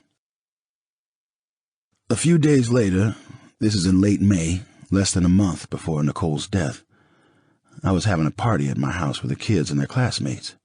It was a little fundraiser for the school, and this was the third consecutive year I'd played host. I had clowns and magicians and those bouncy things for little kids, and of course lots of good food for everyone. The day of the picnic, Cato was on his way out of the house to meet some friends, and he stopped by the party to say hello. I heard the kids giving him a hard time. They were repeating all the things they'd learned from Nicole, that he was a freeloader and a bum. And I went over and told them to cut it out. I wasn't mean about it, though. I realized they didn't know any better. Nicole had poisoned them with her anger. Tell you the truth, though, I was a little sick of Cato myself. I'd already told him to find a place of his own on more than one occasion, and he kept assuring me that he was trying. It's not like he was underfoot or anything, though, so I didn't give it much thought. But that was one of those things that made it hard for me to understand the depth of Nicole's rage. She saw him even less than I did, but the mention of his name could really set her off. About an hour after Cato left, Nicole showed up in the middle of the picnic. The first words out of her mouth were, "Where's Cato? I sure hope I don't see him." "He left," I said. I wondered what she was doing there, but since she had often co-hosted that little picnic with me, I wasn't going to ask her to leave. "You feeling better?" I asked. Instead of answering, she reached up and gave me a little kiss. Then she went around saying hello to the parents, most of whom she knew from school. She was acting very friendly and behaving like the hostess and even thanking people for coming. I thought that was pretty strange. Everyone knew we were no longer together. Everyone knew she didn't live there anymore. I tried not to think about it. I went inside and joined some of the dads who were watching the NBA playoffs. A few minutes later, Nicole came down and dropped onto the couch next to me and asked me to rub her feet. I rubbed her feet for a few minutes, mostly because I didn't want to get into anything. She was pale and still looked pretty sick. "You okay?" I asked. "Uh-huh," she said. "Just tired." I stopped rubbing her feet and told her to go upstairs and lie down. I said I'd stop in later to check on her. She went, and I thought I'd gotten rid of her, but within a few minutes, Gigi, my housekeeper, came by to tell me that Nicole was asking for me. I went upstairs, frustrated, and found her lying on my bed. "What's up?" I asked. Why is Cato still here? Why is Cato still here? What the hell does that have to do with anything? He's not here now. I hate him. For Christ's sake, Nicole, you're the one who asked me to put him up. I know, she said, but that was 5 months ago. He was supposed to work for his rent, and he's not working. He's not doing shit for me. I keep asking you to get rid of him, and you're not getting rid of him. Why are we having this conversation now? I said. I've got people downstairs. We're having this conversation now because I don't want him around anymore. I don't want to see him when I'm here. I felt like saying, nobody asked you to come by, but I didn't. The whole thing was crazy. Nicole wasn't making any sense on any level. I don't like Gigi either, she said suddenly. Gigi? What has she ever done to you? What is going on with you, Nicole? Are you on something besides antibiotics? Why are you still giving me shit about that, she snapped. Because I'm worried about you, I said. Isn't that sweet, she said, but she had an edge in her voice. Man, I didn't need that shit. I turned around and left the room without another word. To be honest with you, Nicole's behavior was beginning to scare me. The party wound down without incident, and Nicole went home also without incident. But the next day I had Paula over, and we were watching a movie on TV, working on our relationship, taking it slow, when the phone rang. It was Nicole. She was screaming so loud that I had to take the phone into the kitchen. Why are you trying to steal my friends? She shouted. Steal your friends? What the hell are you talking about? You invited them to the fundraiser. Jesus, I couldn't believe it. She was talking about the sports banquet I was hosting to raise money for Cedars-Sinai, for children with birth defects. The previous fall, while Nicole and I were still together, or trying to be together, I had suggested that she ask some of her friends to join us at our table. I had my doubts about these so-called friends, but Nicole had told me repeatedly that I was wrong about them, and I wanted to give her an opportunity to show me I was wrong. She could bring them to the fundraiser, and maybe I'd find out that they were truly the good, decent people she was telling me they were. After Nicole and I split up, though, definitively this time, I'd asked Paula to come with me to the fundraiser. I didn't think she would be all that comfortable around Nicole's friends, though, so I had to disinvite them. Ron Fishman and his son Michael were still welcome, as was Christian Reichardt, but I didn't want to force Paula to deal with the girls, Cora or Faye or any of those people, because I didn't think it would be fair to her, or even to Nicole, frankly. When I called Faye to tell her that the plans had changed and that I didn't think the evening was going to work out, she tried to set me straight. I thought Christian and I were your friends, she said. Well, you are my friends, I said. What the hell was I going to say? And she said, then why can't we come? I tried to explain it to her, suggesting that it might be hard on Paula, and she told me that didn't make any sense at all. OJ, we don't play that game, she said. We don't take sides. We want to be your friends, and we'd love to meet Paula. At that point, what could I do? Fine, I said. You can come. So there I was in the kitchen, with Nicole screaming at me about the fundraiser, demanding an explanation. I didn't invite Faye, I hollered back. Faye invited herself. Liar, she yelled. You're a goddamn liar. My God, this woman was crazy. One day I was an angel, the best thing that ever happened to her, and the next day I was Satan himself. I hung up and called Faye's house. Christian Reichardt answered the phone. I told him what was happening, and he put Faye on the phone, and I explained how Nicole had just gone ballistic over the fundraiser. Come on, OJ, she said. You know what this is about. No, I said.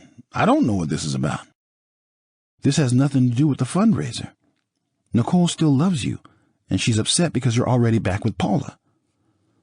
Who cares about that? I snapped. It's over between us. I can be with whoever I want, and so can she. I don't tell her who to go out with, and I don't care. And I wish the hell she'd move on already. Well, that's the problem, Faye said. She can't move on. She loves you. It's easy for you to move on because you don't love her, but she's still crazy about you and can't let go. I didn't want to get into a long, philosophical conversation. Faye, I said, I don't have time for this shit. I just need a favor from you. I need you to call Nicole and tell her that you invited yourself to this thing. You just do that one favor for me, okay? And while you're at it, please tell her I don't give a shit who she dates or anything else. I know that wasn't the nicest thing to say, but I didn't really care at that point. I was sick of dealing with Nicole's crap.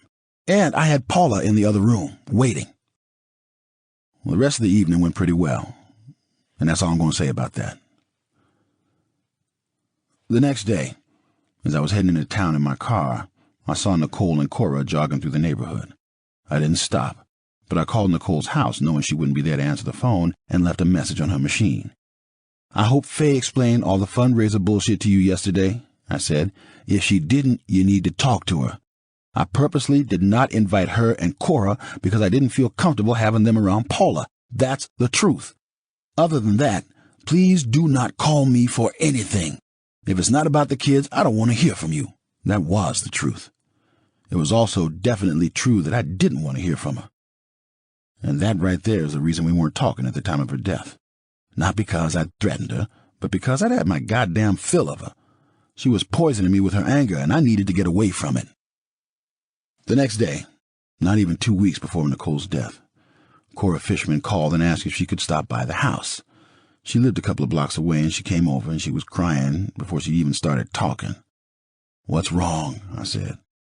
"You've got to do something about Nicole," she said. "You've got to get her away from these people. Hey, don't you think I've tried?" "Then do it by force if you have to," she said. "Run an intervention, but do something. I'm begging you." "I'm sick of trying." "You don't understand," she said. "We had a big fight yesterday after we went jogging. Nicole is one of my best friends. We've never had a fight like that. She just refuses to accept that she's in serious trouble. And in my heart, I know something bad is going to happen." I'll be honest with you. I liked Cora, but I wasn't moved by her tears. "Don't tell me," I said. "Tell her mother. Tell another friend. I'm finished with her. OJ, please." "Hey," I snapped. "It ain't my problem." That was the end of the conversation. Much later, of course, during the trial and during those many months behind bars, I often thought back to that moment, and I felt pretty guilty about it. But at the time, I was completely done with Nicole, and I was responding as I saw fit.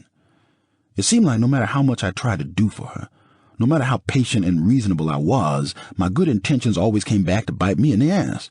So I was pretty angry at that point, yeah.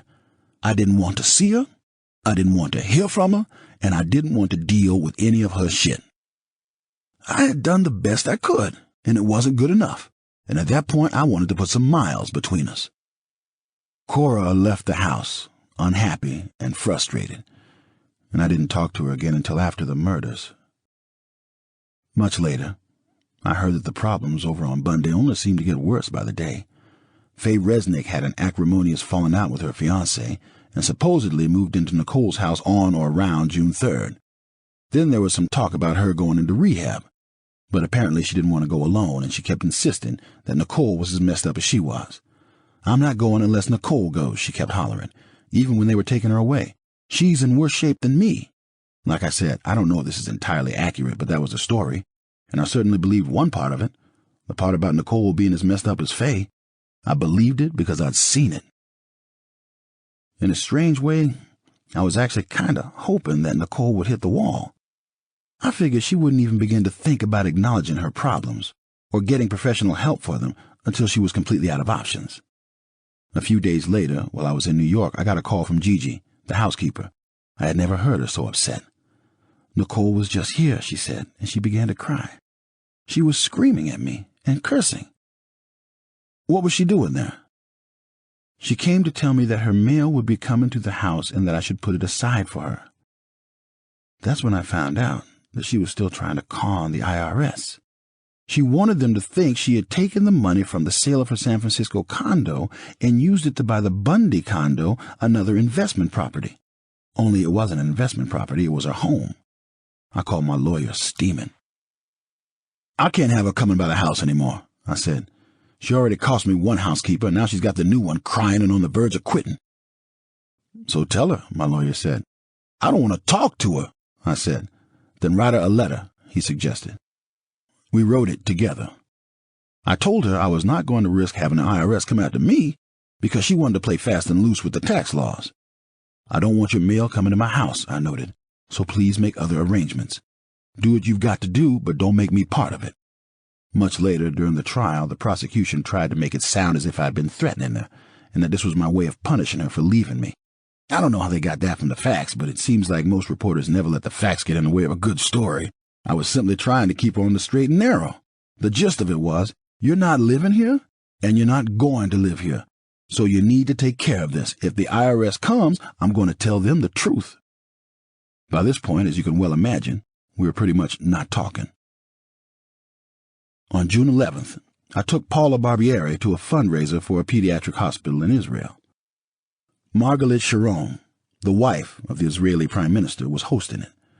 When it was over, Paula and I went back to my place and made love. I felt I had really fallen for her, and things seemed to be getting better by the day.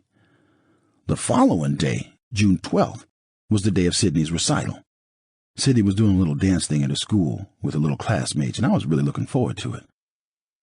Nicole called me late that afternoon to ask me if I was bringing my son, Jason, and to see whether I could get there early to reserve a few seats. I was tied up with stuff, so I told her I probably wouldn't get there till 6 when the recital started. I also told her that I was coming alone. I don't know whether she thought I'd be bringing Paula, but I wanted to set her mind at ease, so I volunteered that information. I had decided not to bring Paula out of respect for Nicole and her family, and I'd already talked to Paula about it. Unfortunately, that conversation had not gone well. She wanted to come and didn't see why I had to keep her away from the Browns. "I don't know why it's such a big deal," she said. "They all know about me."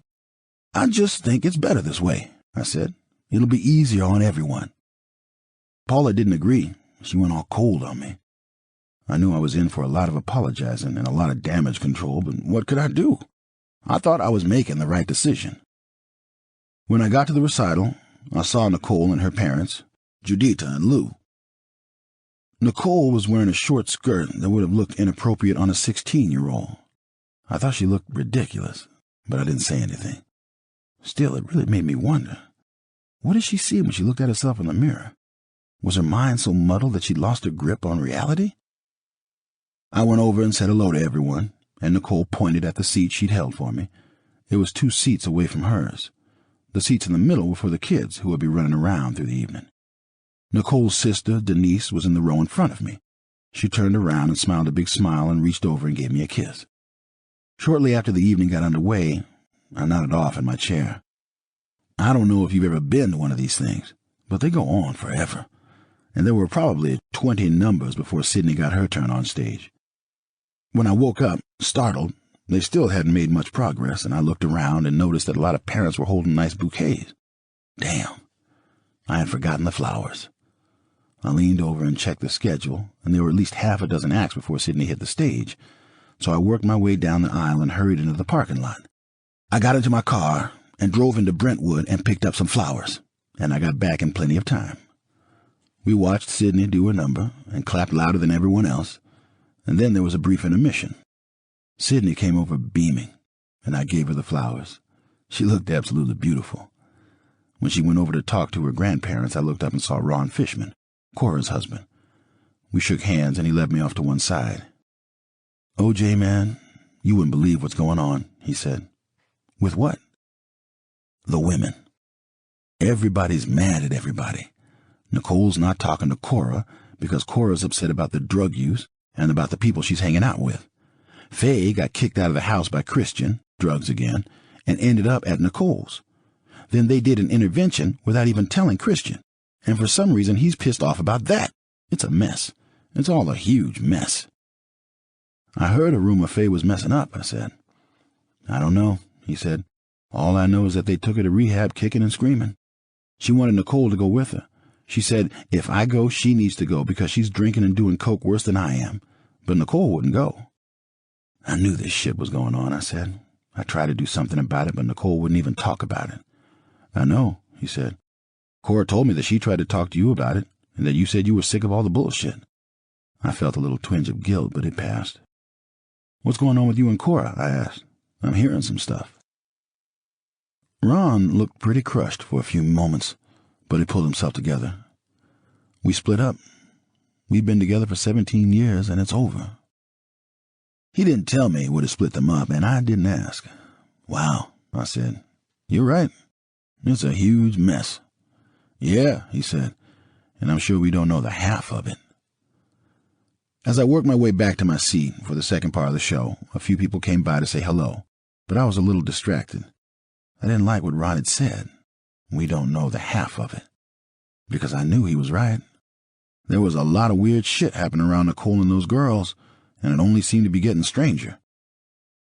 As I sat down, I saw Nicole looking at me, like she was wondering what Ron and I had been talking about, but I didn't say a word to her. I didn't want to get into it. At some point, we were going to have to face this thing head on, and I was probably going to need her family's help, but this wasn't the time or the place for it. I was upset enough. If I talked to her now, I knew I'd just get angry. I was also very tired. I'd been in about 4 cities in the past week, and I had a late flight to Chicago that night for a get-together with the people at Hertz. I waited for the second half of the show to begin. That's what I was there for, after all, for my kids. I wasn't going to do anything that might ruin things for them. The second half seemed shorter, or maybe I just nodded off again. When it was over, Sydney came running over and we had our picture taken together. Then I ran into Judy, who was all smiles. "Where's Nicole?" she said. "Aren't we going to dinner?" "You guys are going," I said. "I ain't going." Denise came over and gave me a big kiss, and Lou showed up and shook my hand and said hello. "I'm not going to dinner," I told him. "I've got to stay away from your daughter." I said it with a big smile, though, as if I was horsing around, but deep down I meant it. I did not want to be around Nicole. Much later, during the trial, this whole evening became a huge issue. For starters, the prosecution tried to suggest that I hadn't been invited to dinner, and that I was upset about it. I didn't need an invitation. It wasn't like that. If I wanted to go to dinner, I would have gone, but I'm the one who didn't want to go. I didn't have the energy to get into anything with Nicole, and I knew we'd get into it if I was there. The last time we talked, prior to our brief conversation earlier in the day, was when she called to scream at me about taking her friends to that fundraiser. Faye had spoken to her the next day to set the record straight, but Nicole had never bothered to apologize to me. If I was pissed off about anything, that was it. I was brought up to acknowledge my mistakes and to do something about them. Nicole had once had the same values as me, but I guess they got lost in the shuffle. So, no, I did not leave the recital upset and angry, as some people would have you believe. And I didn't think the Browns were indebted to me for all the wonderful things I'd done for them over the years, as other people suggested. Though God knows I had done an awful lot of wonderful things for them. And I wasn't in the dark mood attributed to me by several people who were at the recital, including Candace Garvey, wife of baseball Steve Garvey, who got on the stand and told the court that I was simmering and looked spooky. Hell, even Denise testified that I was in a horrible mood. "He looked like he wasn't there," she said. "He looked like he was in space." All of this would have been very damaging, of course, except that there was a guy from Portland at the reception, and he saw me there, mingling with my family, and secretly shot a little video of me to entertain his friends back home. When the trial eventually got underway, he was back in Portland, watching the proceedings on TV, and he heard all sorts of bullshit testimony about my horrible state of mind. He was a little taken aback, to say the least, so he dug up the tape and sent a copy to Los Angeles, and the defense team later played it for the court. What was I doing on the tape? I was laughing. I was cracking jokes with Lou. I was talking to Denise, who leaned over and kissed me for the second time that night, and I was horsing around with my kids. I was also doing my best to stay away from Nicole, admittedly. I wasn't going to go anywhere near that woman. I was sick and tired of her shit. If she wanted to take herself down, that was one thing. But I wasn't going to let her take me down with her. 6. The night in question. I was in a lousy mood after the recital. I was exhausted and not looking forward to getting on another plane. But most of all, I was upset about my brief conversation with Ron Fishman. I didn't like what Ron had said about Nicole and the girls. We don't know the half of it. The half I did know about was bad enough, but Ron seemed to think it was worse than either of us imagined. I also thought back to my conversation with Cora, Ron's wife, and felt another twinge of guilt. I'd pretty much given up on Nicole, but she was still the mother of my kids. I had to do something. If not for her, for them. For a few moments, sitting there in my living room, I wondered if I should threaten to fight her for custody. The idea was not to take the kids away from her. I knew that would destroy her. But to shake her up so badly that she'd finally start trying to get her shit together. The girl was an accident waiting to happen. As I was thinking about this possibility, Cato showed up. He was carrying a towel and a magazine and asked if he could use a jacuzzi. "Sure," I said. "How was the recital?" "Fine." "Did you talk to Nicole?" "I went out of my way to not talk to her," I said. You look bummed, man. What happened? Well, nothing, I said. This shit's endless. You should have seen the skirt she was wearing. She still thinks she's a teenager. Can I ask you something? Cato said. Why is Nicole so fucking mad at me? I didn't want to get into it. All that business about Cato living rent-free without doing anything to earn it. So I told him not to worry. You know how she is, I said. She puts her anger and craziness on everyone else. I noticed the magazine in his hand. It was a current issue of Playboy. Cato flipped it open and showed me one of the girls inside. He said he knew her and could introduce me, but I wasn't interested. He went off to get into the jacuzzi, and I found myself thinking about a Raiders cheerleader I'd known some years back. She looked a little like the girl in Playboy. I dug up her number and called, and when the machine picked up, I left a message. Hey, it's me, OJ. I wanted to see how you were doing and to tell you that I'm a free man, a totally free man. Call me. I hung up and realized that I really did feel kind of free. But the feeling only lasted a few moments. I found myself thinking about Nicole again, then about Paula. I was pissed at Nicole, and Paula was pissed at me because of Nicole. Maybe I should have taken Paula to the reception. I had tried to be respectful of Nicole and the Browns, and once again I got bit in the ass for my efforts. I went into my home office and started getting some of my things together for the trip.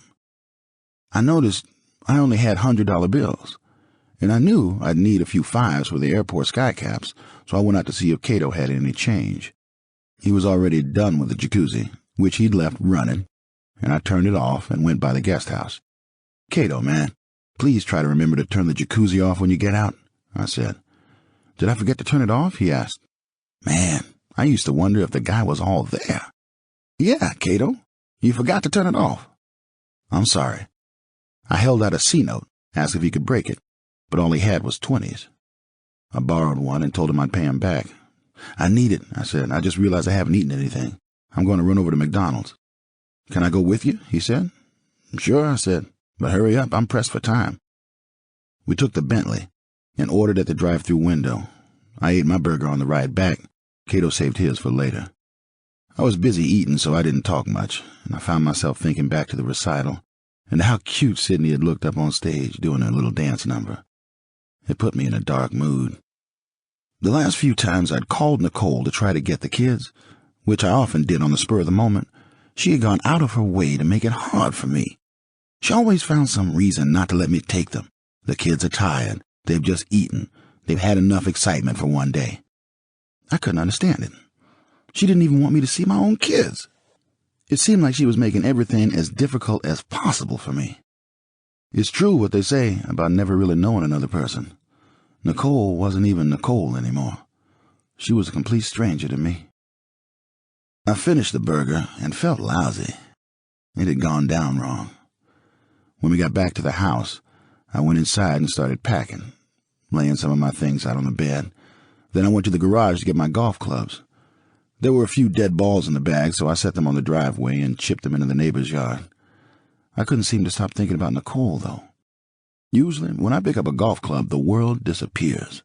That's one of the things I like about the sport. But this time, I couldn't get it out of my head. I remember thinking, that woman is going to be the death of me. It was probably around 9:30 by then. I figured Nicole and the kids and the Browns had finished dinner and gone their separate ways. As I found out later, they'd eaten at Mezzaluna, an Italian place on San Vicente Boulevard, in the heart of Brentwood. Nicole's mother, Judy, had left her glasses at the restaurant, and she called Nicole, who called the restaurant, and learned they'd found the glasses.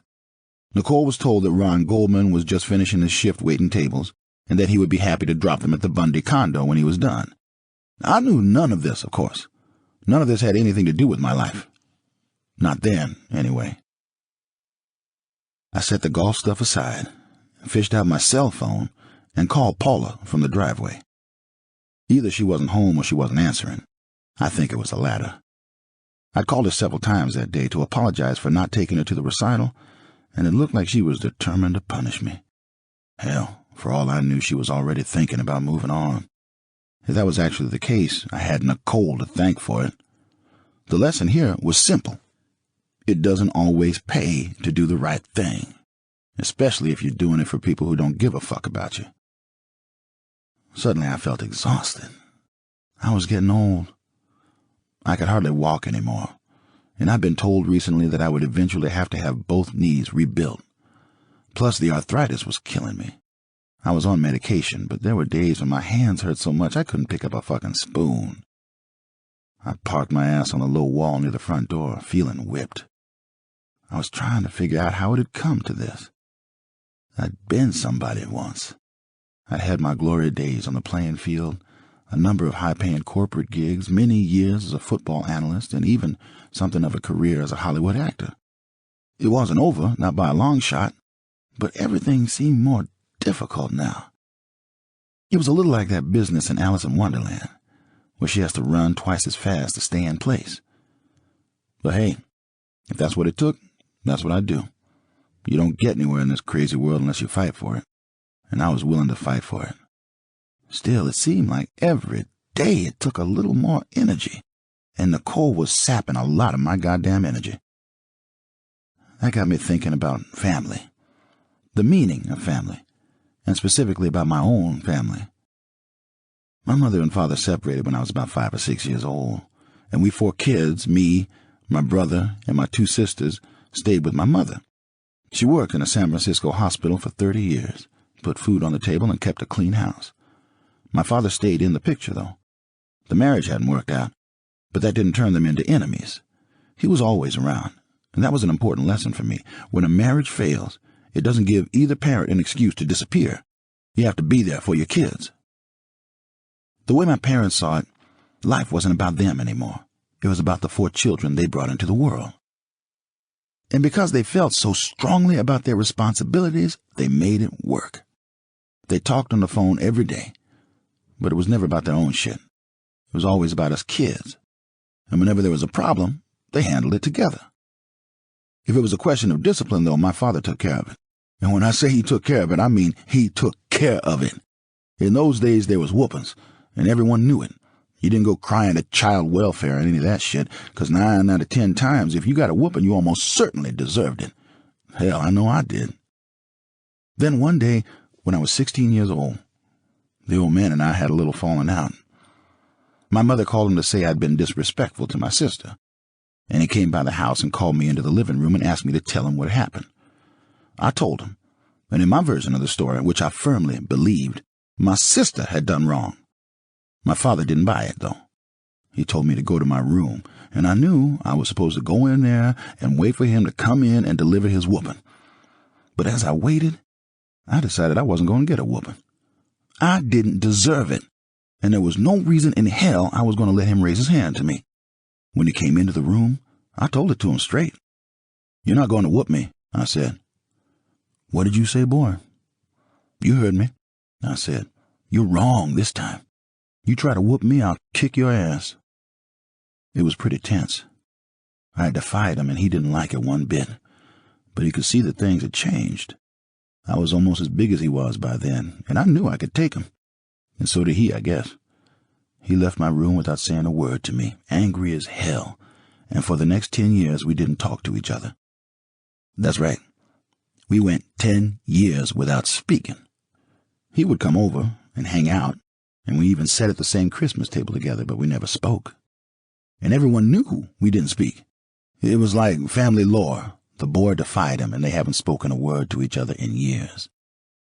A decade later, when I was married to Marguerite, and with my marriage already in trouble, he was at my house in Los Angeles celebrating Thanksgiving with the family, and I turned to him and said something about some football game. And man, the whole room went silent. It was like I could hear my own heart beating. Everybody was staring at us. He talked to him. "Did you hear that? O.J. talked to him." And my father just answered, like it was the most natural thing in the world, like our decade of silence had never happened. And that was the day we started talking again. I think on some level I had always blamed him for my parents' marriage not working out, and over the years I'd come to see, slowly, that maybe I'd been a little hasty about passing judgment. I had simply assumed he was the bad guy, but I had nothing to back it up. And while he'd been there for me as a father, I guess I was still angry at him, because I wanted what every kid wants, both parents, together under one roof, Now here it was, years later, with my own marriage failing, and I began to see that there were really two sides to every story, and that maybe my father wasn't such a bad guy after all. I'm not suggesting I was fully conscious of this, mind you, but I believe that on that Thanksgiving afternoon, with my own marriage in trouble, I began to see that I'd been pretty hard on him, and that whatever else had happened, he had always been there for us kids. That was an important lesson for me. And that night, sitting on the low wall in front of my house, my stomach rumbling, thinking about all of this, it hit me with a weird kind of clarity. If you fuck up your marriage, you try not to fuck up your kids. I figured Sydney and Justin would be in bed by then, over at the Bundy condo, fast asleep. I hoped so, anyway. I wondered what their mother was doing at that moment, and I wondered what other unpleasant surprises lay in store for me and the kids. For a moment, I thought back to the night I'd surprised her at the Gretna greenhouse, going at it on the couch with her friend Keith, in the glow of 24 candles, while the kids were in the house. It made my stomach lurch. Don't get me wrong. Nicole had been a terrific mother, almost obsessive at times, but she'd been screwing up big time lately. It's strange. They say people don't change, but I say they're wrong. People change, but it's usually for the worse. Ron Fishman's words came back to haunt me. We don't know the half of it, he'd said. He was right. We didn't know shit. Nicole was on the fast track to hell, and she seemed determined to take me and the kids with her. I shut my eyes and told myself to stop thinking about her. I looked at my watch. It was 10:03. I needed a shower, and I had to finish packing. As I got to my feet, an unfamiliar car slowed near my gate, then pulled past and parked a short way down across the street. The driver got out and waved from the distance, and at first I couldn't tell who it was. When it came closer, I saw it was Charlie. I'd met him some months earlier at a dinner with mutual friends, and I'd seen him again a few weeks ago when we'd gone clubbing with the same friends. I liked Charlie. He was one of those guys who's always in a good mood, always laughing, and I told him what I tell a lot of people: stop by when you're in the neighborhood. I guess he took it literally. Now picture this, and keep in mind, this is hypothetical. Charlie reached the gate, and the first thing I noticed is that he wasn't smiling. "OJ, my man, what's up?" he said. It sounded kind of forced. "What's up with you?" I said. I went over and opened the gate, and he stepped through and we shook hands. "What brings you to these parts?" "Not much. I was out to dinner with some guys down in Santa Monica. I thought I'd stop by to say hello." "You got a strange look on your face, Charlie," I said. "Something bothering you?" Charlie looked away, avoiding my eyes. "It's nothing, man," he said. "Come on," I said. "You can tell me." He looked back at me, struggling with his thoughts. "You're not going to like it," he said finally. My stomach lurched again, and right away I knew. "This is about Nicole, isn't it?" Charlie nodded. "What about her?" "You're not going to like it," he repeated. "Just tell me," I said, already riled, "before I get pissed off." Charlie took a step back like he thought I might hit him or something. "A couple of these guys at dinner tonight, I guess they didn't know that you and I were friends," he began, tripping over the words.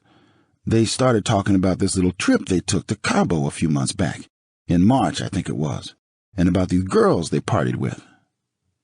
"Yeah?" Charlie took a moment. "It was Nicole and her friend Faye," he said. "I'm listening," I said. I tried to stay calm, but I was fit to explode. "There was a lot of drugs and a lot of drinking, and apparently things got pretty kinky." "Why are you fucking telling me this, man?" I hollered. I turned and had to fight the urge to put my fist through the Bentley's window. "I'm sorry, man. I thought you'd want to know." "Well, I don't fucking want to know. I'm sick of hearing this shit."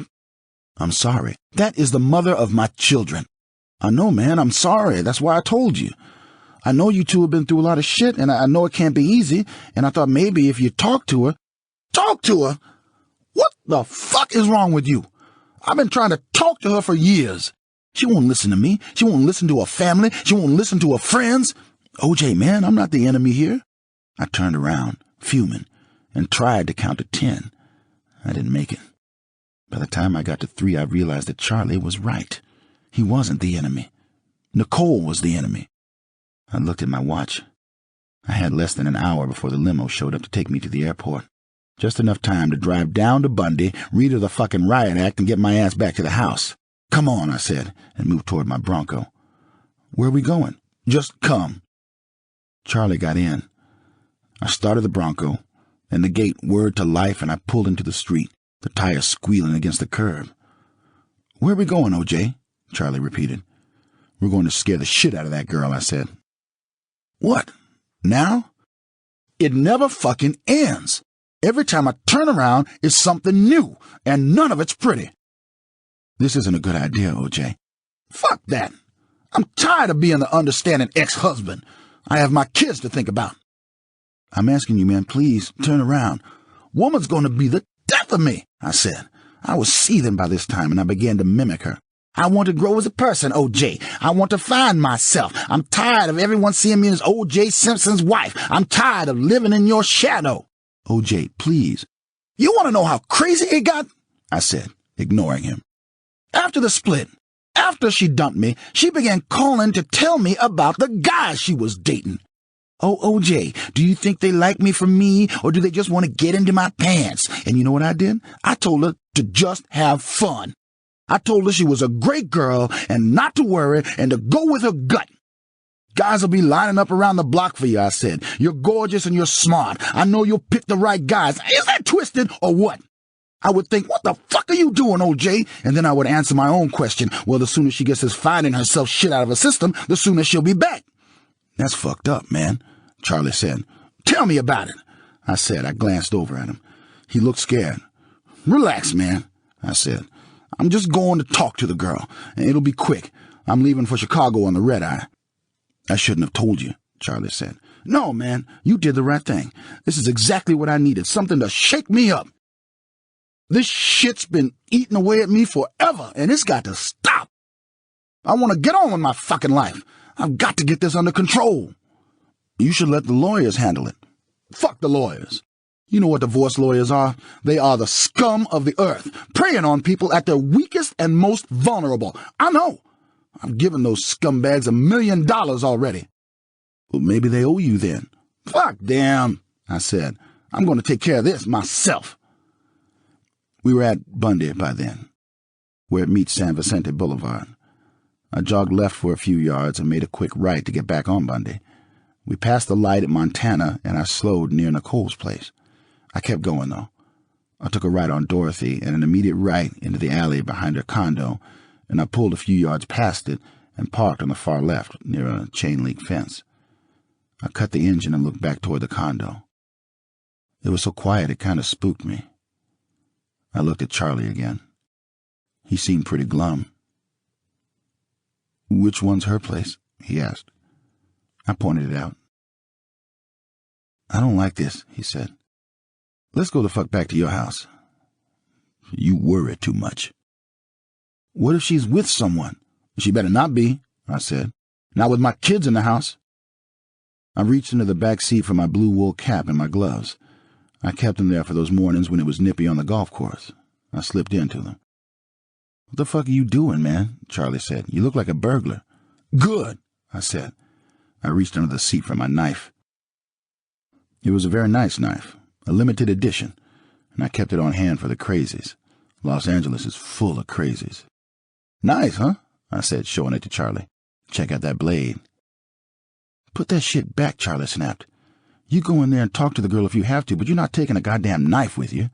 He snatched it out of my hand, pissed. "You got to learn to relax, Charlie," I said.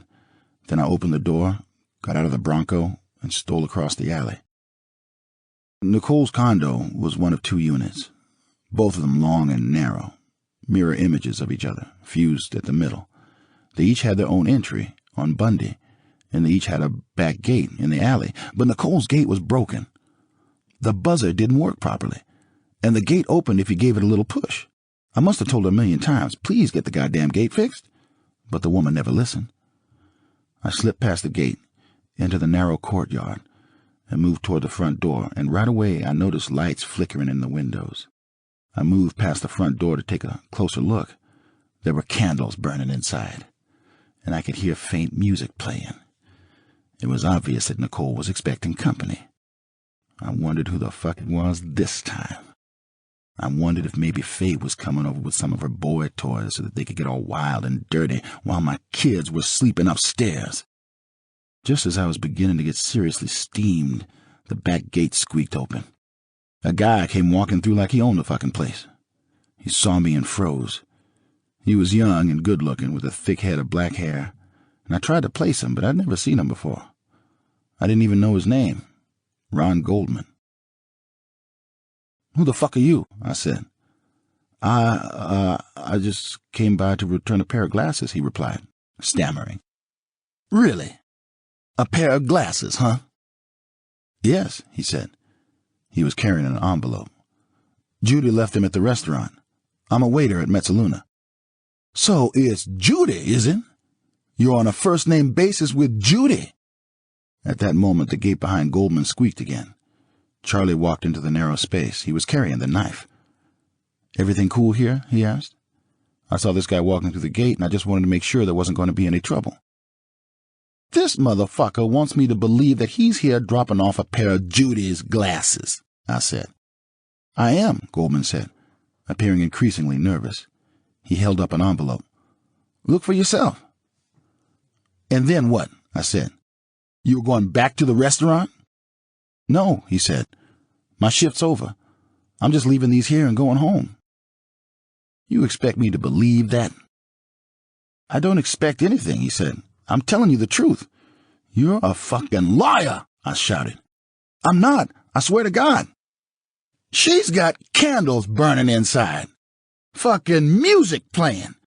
Probably a nice bottle of red wine breathing on the counter, waiting for you." "Not for me," Goldman protested. "Fuck you, man! You think I'm fucking stupid or something?" Suddenly the front door opened. Nicole came outside. She was wearing a slinky little cocktail dress, black, with probably not much on underneath. Her mouth fell open in shock.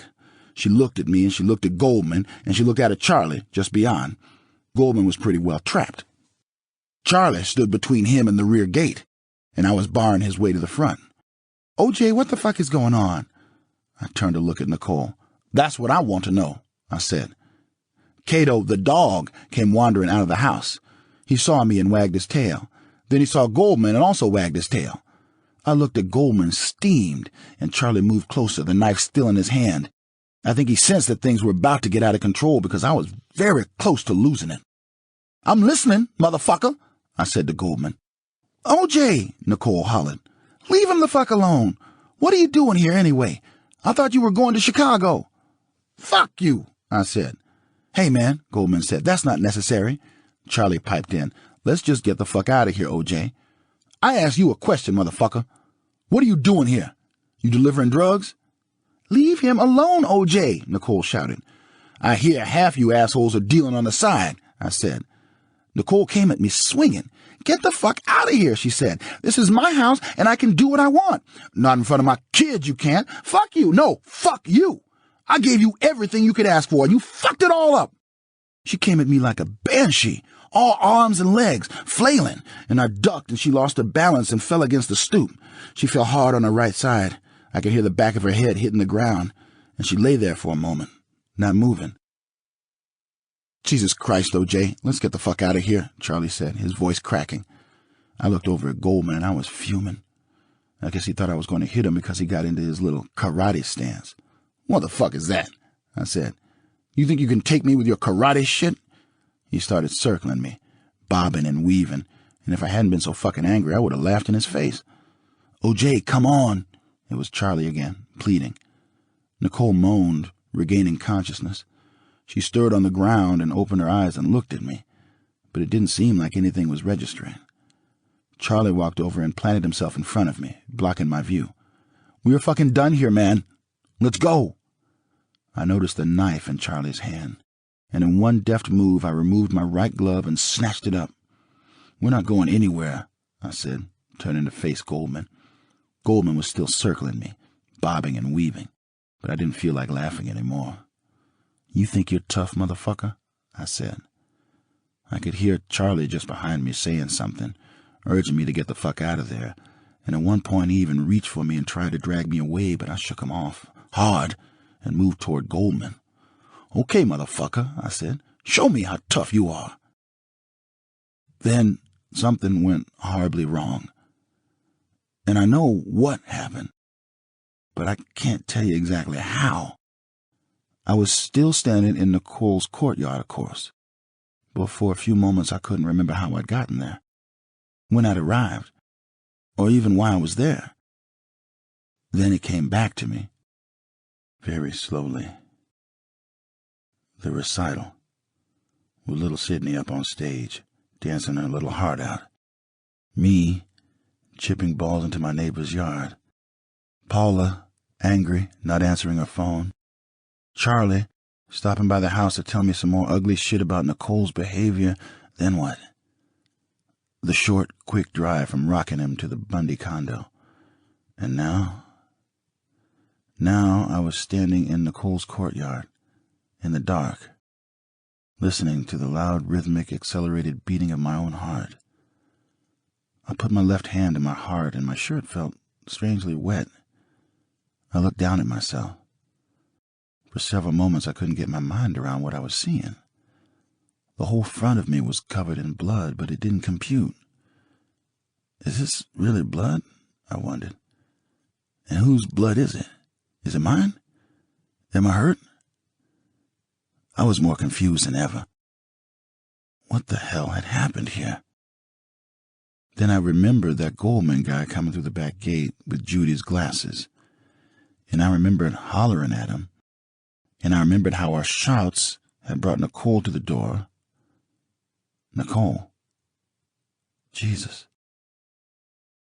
I looked down and saw her on the ground in front of me, curled up in a fetal position at the base of the stairs, not moving. Goldman was only a few feet away, slumped against the bars of the fence. He wasn't moving either. Both he and Nicole were lying in giant pools of blood. I had never seen so much blood in my life. It didn't seem real, and none of it computed. What the fuck happened here? Who had done this? And why? And where the fuck was I when this shit went down? It was like part of my life was missing. Like there was some weird gap in my existence.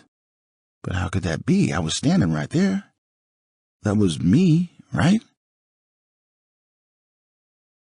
I again looked down at myself, at my blood-soaked clothes, noticed the knife in my hand. The knife was covered in blood, as were my hand and wrist and half of my right forearm. That didn't compute either. I wondered how I had gotten blood all over my knife, and I again asked myself whose blood it might be when suddenly it all made perfect sense. This was just a bad dream. A very bad dream. Any moment now I would wake up, at home, in my own bed, and start going about my day. Then I heard a sound behind me and turned, startled. Charlie was standing in the shadows, a few feet away, his mouth hanging open, his breathing short and ragged. He was looking beyond me at the bodies. "Charlie?" I called out. He didn't answer. "Charlie!" Still nothing. I went over and stood in front of him and asked the same question I just asked myself. "Charlie, what the fuck happened here?" He looked up and met my eyes, but for several moments it was as if he didn't really see me. "Are you listening to me?" I said. "I asked you what happened here." Charlie shook his head from side to side, his mouth still hanging open, his breathing still short, ragged, and in a voice that was no more than a frightened whisper, said, "Jesus Christ, O.J., what have you done?" "Me? What the hell was he talking about? I hadn't done anything." I jumped at a sound behind me, a high-pitched, almost human wail. It was Cato the dog, circling Nicole's body, his big paws leaving prints in the wet blood. He lifted his snout and let out another wail, and it sent chills up and down my spine. Let's get the fuck out of here, I said. I hurried toward the rear gate and moved through it with Charlie close behind, but I stopped myself before I crossed into the alley. Charlie bumped into me and jumped back, startled. "What?" he said. I didn't answer. I was thinking about the shape I was in. I was thinking of all the blood. My shirt and pants were sticking to my skin. Even my shoes were covered in blood. I turned and looked behind me, beyond Charlie, and saw a track of bloody telltale prints. "I've got to get rid of these fucking clothes," I said. Without even thinking about it, I kicked off my shoes and began to strip. I took off my pants and shirt, dropped the knife and shoes into the center of the pile, and wrapped the whole thing into a tight bundle. I left my socks on, though. I don't know why, but I didn't see any blood on them, so I had no reason to remove them. As I stood with the bundle grasped in my left hand, I realized that I'd left my keys and my wallet in my pants. I fell to a crouch and dug for them and noticed that my hands were shaking. Charlie stood there all the while, mumbling, "Jesus Christ, O.J., Jesus Christ." He just kept repeating himself, like he'd lost his goddamn mind or something. "Will you shut the fuck up?" I snapped. I found my keys and my wallet and rewrapped the bundle. Then I stood and hurried across the dark alley. Charlie followed, still mumbling. I got behind the wheel and Charlie climbed into the passenger seat. "Jesus Christ, O.J.," he said. "Jesus Christ. Will you shut the fuck up?" Charlie recoiled, startled, and shut up. I started the Bronco and pulled out, the tires squealing, and raced through the curved alley toward Montana Avenue. When I reached the end of the alley, I made a left onto Montana and an immediate right at the corner onto Gretna Green. San Vicente was a block away, and I made a left there and took it all the way to Bristol, then hung a right to Sunset and made a left there toward home. I glanced at Charlie. He was hunched over, his elbows on his knees, his face buried in his hands. "What happened back there, Charlie?" I said. Charlie sat up. His cheeks were wet with tears. He shook his head from side to side and shrugged. I thought back to that horrific scene at the courtyard and to all the blood. I'd never seen so much blood in my life. It didn't seem possible. It didn't seem real. "Charlie?" He still didn't answer, but what the hell? This wasn't really happening. It hadn't been me back there. I'd imagined the whole thing. I was imagining it then. In actual fact, I was home in bed, asleep, having one of those crazy crime of passion dreams, but I was going to wake up any second now. Yeah, that was it. Only I didn't wake up. We were still on Sunset, and I passed the light on Burlingame and made a sharp right onto Rockingham, tearing up the winding hill toward the house. As I approached the gate, I saw a limo moving toward the Rockingham gate from Ashford Street and remembered that I had a flight to catch. I drove past my house and past the moving limo, and in the side view mirror I saw its taillights flare as it pulled to a stop in front of my gate. The driver had probably been waiting on Ashford out of sight, and I wondered if he'd already called the house. I had no idea what time it was. I looked down at the Bronco's clock and saw it was 10:37. Fuck. I was supposed to be in that limo in 8 minutes. I pulled into Ashford and kept going, hanging a right on Bristol, and I parked in the shadows beyond the home of Eric Watts. There was another neighbor on Rockingham who was closer, but his property ran parallel to mine, and I couldn't get inside without running the risk of being spotted by the limo driver. I was going to have to steal onto my property through the Watts place, and I knew just how to do it. I looked down at my lap, at the bloody bundle, then over at Charlie. "You're going to have to help me out here, man," I said. Charlie turned to look at me. His mouth was hanging open a bit, and he was breathing kind of funny, and he couldn't stop shaking his head. It looked like he was slipping into shock or something. "Charlie, are you listening to me?" He stopped shaking his head for a moment and nodded once, and I began to tell him what I needed from him.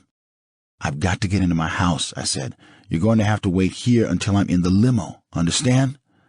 When the limo's gone—" Charlie looked away, into the darkness beyond his own window, clearly not listening to me. I reached over and slammed his left shoulder into the seat, hard, and he whipped around to face me, more frightened than ever. "I need you to fucking listen to me, man," I shouted. "Are you fucking listening to me?" Charlie nodded. He looked scared to death. "Say it. Tell me you're listening." "I'm listening," he mumbled. "Let me spell it out for you, and you better fucking pay attention. Are you paying attention?" Charlie nodded. "Say it, goddammit." I'm paying attention," Charlie said. "I'm going to sneak back into my house. I'm going to take a shower and get dressed and grab my bags, and I'm going to get into that goddamn limo we just passed. Did you see the limo?" "No," Charlie said. "Well, there's a fucking limo parked in front of the Rockingham gate, and I'm supposed to be in it, on my way to the airport." "A limo," Charlie repeated. His mouth was still hanging open, and I wasn't sure any of this was really registering, but I didn't have a choice.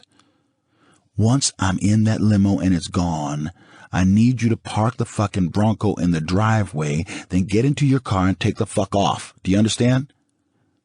Charlie nodded. "This here's the clicker. It'll open the gate. You can drop the key in the mailbox, but run out before the gate closes, okay?" "Okay," he said. I took the key out of the ignition and removed all the keys except the one for the Bronco. Then I set the bundle in his lap. "I need you to take this and get rid of it," I said. Charlie looked down at the bundle, afraid to touch it.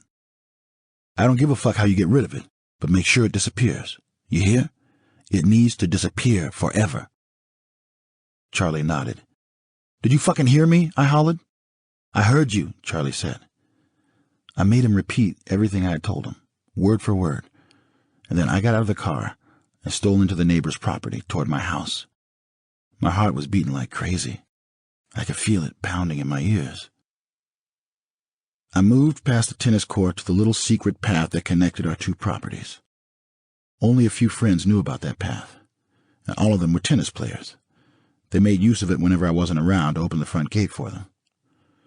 Within seconds, I was on my property, moving past my own tennis court.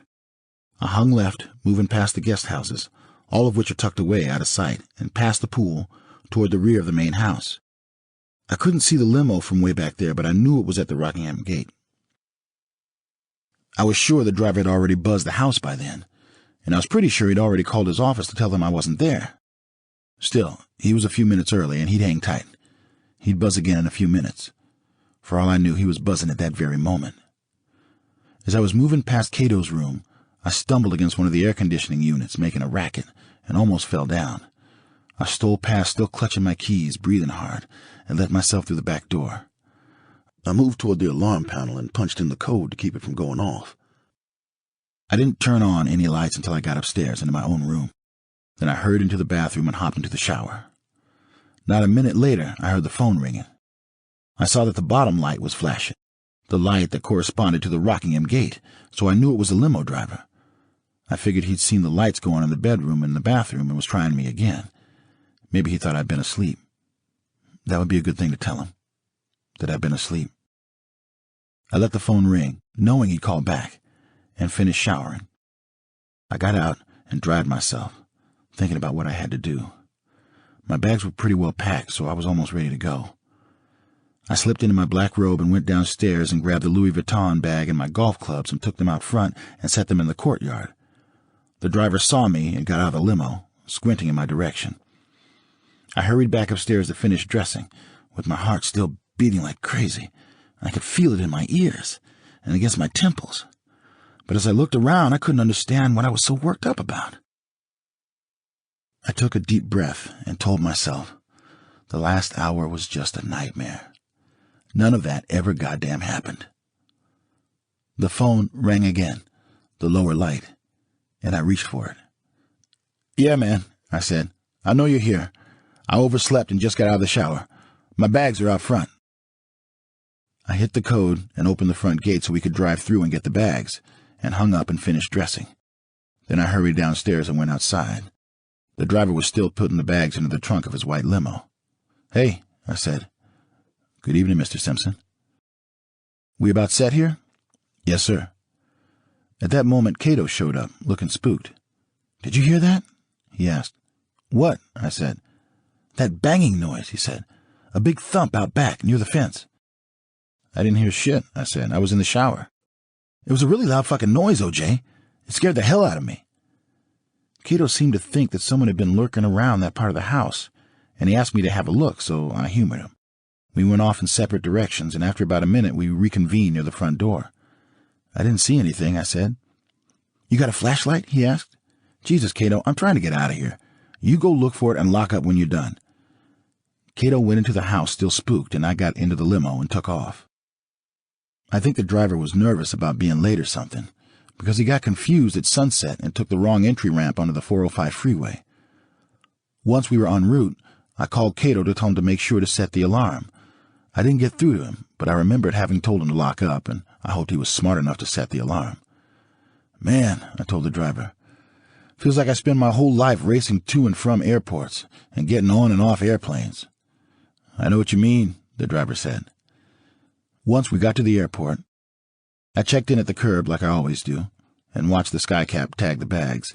A couple of fans came by for autographs, and I was happy to oblige. On my way to the gate, I signed a few more autographs, and when I boarded the plane, I shook hands with a couple more fans. One of them was curious about my ring. He thought it was my Super Bowl ring, but it was actually my Hall of Fame ring, and he took a closer look and admired it. I only mention this because there was supposed to be a cut on my ring finger, but it must have been a phantom cut. There was nothing but a ring there.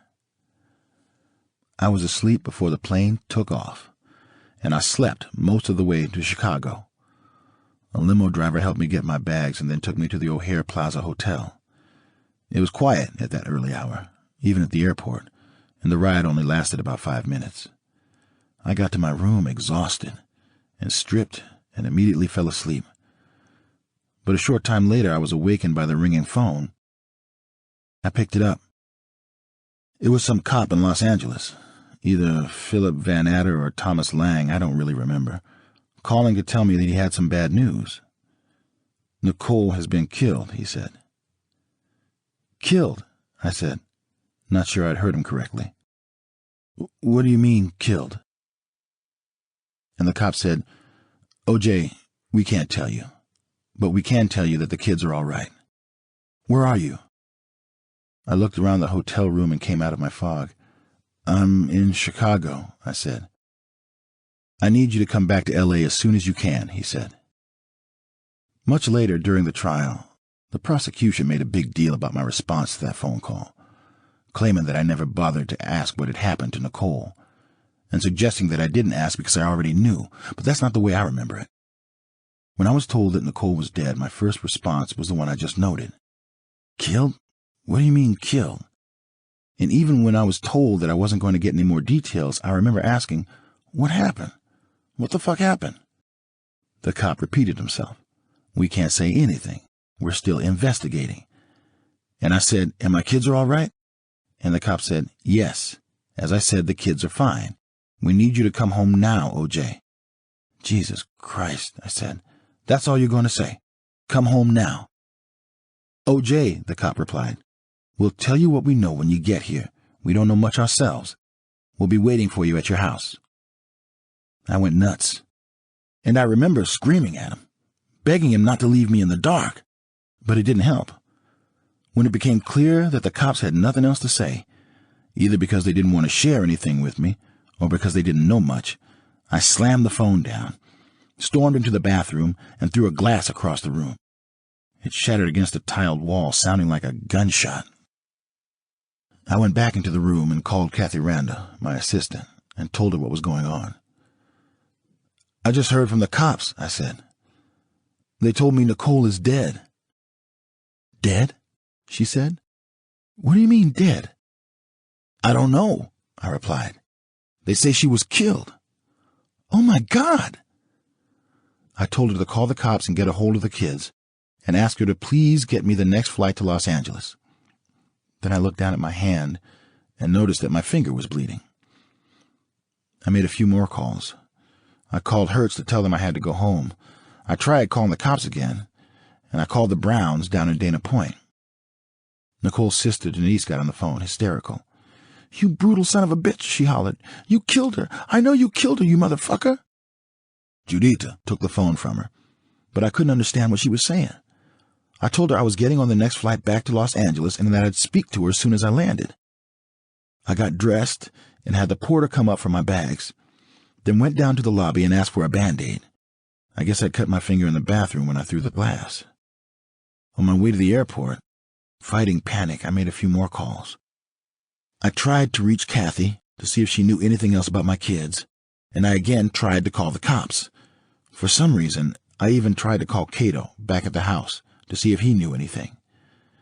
When I got to the airport, I was told there was a flight leaving at 7:15, but that it was already booked. I spoke to one of the clerks, and she spoke to the manager, and they made room for me. During the course of that entire flight, I sat upright and stock still the entire time. I felt like I was made of glass or something, and that if I moved too much, I would shatter into a million pieces. I also remember trying to control my breathing and thinking that my heart was beating all wrong. I guess I was on the edge of panic. There was a guy in the seat across the aisle from me, and he noticed and asked me what was wrong. I told him that the cops had just called to tell me that my ex-wife had been killed, and that I didn't even know where my kids were. He turned out to be a lawyer, and after expressing his condolences, he gave me some advice. "You should contact your attorney the moment you land," he said. "You're going to need someone to help you navigate your way through this." Someone? Christ, the man had no idea. I ended up needing a fucking team to get me through it, and even then I almost didn't survive. When the plane landed, I found Kathy Randa waiting for me at the terminal, along with Skip Taft, one of my attorneys. Both Kathy and Skip looked shocked, but probably nowhere as shocked as I looked. "Where are my kids?" I said. "They're safe," Kathy said. "They're on their way to the Browns' place." "That all your luggage?" Skip asked. "No, there's the golf clubs, but leave them. I'll get them later." We hurried through the terminal and talked about what had happened, but they didn't know much more than I did, and I was having trouble hearing them anyway because my heart was pounding and the blood was roaring in my ears. I was fucking terrified, to be honest. Nicole was dead, gone forever, and the police were waiting for me at my house. When we were in the car, leaving the airport, Skip said we should go to his office before we went to see the cops. "No," I said. "The cops told me they needed to see me, and they said they'd be waiting in my house, and I'm going to my house. I can't go to your office. I'm going to my house. That's what the cops asked me to do." "The cops can wait," he said. "We need to get a handle on this thing." "No," I said. "I gave them my word. I'm going." At that point, Skip turned his attention to the radio, and he began flipping through the stations. I picked up bits of information here and there. Nicole Simpson Brown was dead. There was a second victim, a young man. The murders had taken place in the courtyard of her Bundy condo. Police were waiting to talk to O.J. Simpson, who had been out of town but was apparently on his way home. The whole thing felt completely unreal, as if it was happening to someone else, not me. I looked down at my hands. They were shaking uncontrollably. "What the fuck is going on?" I asked Skip. "Are people saying they think I did it? I can't believe people would think that of me, that I could do something like that." Skip told me to relax, that nobody could possibly think I had anything to do with the murders. Kathy also told me not to worry. "Everything's going to be fine," she said. "Did the kids see anything?" I asked. "No," Kathy said. "The police took them out back, through the garage." I felt the bile rising in my throat. It was all I could do to keep myself from being sick. "Call the Browns. Don't let them tell the kids what happened. I want to be the one to tell them. They're my kids." "I'll call them," Kathy said. When we got to the house, the place was crawling with cops and reporters. It was unreal. We drove up to the gate, and I could hear the reporters surging behind Skip's car, shouting my name and snapping pictures. "This is not a good idea," Skip repeated. "We should have gone to my office." I ignored him. I got out of the car and moved toward the gate, and the reporters kept hollering at me from across the street. There was a cop standing guard at the gate, and he seemed a little startled to see me. "You going to let us through?" I said. "Not the car," he said. "Not anyone but you." I turned around and saw my friend Bob Kardashian crossing to greet me. I guess he'd been waiting for me there. "Jesus, O.J.," he said. He looked like he was near tears. "They're not letting us in." Skip popped the trunk, and Bob and Kathy reached for my carry-on bags and followed me back to the gate. Skip, meanwhile, backed out and went off to park the car. The cop looked at Kathy and shook his head. "Just you," he said. "But they're with me," I said. The officer didn't care. He opened the gate just wide enough to let me pass, and left Bob and Kathy behind with the 2 small bags. The reporters were going crazy, snapping pictures and trying to figure out what was going on.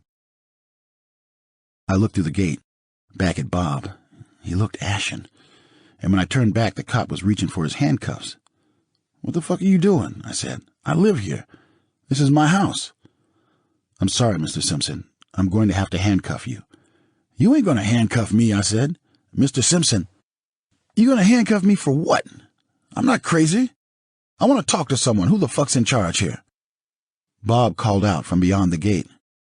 "What do you want me to do with the bags?" Hell if I knew. I wasn't thinking about the bags. I didn't realize what a strange part they'd play in the proceedings in the months ahead.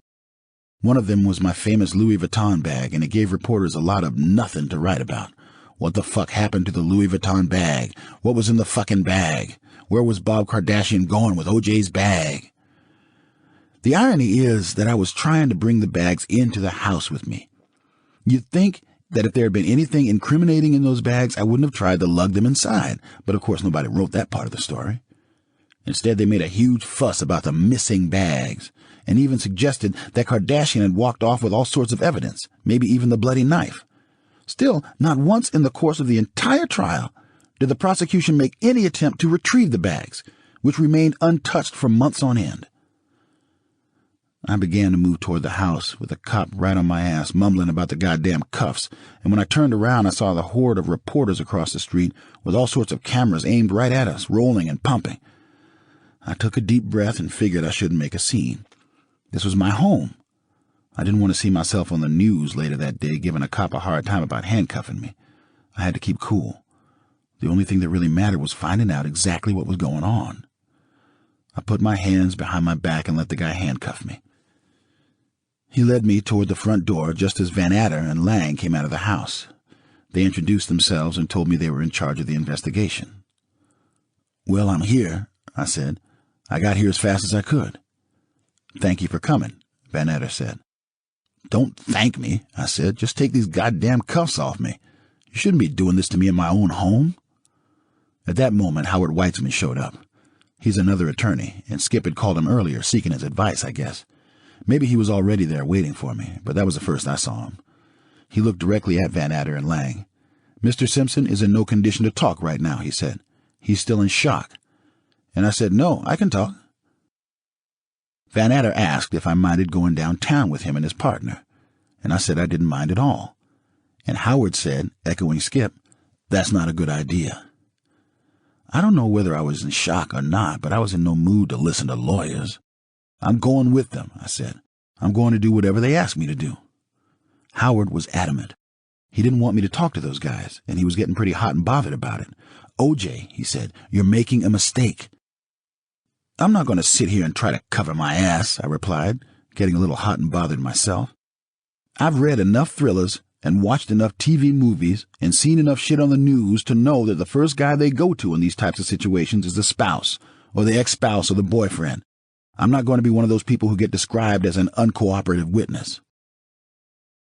Howard tried to tell me that that wasn't the point, that we needed to take a moment to gather our thoughts and to try to figure out where things stood, and that once we had more information, I could be the most cooperative witness in the world. But I didn't want to wait that long. I wanted to know what the cops knew, and I wanted to know right away. "I don't need a lawyer," I told Howard. "I'm innocent." And yeah, I know what you're thinking. Everybody's innocent. The prisons are filled with guys who didn't do shit. But that's my point. Half of you think I did it, and nothing will ever make you change your minds. The other half know I didn't do it, and all the evidence in the world, planted or otherwise, isn't going to sway you either. But this wasn't about that. This was about me, the prime suspect, the accused party, and I did what all accused men do at the moment of truth. I proclaimed my innocence. Absolutely 100% not guilty, Your Honor. You might remember that phrase. I used it at the beginning of the trial. I turned to look at Howard again. "I'm going to talk to them," I said. "I don't care about anything else. I want to know exactly what the fuck is going on." And that was the truth. My ex-wife was dead. I was exhausted. I needed to know what the cops knew. I wanted to get through this thing as quickly as possible, and I wanted desperately to see my kids.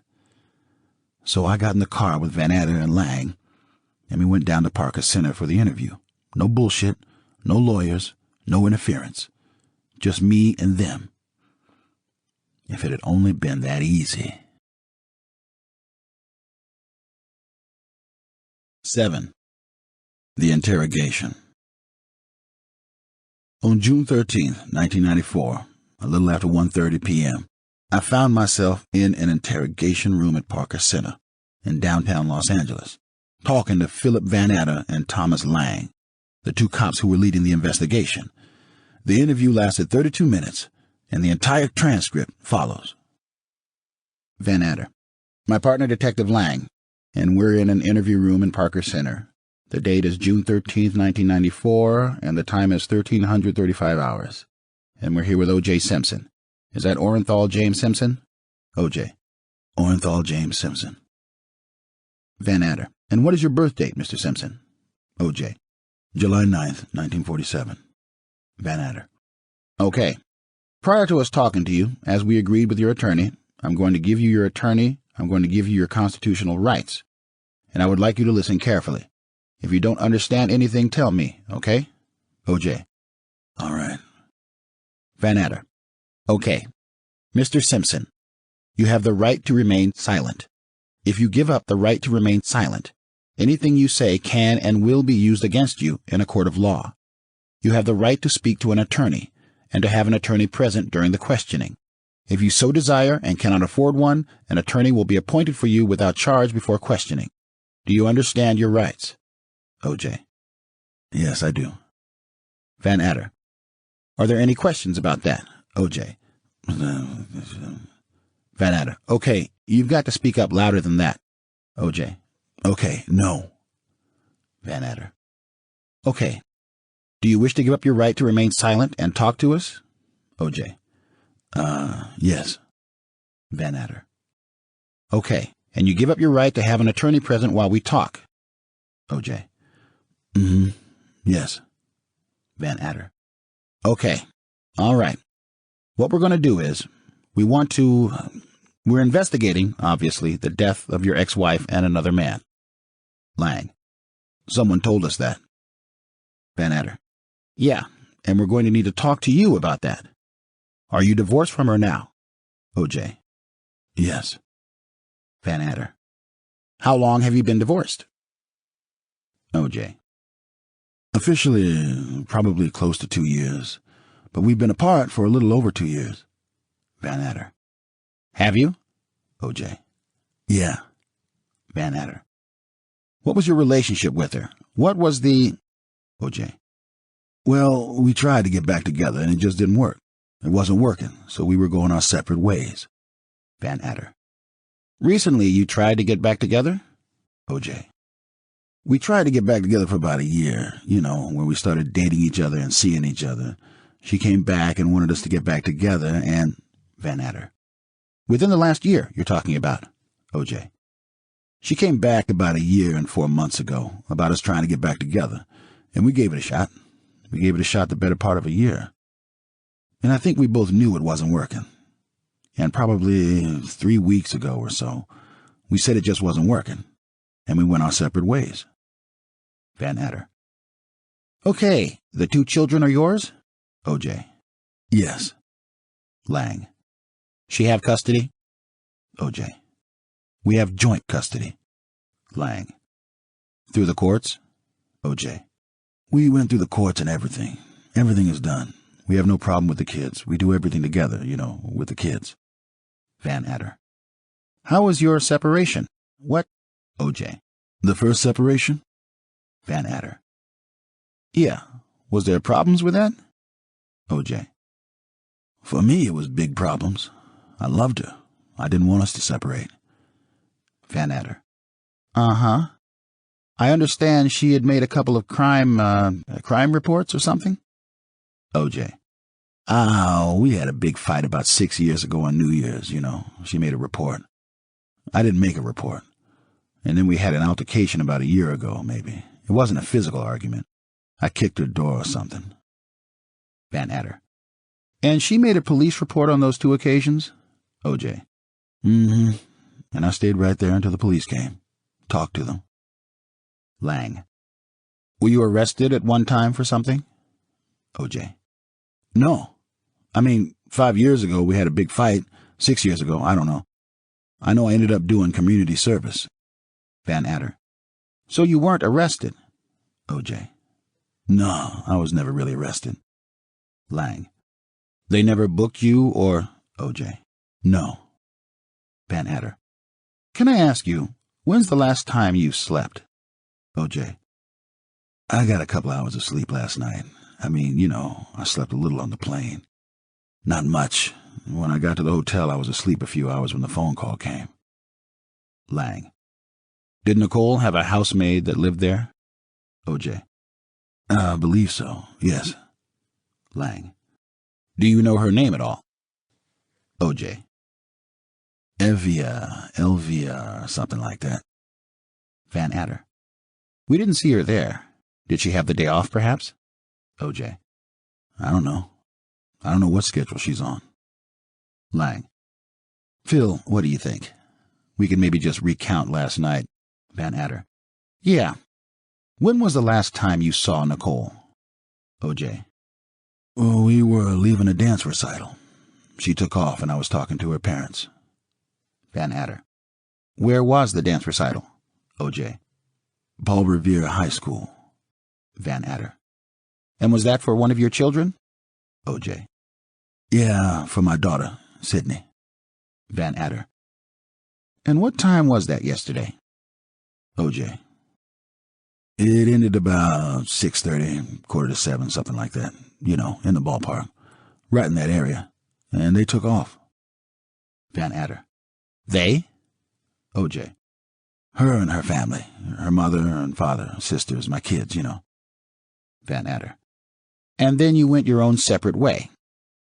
O.J.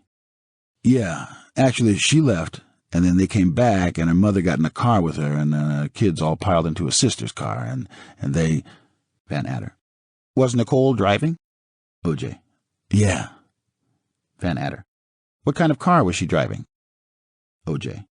Her black car, Cherokee, Jeep Cherokee. Van Adder. What were you driving? O.J. My Rolls Royce, my Bentley. Van Adder. Do you own that Ford Bronco that sits outside? O.J. Hertz owns it, and Hertz lets me use it. Van Adder. So that's your vehicle, the one that was parked there on the street? O.J. Mm-hmm. Van Adder.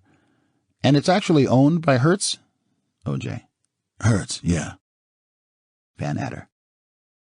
Who's the primary driver on that? You? O.J. I drive it, the housekeeper drives it, it's kind of a... Van Adder. All-purpose type vehicle? O.J. All-purpose, yeah. It's the only one that my insurance will allow me to let anyone else drive. Van Adder. Okay. Lang. When you drive it, where do you park it at home? Where it is now? It was in the street or something. O.J. I always park it on the street. Lang. You never take it in the, O.J. Oh, rarely. I mean, I'll bring it in and switch the stuff, and stuff like that. I did that yesterday, Lang. When did you last drive it? O.J. Yesterday. Van Adder. What time yesterday? O.J. In the morning, in the afternoon. Van Adder. Okay. You left her, you're saying, about 6:30 or 7, or she left the recital. O.J. Yeah. Van Adder. And you spoke with her parents? O.J. Yeah, we were just sitting there talking. Van Adder. Okay. What time did you leave the recital? O.J. Right about that time. We were all leaving. Then. Her mother said something about me joining them for dinner, and I said no thanks. Van Adder. Where did you go from there, O.J.? O.J. Home for a while. Got my car for a while. Tried to find my girlfriend for a while. Came back to the house. Van Adder. Who was home when you got home? O.J. Cato. Van Adder. Cato. Anybody else? Was your daughter there, Arnell? O.J. No. Van Adder. Isn't that her name? Arnell? O.J. Arnell, yeah. Van Adder. So what time do you think you got back home, actually physically got home? O.J. 7-something. Van Adder. 7-something? And then you left and... O.J. Yeah, I'm trying to think. Did I leave? I had to run and get my daughter some flowers. I was actually doing the recital, so I rushed and got her some flowers, and I came home, and then I called Paula as I was going to a house, and Paula wasn't home. Van Adder. Paula is your girlfriend? O.J. Girlfriend, yeah. Van Adder. Paula who? O.J. Barbieri. Van Adder. Could you spell that for me? O.J. Barbieri. Van Adder. Do you know an address on her? O.J. No, she lives on Wilshire, but I think she's out of town. Van Adder. You got a phone number? O.J. Yeah. Van Adder. So you didn't see her last night? O.J. No, we'd been to a big affair the night before, and then I came back home. I was basically at home. I mean, whatever time it took me to get to the recital and back, to get to the flower shop and back, that's the time I was out of the house. Van Adder. Were you scheduled to play golf this morning, someplace? O.J. In Chicago. Van Adder. What kind of tournament was it? O.J. It was Hertz with special clients. Van Adder. Oh, okay. What time did you leave last night? Leave the house? O.J. To go to the airport? Van Adder. Mm-hmm. O.J. About, the limo was supposed to be there at 10:45. Normally they get there a little earlier. I was rushing around somewhere between there and 11. Van Adder. So approximately 10:45 to 11. O.J. 11 o'clock. Yeah, somewhere in that area. Van Adder. And you went by limo? O.J. Yeah. Van Adder. Who's the limo service? O.J. You have to ask my office. Lang. Did you converse with the driver at all? Did you talk to him? O.J. No, he was a new driver. Normally I have a regular driver I drive with and converse. No, just about rushing to the airport and about how I live my life on airplanes and hotels, that type of thing. Lang. What time did the plane leave? O.J. 11:45, the flight took off. Van Adder. What airline was it? O.J. American. Van Adder. American? And it was 11:45 to Chicago? O.J. Chicago. Lang. So yesterday you did drive the white Bronco? O.J. Mm-hmm. Lang. And where did you park it when you brought it home? O.J. The first time probably by the mailbox. I'm trying to think, did I bring it in the driveway? Normally I'll park it by the mailbox. Sometimes... Lang. On Ashford or Ashland? O.J. On Ashford, yeah. Lang. Where did you park yesterday for the last time? Do you remember? O.J. Right where it is. Lang. Where it is now? O.J. Yeah. Lang. Where? On... O.J. Right on the street there. Lang. On Ashford? O.J. No, on Rockingham. Lang. You parked it there? O.J. Yes. Lang. About what time was that? O.J. 8-something, 7, 8, 9 o'clock, I don't know, right in that area. Lang. Did you take it to the recital? O.J. No. Lang.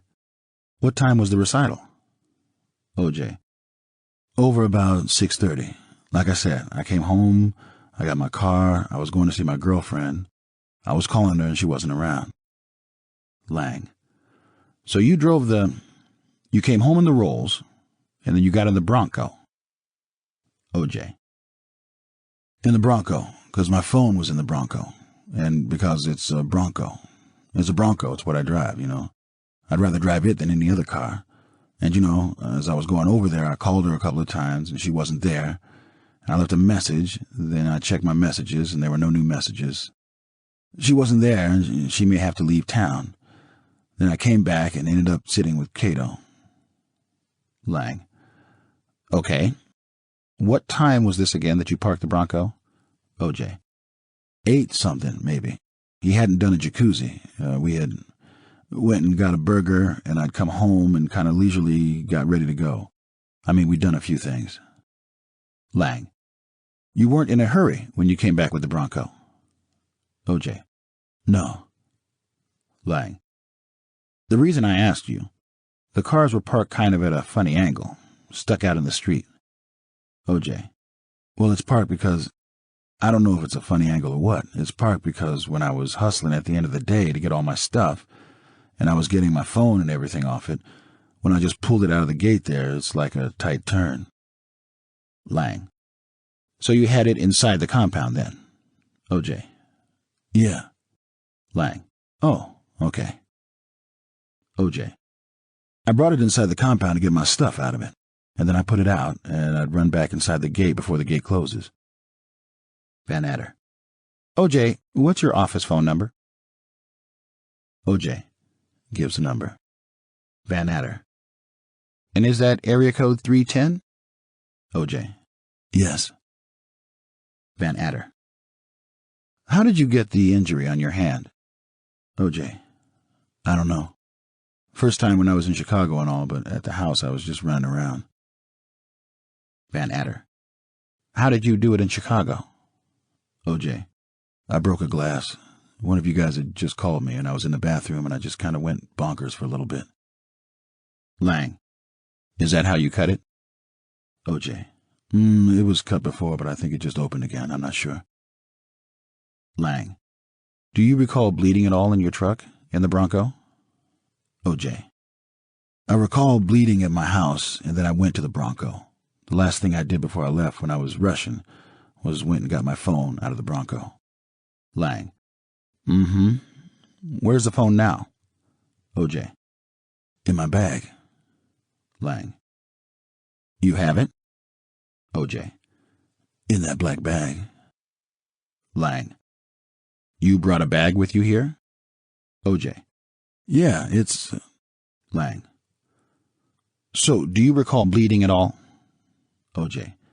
Yeah, I knew I was bleeding, but it was no big deal. I bleed all the time. I play golf and stuff, so there's always something, nicks and stuff here and there. Lang. So, did you do anything? When did you put the Band-Aid on it? O.J. Actually, I asked the girl this morning for it. Lang. And she got it? O.J. Yeah, 'cause last night with Cato, when I was leaving, he was saying something to me, and I was rushing to get my phone, and I did put a little thing on it, and it stopped. Van Adder. Do you have the keys to that Bronco? O.J. Yeah. Van Adder. Okay, we've impounded the Bronco. I don't know if you know that or not. O.J. No. Van Adder. Take a look at it. Other than you, who's the last person to drive it? O.J. Probably Gigi, when I'm out of town. I don't know who drives that car. Maybe my daughter, maybe Cato. Van Adder.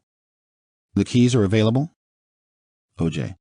I leave the keys there, when Gigi's there, because sometimes she needs it, or Gigi was off and wasn't coming back until today, and I was coming back tonight. Van Adder. So you don't mind if Gigi uses it, or... O.J. This is the only one I can let her use, when she doesn't have her car, because sometimes her husband takes her car. I let her use the car. Lang. When was the last time you were at Nicole's house? O.J. I don't go in. I won't go into her house. I haven't been in her house in a week, maybe 5 days. I go to her house a lot. I'm always dropping the kids off, picking the kids up, fooling around with the dog, Van Adder. How does that usually work? Do you drop them at the porch, or do you go in with them? O.J. No, I don't go in the house. Van Adder. Is there a kind of gate out front? O.J. Yeah. Van Adder. But you never go inside the house? O.J. Up until about 6 days ago, I haven't been in the house. Once I started seeing Paula again, I kind of avoid Nicole. Van Adder. Is Nicole seeing anybody else that you... O.J. I have no idea. I really have absolutely no idea. I don't ask her. I don't know. Her and her girlfriends, they go out, They got some things going on right now with their girlfriends. So I'm assuming something's happening because one of the girlfriends is having a big problem with her husband because she's always saying she's with Nicole until 3 or 4 in the morning. She's not. Nicole tells me she leaves at 1:30 or 2 or 2:30, and the girl doesn't get home until 5, and she only lives a few blocks away. Van Adder. Something's going on, huh? Lang. Do you know where they went, the family, for dinner last night? O.J. No, I didn't ask. Lang. I just thought maybe there's a regular place that they go. O.J. No. If I was with them, we'd go to Toscana. I mean, not Toscano, Paponi's. Van Adder.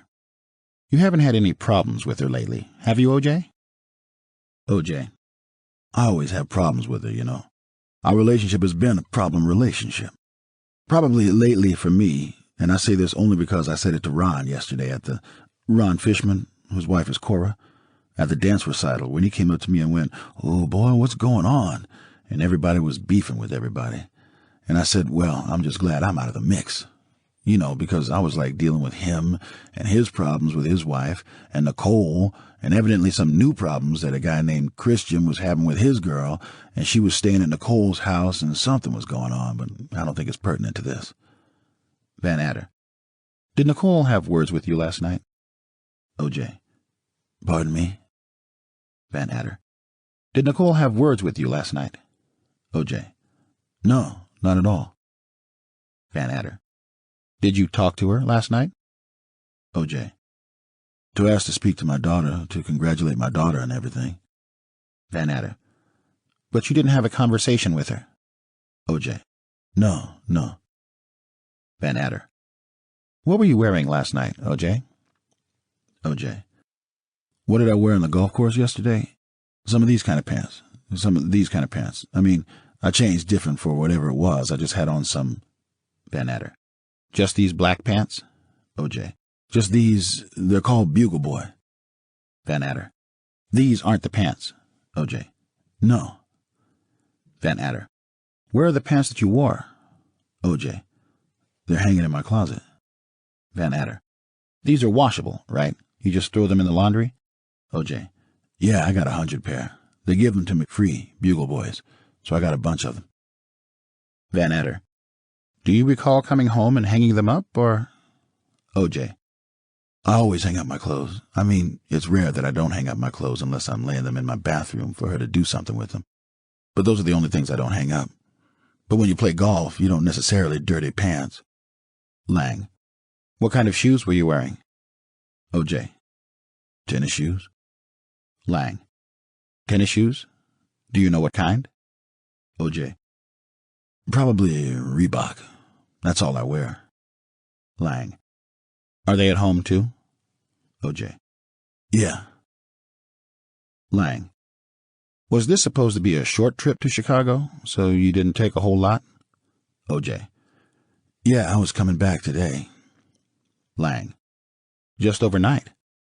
O.J. Yeah. Van Adder. That's a hectic schedule. Drive back here to play golf and come back? O.J. Yeah, but I do it all the time. Van Adder. Do you? O.J. Yeah, that's what I was complaining with the driver about, But my whole life is on and off airplanes. Van Adder.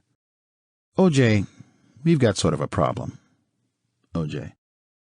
Van Adder. We've got some blood on and in your car. We've got some blood at your house, and sort of a problem. O.J. Well, take my blood test. Lang. Well, we'd like to do that. We've got, of course, the cut on your finger that you aren't real clear on. Do you recall having that cut on your finger the last time you were at Nicole's house? O.J. A week ago? Lang. Yeah. O.J. No, it was last night. Lang. Okay, so last night you cut it. Van Adder. Somewhere after the recital? O.J. Somewhere when I was rushing to get out of my house. Van Adder. Okay, after the recital. O.J. Yeah. Van Adder. What do you think happened? Do you have any idea? O.J. I have no idea, man. You guys haven't told me anything. I have no idea.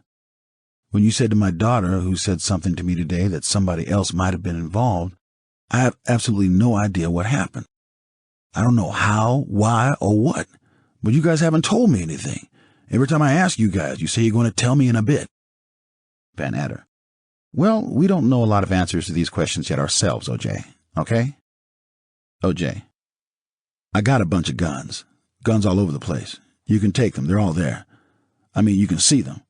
I keep them in my car for an incident that happened a month ago that my in-laws, my wife, and everybody knows about that. Van Adder. What was that? O.J. Going down to... And cops down there know about it because I've told 2 marshals about it. At a mall, I was going down for a christening, and I just left, and it was like 3:30 in the morning, and I'm in a lane, and also the car in front of me is going real slow and slowing down because I figure he sees a cop, because we're all going pretty fast. And I'm about to change lanes, but there's a car next to me, and I can't change lanes. Then that goes for a while, and I'm going to slow down and go around him, but the car butts up to me, and I'm like caught between 3 cars. They were Oriental guys, and they would not let me go anywhere. And finally I went on the shoulder, and I sped up, and then I held my phone up so they could see the light part of it, you know, because I have tinted windows, and they kind of scattered, and I chased one of them for a while to make them think I was chasing them before I took off. Lang. Were you in the Bronco? O.J. No. Lang. What were you driving? O.J. My Bentley. It has tinted windows and all, so I figured that they thought they had a nice little touch. Lang. Did you think they were trying to rip you off? O.J. Definitely they were. And then the next thing, you know, Nicole and I went home.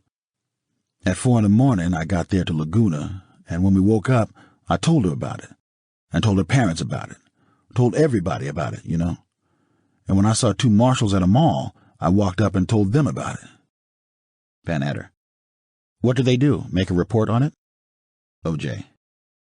They didn't know nothing. I mean, they'll remember me, and remember I told them. Van Adder. Did Nicole mention that she'd been getting any threats lately to you? Anything that she was concerned about, or the kids' safety? O.J. To her? Van Adder. Yes. O.J. From... Van Adder. From anybody. O.J.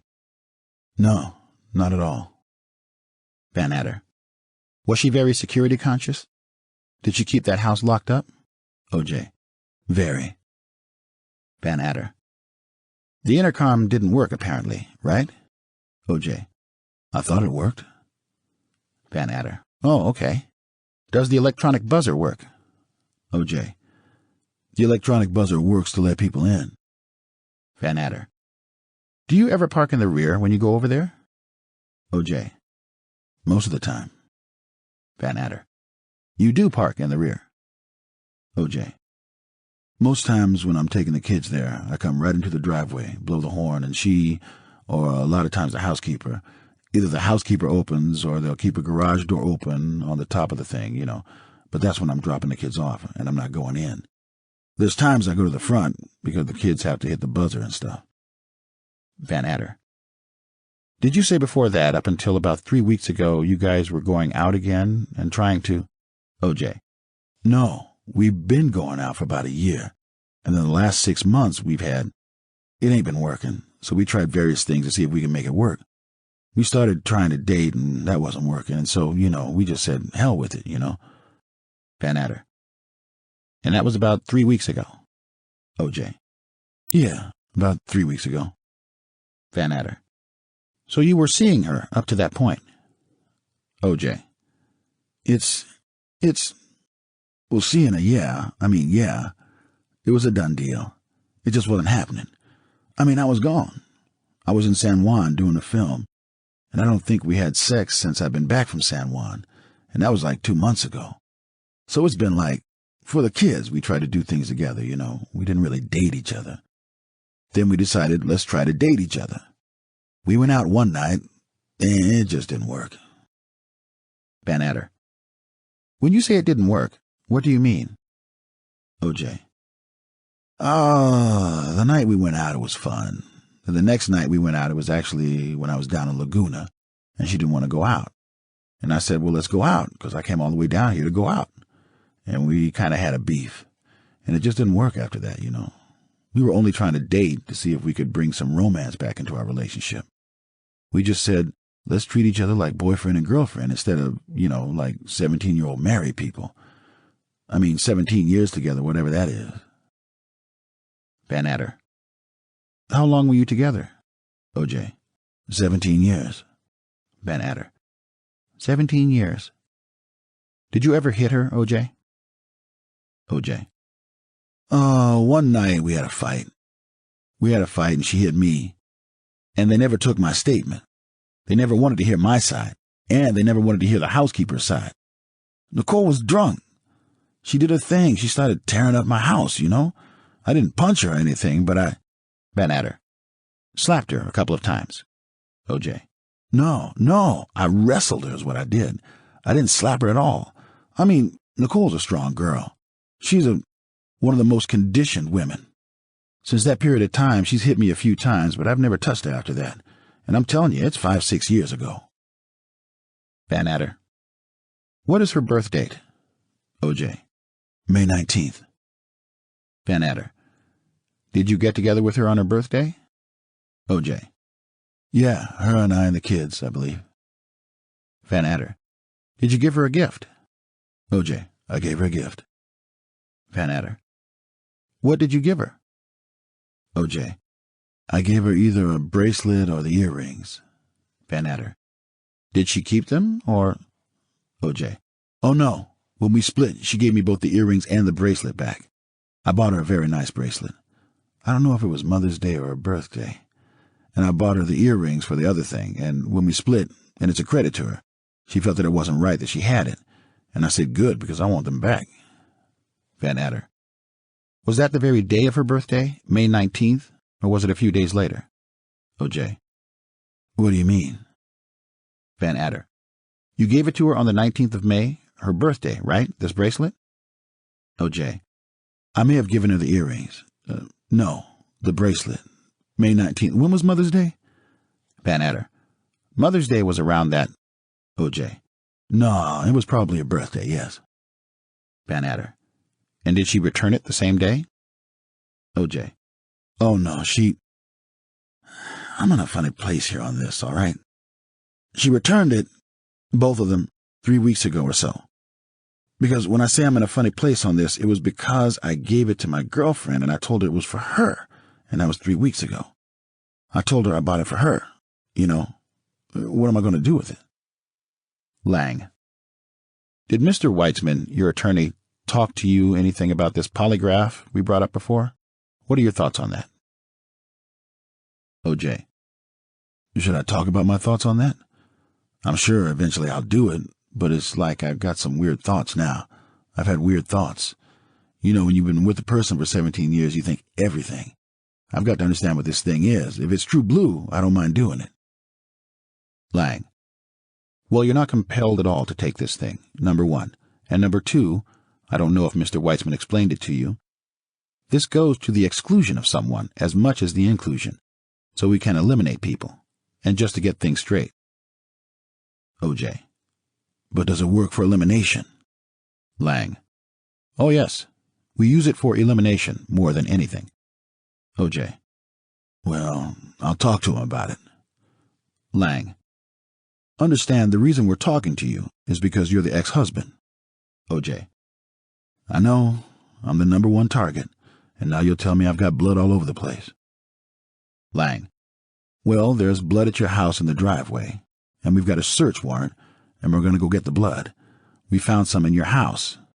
Is that your blood that's there? O.J. If it's dripped, it's what I dripped running around trying to leave. Lang. Last night? O.J. Yeah, and I wasn't aware that it was... I was aware that I was trying to get out of the house. I didn't even pay any attention to it. I saw it when I was in the kitchen, and I grabbed a napkin or something, and that was it. I didn't think about it after that. Van Adder. That was last night after you got home from the recital, when you were rushing? O.J. That was last night when I don't know what I was. I was in the car getting junk out of my car. I was in the house throwing hangers and stuff in my suitcase. I was doing my little crazy what I do. I mean, I do it everywhere. Anybody who's ever picked me up says that O.J.'s a whirlwind. He's running, he's grabbing things. That's what I was doing. Van Adder. Well, I'm going to step out, and I'm going to get a photographer to come down and photograph your hand there. And then here pretty soon we're going to take you downstairs and get some blood from you. Okay? I'll be right back. Lang. So it was about 5 days ago you last saw Nicole. Was it at the house? O.J. Okay, the last time I saw Nicole, physically saw Nicole, I saw her obviously last night. The time before, I'm trying to think. I went to Washington, D.C., so I didn't see her, so I'm trying to think. I haven't seen her since I went to Washington. What's the date today? Lang. Today's Monday, the 13th of June. O.J. Okay, I went to Washington on maybe Wednesday. Thursday I was in Connecticut, then Long Island on Thursday afternoon and all of Friday. I got home Friday night, Friday afternoon. I played, Paula picked me up at the airport. I played golf Saturday, and when I came home, I think my son was there. So I did something with my son. I don't think I saw Nicole at all then. And then I went to a big affair with Paula Saturday night, and I got up and played golf Sunday, which pissed Paula off. And I saw Nicole it was about a week before. I saw her at the... Lang. Okay, the last time you saw Nicole, was that at her house? O.J. I don't remember. I wasn't in her house, so it couldn't have been at her house. So it was, I don't physically remember the last time I saw her. I may have even seen her jogging one day. Lang. Let me get this straight. You've never physically been inside the house. O.J. None in the last week. Lang. Ever? I mean, how long has she lived there? About 6 months? O.J. Oh, Christ. I've slept at the house many, many, many times, I've done everything at the house, I'm just saying, you're talking in the last week or so. Lang. Well, whatever. 6 months she's lived there? O.J. I don't know, roughly. I was at a house maybe 2 weeks ago, 10 days ago. One night, her and I had a long talk, about how can we make it better for the kids. And I told her we'd do things better. And okay, I can almost say when that was. That was when, I don't know, it was about 10 days ago. And then the next day, I had her have her dog do a flea bath or something with me. Oh, I'll tell you, I did see her one day. One day I went, I don't know if this was the early part of last week. I went because my son had to go and get something, and he ran in. And she came to the gate, and the dog ran out, and her friend Faye and I went looking for the dog. That may have been a week ago, I don't know. Lang, to Van Adder. Got a photographer coming? Van Adder. No, we're going to take him up there. Lang. We're ready to terminate this at 14:07. And that was that. We went off to another part of the building. A photographer took a few pictures of the cut on my finger, and the cops gave me a ride back to Rockingham. We didn't say a word the whole way. The press was there when I pulled up, and their numbers had grown. I had to fight my way into my own house, with some of the more aggressive reporters practically trampling each other to get at me. 24 people were waiting for me inside, mostly friends and family, and I greeted them in a complete fog. Bob Kardashian and Howard Weitzman were also there, eager to learn how it had gone at Parker Center. They took me aside and asked me to tell them exactly what I told the cops. I couldn't remember much, but I remembered getting a little flustered when they asked me what I thought had happened at the condo, like I knew more than I was letting on. That pissed me off a little, to be honest, but I felt like I'd pretty much kept it together. Still, I was sure I got some things wrong. I was especially troubled by all this so-called blood all over the place, and in the Bronco in particular. I thought maybe I'd cut myself in the house the previous night, rushing around to get ready for the flight to Chicago, but I wasn't really clear on how it had happened or exactly when. And I'd recently cut myself in the Bronco reaching for my cell phone charger, but I couldn't remember how recently. And hadn't I cut myself in Chicago when I threw that glass? Or was that an old cut that just got opened up? Christ, it was hard to keep track of things. I don't know how they expected me to remember so much detail when half the time I couldn't remember what I'd had for dinner the previous night or where I was supposed to be later that day. The only thing that mattered was that they believed me. I was 100% not guilty. They had to believe me. That's not the way it looked to the cops, though. They had spent hours going through every room in the house, looking for evidence. And it's certainly not the way it looked on the news. We went into the den and flipped through the channels. The major networks were all over the story, and they all seemed to be saying the same thing. O.J. did it. That really threw me. People were starting to think that I was capable of murder. Worse, the media was starting to dissect my relationship with Nicole, a woman I had loved for 15 years before everything went to hell. I could already see the story taking shape. She was leaving him, and he loved her and wanted her back, and when he realized she wasn't coming back, he went over to her place and killed her. Things were quickly getting out of control. The press interviewed anybody they could get their hands on, whether it was a passing neighbor near the Bundy condo or a cleaning woman up on Ashford. I didn't realize so many people were so desperate to appear on TV, but I guess that's Hollywood for you. I also saw plenty of file footage on Yours Truly, documenting my glory days on the football field, my many years as a football analyst, and my various business successes. But the stories always came full circle and ended on me and Nicole, the young waitress I'd swept off her feet when she was barely 18, the storybook romance that turned volatile and ended in divorce, and endlessly this crazy notion that I wanted her back. Who the fuck were these people thinking they knew anything about my relationship with Nicole? There'd been a time, almost 2 years earlier, when Nicole decided she wanted to separate, and yes, I had fought hard to make her change her mind, but she wouldn't change her mind, and I moved on. Months later, she found she was having second thoughts, and she wrote to share them with me. O.J., you'll be my one and only true love. I'm sorry for the pain I've caused you, and I'm sorry we let it die. Please let us be a family again and let me love you better than I ever have before. So I tried again, and I put a whole goddamn year into it, and we failed miserably, and when it finally ended, I was glad to be out of it. Everyone who knew Nicole and me knew that story, but the reporters didn't want that story. It didn't support their theory. To hear them tell it, I'd been pining for Nicole for the past 2 years, begging her to come home, and on the night of June 12th, I finally snapped. It was unreal. As I stood there, watching one misguided reporter after another, each of them hammering the same theme, I felt like I was losing my mind.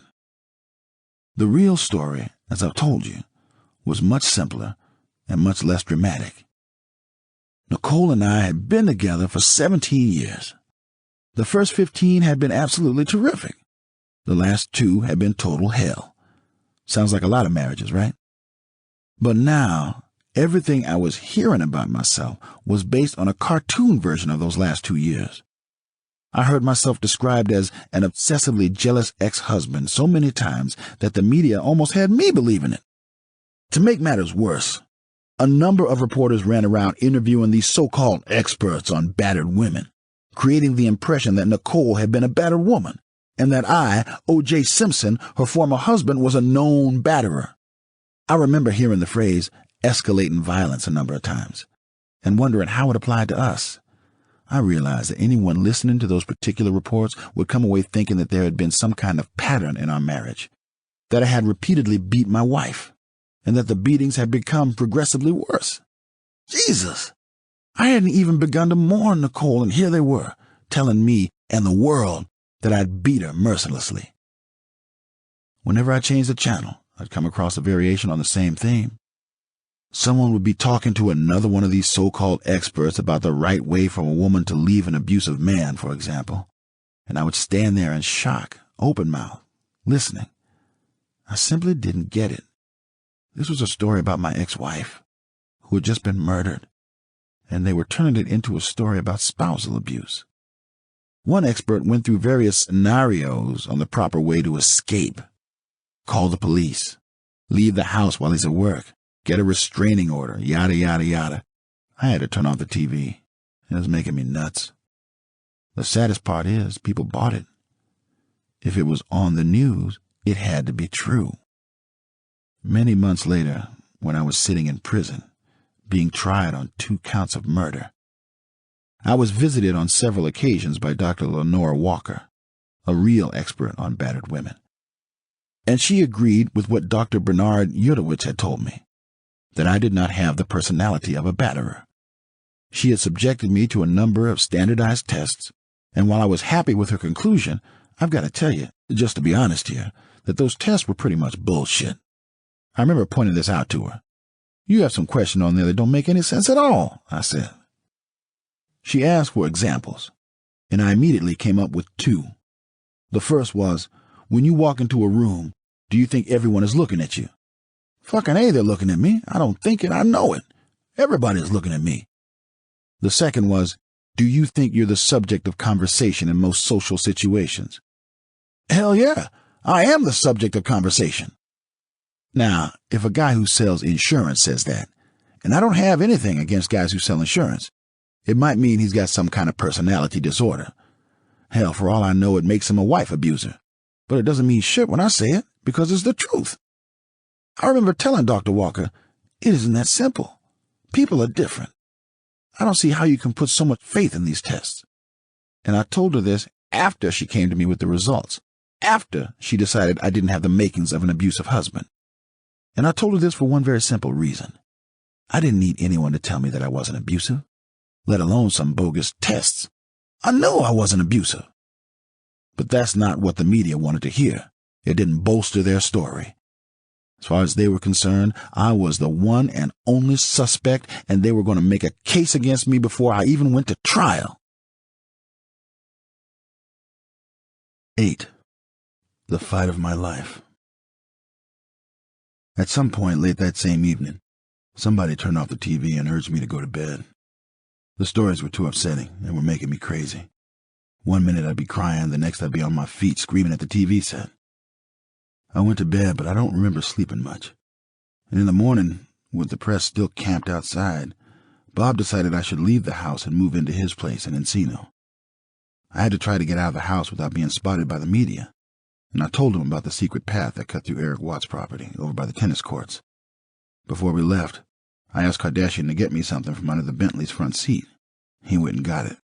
It was my black grip with my .357 Magnum inside, though of course he didn't know this. I then packed a few things into my black duffel, some clean clothes, toiletries, etc., and we left the house at the same time. Kardashian drove through the Rockingham gate and turned toward Ashford, and a few minutes later I met him on Bristol. None of the reporters had been smart enough to follow him. They all thought I was still inside the house. I asked him to take me to the airport to pick up my golf bag, which we'd left behind, and I found it right away. The bag was made by Victorinox, the Swiss Army knife people, and had that distinctive logo. It had been given to me some months earlier by the company with whom I was doing business. After we left the airport, we drove straight to Kardashian's house in Encino, and Bob started talking about the other Bob, Bob Shapiro. He felt that Howard Weitzman wasn't the right guy for us. He wasn't a criminal attorney, and he thought we should see what Shapiro had to say about the situation. "What are we going to do about Howard?" I asked. "Let's worry about that later," he said.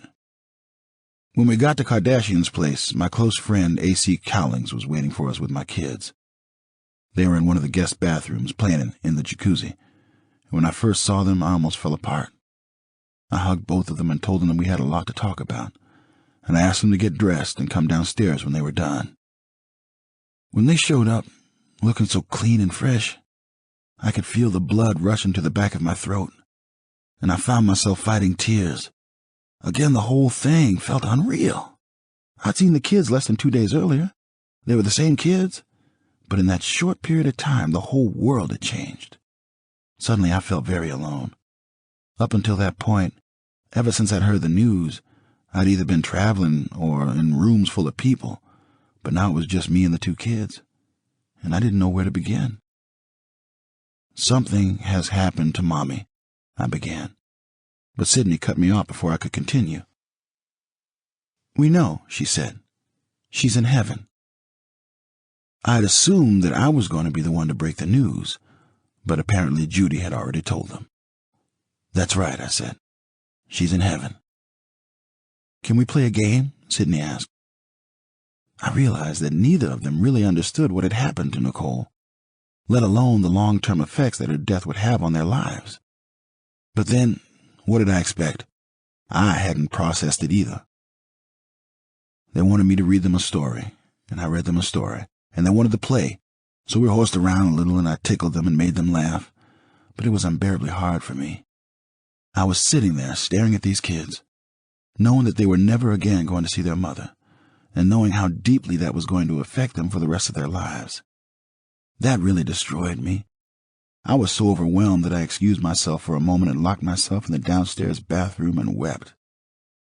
Then I pulled myself together and rejoined them, and the three of us sat there, enjoying each other's company, pretending that everything was just fine, that life was great.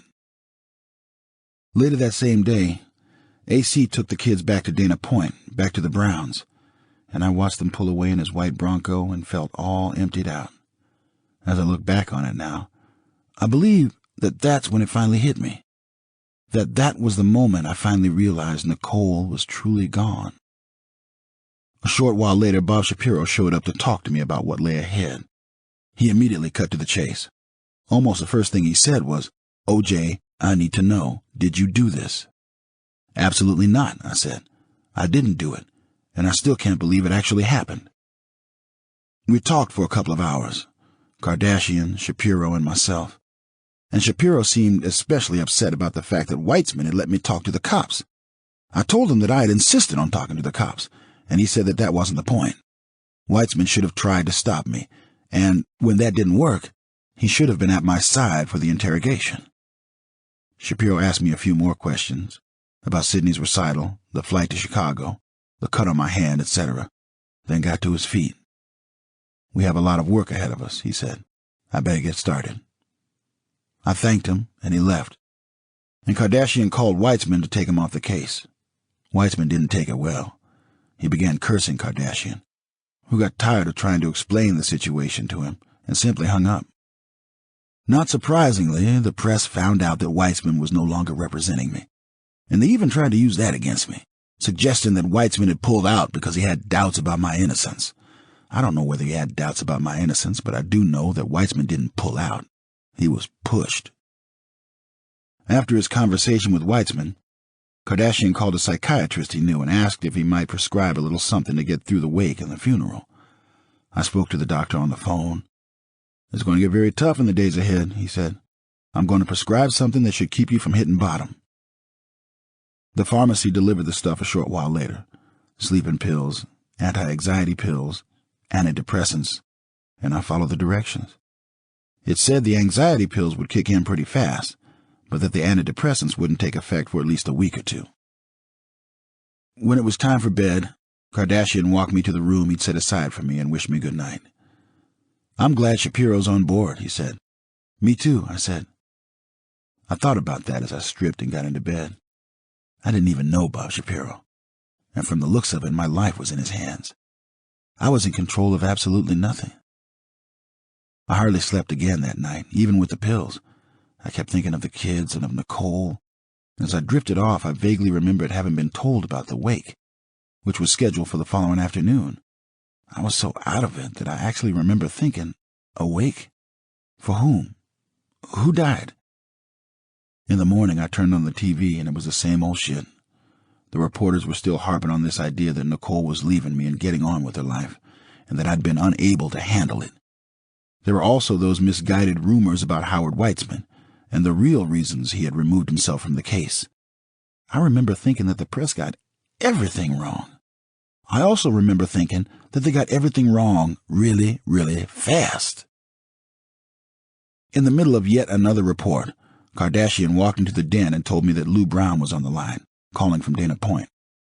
I got on the phone, and Lou told me that the first viewing was going to be in Laguna Beach at 4 that afternoon. I told him that I didn't want an open viewing for anyone other than the direct family. I said I didn't want to see a picture of Nicole in her casket in some tabloid. I said I didn't want the kids to have to live with an image like that for the rest of their lives. I want them to remember her just as she was, I said. Okay, Lou said. In the afternoon, a limo arrived to pick me up. Kardashian went with me. The drive took over an hour, and I don't remember talking much. I think I fell asleep, to be honest. The drugs the shrink had given me were pretty powerful. I remember waking up as we were pulling into the mortuary parking lot. There were dozens of people there, and dozens of reporters, and I climbed out of the limo and went straight inside without even looking at anyone. All of my kids were there. Jason, Arnell, Justin, and Sydney. Al Cowlings was with them. I saw Judy and Lou, and we exchanged a few words, and then I went over and took a look at Nicole. She looked as white as a sheet. I leaned over and kissed her, and I could hear Arnell crying just behind me, and a moment later everyone kind of shuffled out of the room and left me there with Nicole. I don't know how long I was in there. I remember just standing there, shaking my head, still refusing to accept her death. Then I heard someone behind me and turned around. It was Judy. She looked at me and started crying, then asked me point blank, "O.J., did you do this?" I didn't even get upset, to be honest. "No," I said. "I could never have done this. I loved her too much." Much later, Judy went on national television and repeated the story. But long after that, during the civil trial, she told the story but failed to mention my denial. At that point, the attorneys played a tape of her television appearance. I guess people remember what they want to remember. After the viewing, we went to the Browns for a little while. I was in a complete fog, and I only know I was there because I was told I was there.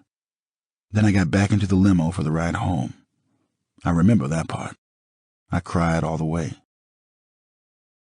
Kardashian tried to comfort me, but he was pretty broken up himself. He didn't know what to say because there wasn't much he could say.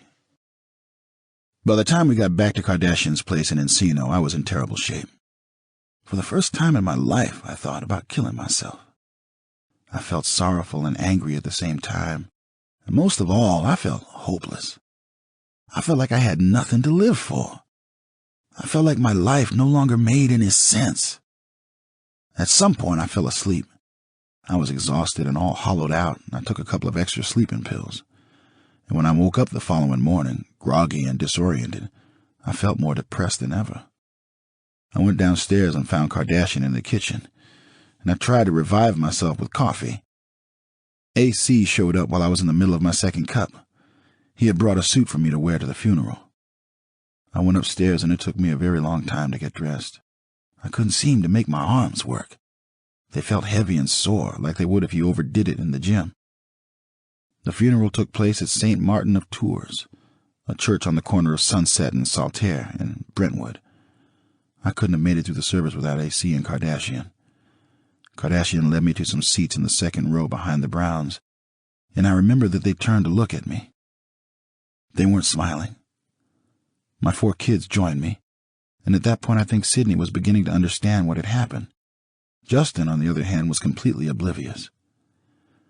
I noticed pictures of Nicole and the children resting on the casket, then looked beyond the casket and saw a literal wall of cameras pointed in my general direction.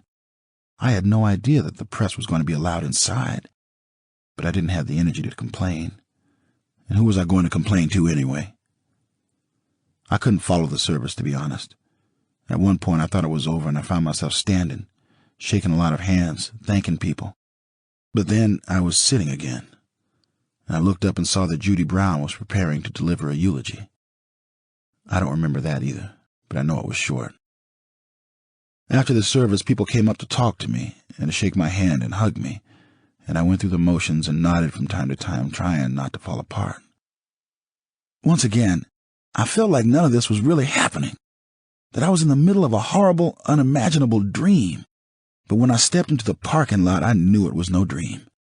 There was an army of reporters across the street, and half a dozen helicopters overhead, and I could hear some of them shouting my name. "OJ, right here! OJ, can we ask you a few questions? OJ, can we get a shot of you with the kids?"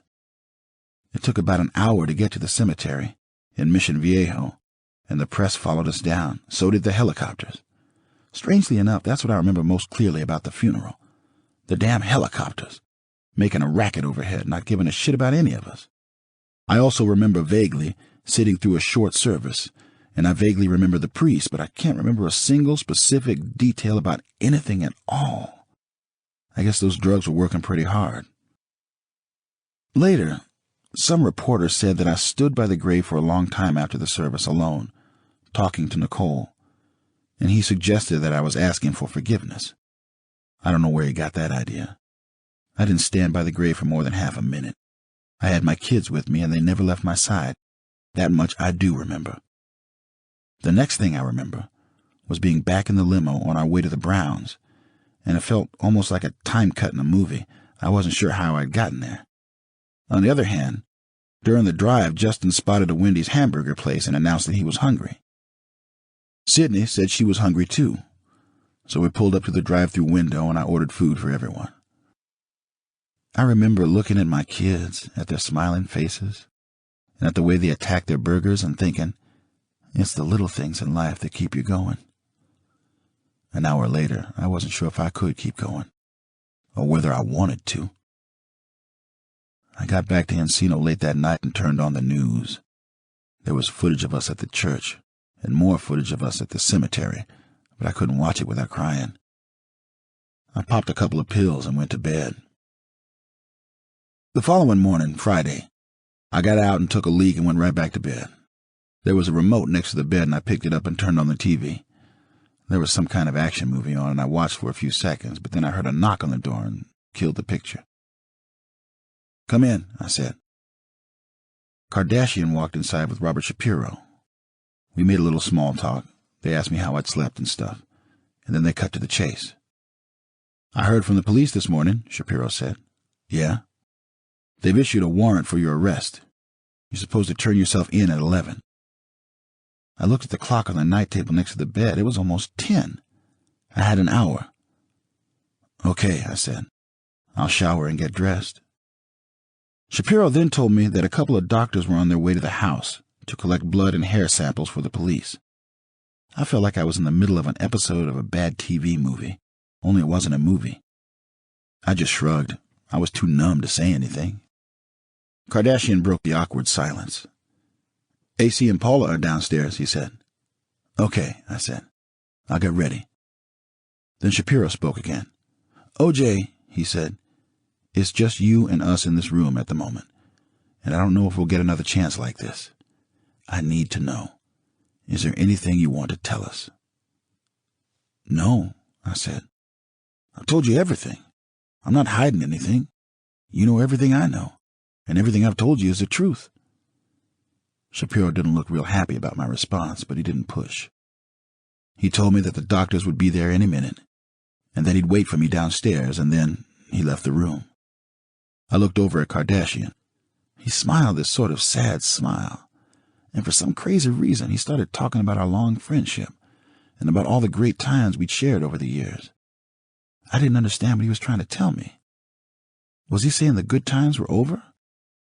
"Yeah," I said. "We sure had some good old times." He looked like he was about to cry. "I'll wait for you downstairs," he said, then turned and quickly left the room. Much later, I heard a crazy story about this incident. Supposedly, I noticed a tape recorder on the night table next to the bed, and the moment Kardashian left the room, I picked it up and started talking about my life. I talked about my kids and about how much I love them. I talked about Nicole and about how much she had meant to me and about how much I missed her already. And I talked about the fact that I believed myself to be a good person, a man who would always try to do right by others. It was a good story, but I don't know where it came from. I'm not saying it couldn't have happened, but I don't remember a tape recorder, and I don't remember reviewing my life. Still, who knows? At that point, I was so drugged up I could hardly find my way into the shower. But if it did happen, and if someone has the tape, I'd love to hear it someday. I eventually found my way into the shower, and I eventually got dressed. When I got downstairs, the place was crawling with people. Paula looked up and started crying the moment she saw me. AC was there too, and so was the psychiatrist. He asked me how I felt, and I told him I was fine, but I should have told him the truth. I felt hopelessly lost. Then the doctors showed up to collect their samples. One of them was Henry Lee, and the other was Michael Baden. They had a nurse with them, and I think I sat down and she took some blood. She took a lot of blood. I think she must have filled up 4 or 5 glass vials. When she was done, I said I needed a moment to myself, and I excused myself and disappeared into the den. I called Judy Brown and told her that she needed to take care of the kids till this was resolved. Then I called Skip Taft, one of my lawyers, and asked him to work out the details with the Browns. When we got off the phone, I found a legal pad and wrote a letter in longhand that filled 4 entire pages. I folded the letter and put it in an envelope and sealed the envelope and wrote across the front, "To whom it may concern." I left the room and gave it to Kardashian and told him not to open it till after. "After what?" he said. "Just after," I said. I didn't honestly know what I meant myself. "When the time comes, you'll know." I'm not sure what I meant by that either, but it sounded right. The doctors were still there. I think they wanted a hair sample or something, and they were interested in taking another look at the cut on my hand. So I gave them what they needed. Then Shapiro said it was time to go. "I gave the cops my word that I'd have you at Parker Center at 11, and it's already after 11, he said.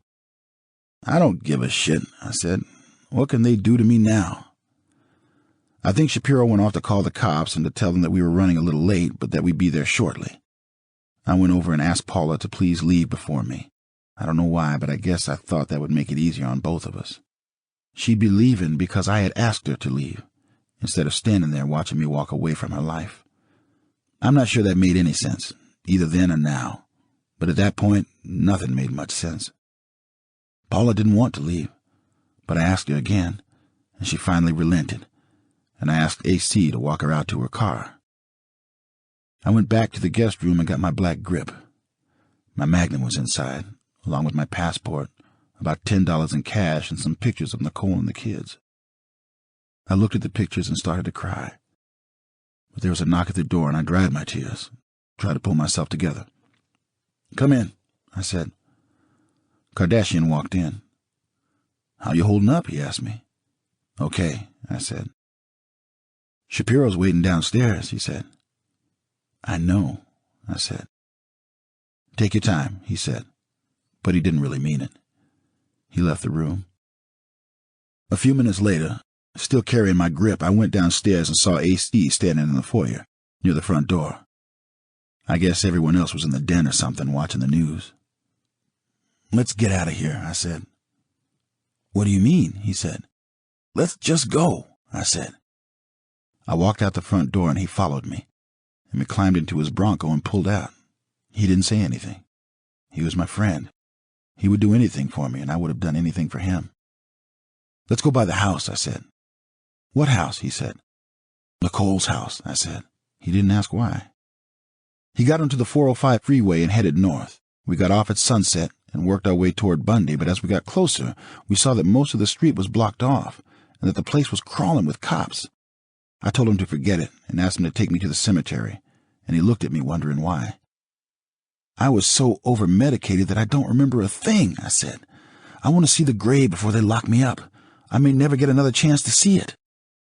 We drove south to Mission Viejo with me in the back seat, where I could lie down and close my eyes. We didn't talk. Each of us was alone with his thoughts. I found myself thinking back to what Nicole had told me that night in Laguna, right after Mother's Day, when it was clear that we weren't going to be able to save our marriage. "Maybe we tried to get back together too soon," she had said. She looked incredibly sad.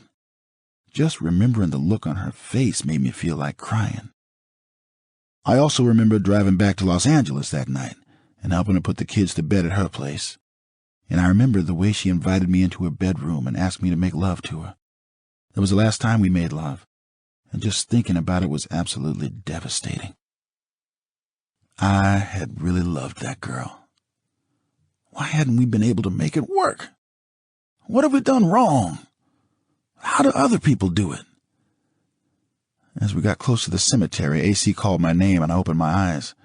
There were cops everywhere. He drove around to the far side to see if there was another way in, but there were cops there too. "They're looking for you," he said. I reached across the front seat and turned on the radio, and it turned out he was right. I heard myself described as a fugitive. AC drove another half-mile or so and pulled into an orange grove where no one could spot us, not even from the sky. He got out to take a leak, and the moment he left the Bronco, I reached for my grip. I unzipped it and pulled out the Magnum. I was in tremendous pain, and I saw nothing but more pain ahead of me, and I decided to end it. I realized I can make this stop. One shot to the fucking head and it's over. Strangely enough, at that very moment, Bob Kardashian was on national television telling the world about my pain. When it appeared that I wasn't going to turn myself in, he had opened the 4-page note I'd written earlier that day and couldn't believe what he was reading.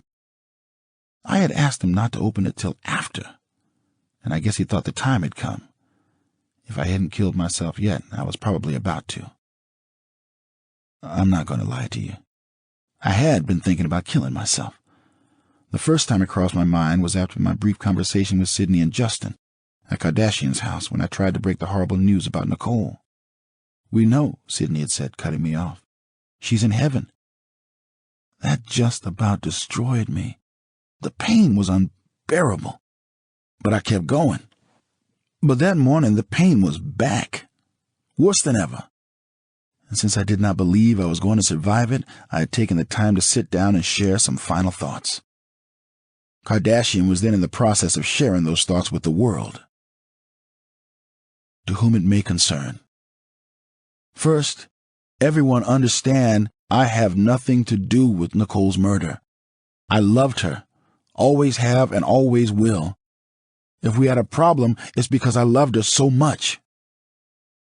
Recently, we came to the understanding that for now, we were not right for each other, at least for now. Despite our love, we were different. And that's why we mutually agreed to go our separate ways. It was tough splitting for a second time, but we both knew it was for the best. Inside, I had no doubt that in the future, we would be close as friends or more. Unlike what has been written in the press, Nicole and I had a great relationship for most of our lives together. Like all long-term relationships, we had a few ups and downs. I took the heat New Year's 1989 because that's what I was supposed to do. I did not plead no contest for any other reason but to protect our privacy, and was advised it would end the press hype. I don't want to belabor knocking the press, but I can't believe what is being said. Most of it is totally made up. I know you have a job to do, but as a last wish, please, please, please leave my children in peace. Their lives will be tough enough. I want to send my love and thanks to all my friends. And I'm sorry I can't name every one of you, especially AC. Man, thanks for being in my life. The support and friendship I have received from so many. Wayne Hughes, Louis Marks, Frank Olson, Mark Packer, Bender, Bobby Kardashian. I wish we had spent more time together in recent years. My golfing buddies, Hoss, Alan Austin, Mike, Craig, Bender, Weiler, Sandy, Jay, Donnie. Thanks for the fun. All my teammates over the years. Reggie, you were the soul of my pro career. Ahmad, I never stopped being proud of you. Marcus, you got a great lady in Catherine. Don't mess it up. Bobby Chandler, thanks for always being there. Skip and Kathy, I love you guys. Without you, I never would have made it through this far. Marguerite, thanks for the early years. We had some fun. Paula, what can I say? You are special. I'm sorry we're not going to have our chance. God brought you to me, I now see. As I leave, you'll be in my thoughts. I think of my life and feel I've done most of the right things. Whatever the outcome, people will look and point. I can't take that. I can't subject my children to that. This way they can move on and go on with their lives. Please, if I've done anything worthwhile in my life, let my kids live in peace from you, Press. I've had a good life. I'm proud of how I lived. My mama taught me to do unto others. I treated people the way I wanted to be treated. I've always tried to be up and helpful, so why is this happening? I'm sorry for the Goldman family. I know how much it hurts. Nicole and I had a good life together. All this press talk about a rocky relationship was no more than what every long-term relationship experiences. All her friends will confirm that I've been totally loving and understanding of what she's been going through. At times, I have felt like a battered husband or boyfriend, but I loved her, make that clear to everyone, and I would take whatever it took to make it work. Don't feel sorry for me. I've had a great life, great friends. Please think of the real OJ and not this lost person. Thanks for making my life special. I hope I helped yours. Peace and love, OJ. I had meant what I'd written. I'd had a wonderful life, but it was over now. It was time to check out. I looked at the Magnum in my lap and checked to make sure it was loaded. It was. And just then I heard Dan Rather's voice on the radio. We have now learned that the police have been to Mr. Simpson's house 6 or 7 times on domestic abuse calls. And I just goddamn snapped. What the fuck, motherfucker? And that's when AC got back to the truck, still zipping up his fly, and saw the Magnum in my hand. And I guess he snapped too, though for different reasons.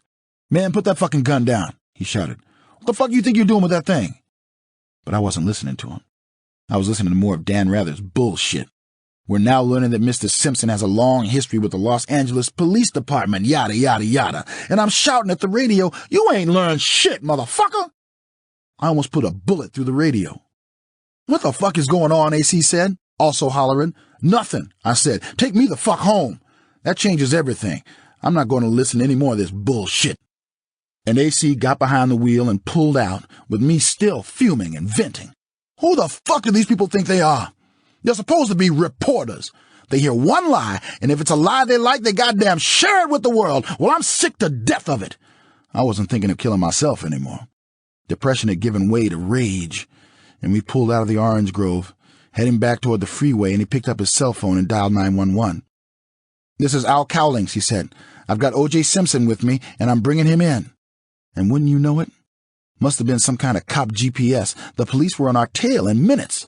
The cemetery wasn't 2 miles behind us, and they were already crawling up our asses. And AC said, maybe we should pull over. And I said, no fucking way. You told them you were bringing me in, so bring me in already. Take me back to my house. I was feeling angry, defiant. The rage was fueling me. I was ready to take on the world. There were more cops now, still following, and I leaned close to the window and looked up into the sky. I think I counted 6 choppers. When we were still a few miles from Brentwood, on the 405 freeway, heading north, it seemed as if the whole world had turned out to watch. People were hanging off overpasses, cheering, holding up signs, Go Juice. I remember thinking, when did they have time to make those signs? By that point, there were maybe 12 squad cars with us, behind the Bronco, up ahead of us on either side. AC didn't like it, and he slowed to a crawl. OJ, he said, I'm pulling over. No, you're not, I said. You're taking me home. I put the Magnum to my head so the cops could see it, and AC again used his cell phone to call the cops. Back the fuck off, he said. Can't you see the man's going to kill himself? The whole thing took less than an hour. By then we were driving past the Wilshire off-ramp, and AC took the Sunset exit. If the cops had any doubts about where we were going, they knew now. O.J. Simpson was heading home. For a moment, cruising those familiar streets, I suddenly felt crushingly depressed again. A man spends his whole life trying to figure out what it all means, trying to make some sense of this business of living, and in the end, he doesn't understand shit. I missed Nicole. I was worried about the kids. There was a goddamn battalion waiting for us at Rockingham, and before AC had even killed the engine, the cops had pretty much surrounded us. I was pissed off again. What the fuck did they think I was going to do, shoot it out? I dialed 911. You tell those motherfuckers to back off, I said. The operator patched me through to someone at the scene, and I hollered at him for a while, but I couldn't see who I was talking to, and I'm not sure what I was trying to say. Then I saw a sniper on the roof of a neighbor's house, and I swear to God, I almost lost it. The sons of bitches. What were they planning on doing? Taking me out when I stepped out of the Bronco? I showed them the Magnum again, and I could see the cops tensing up, backing off. Put that fucking gun down, AC said. You want to die? I don't know, I said. Maybe. And I didn't know, to be honest. I was depressed.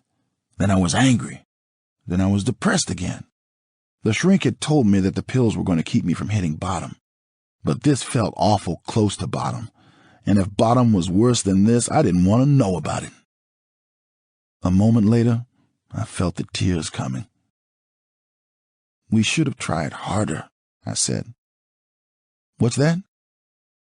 Nicole and me, I said. I should have tried harder.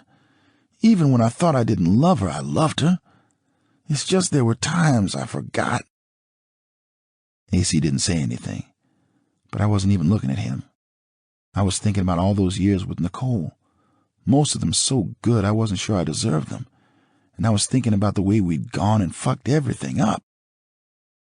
Like I said earlier, this is a love story.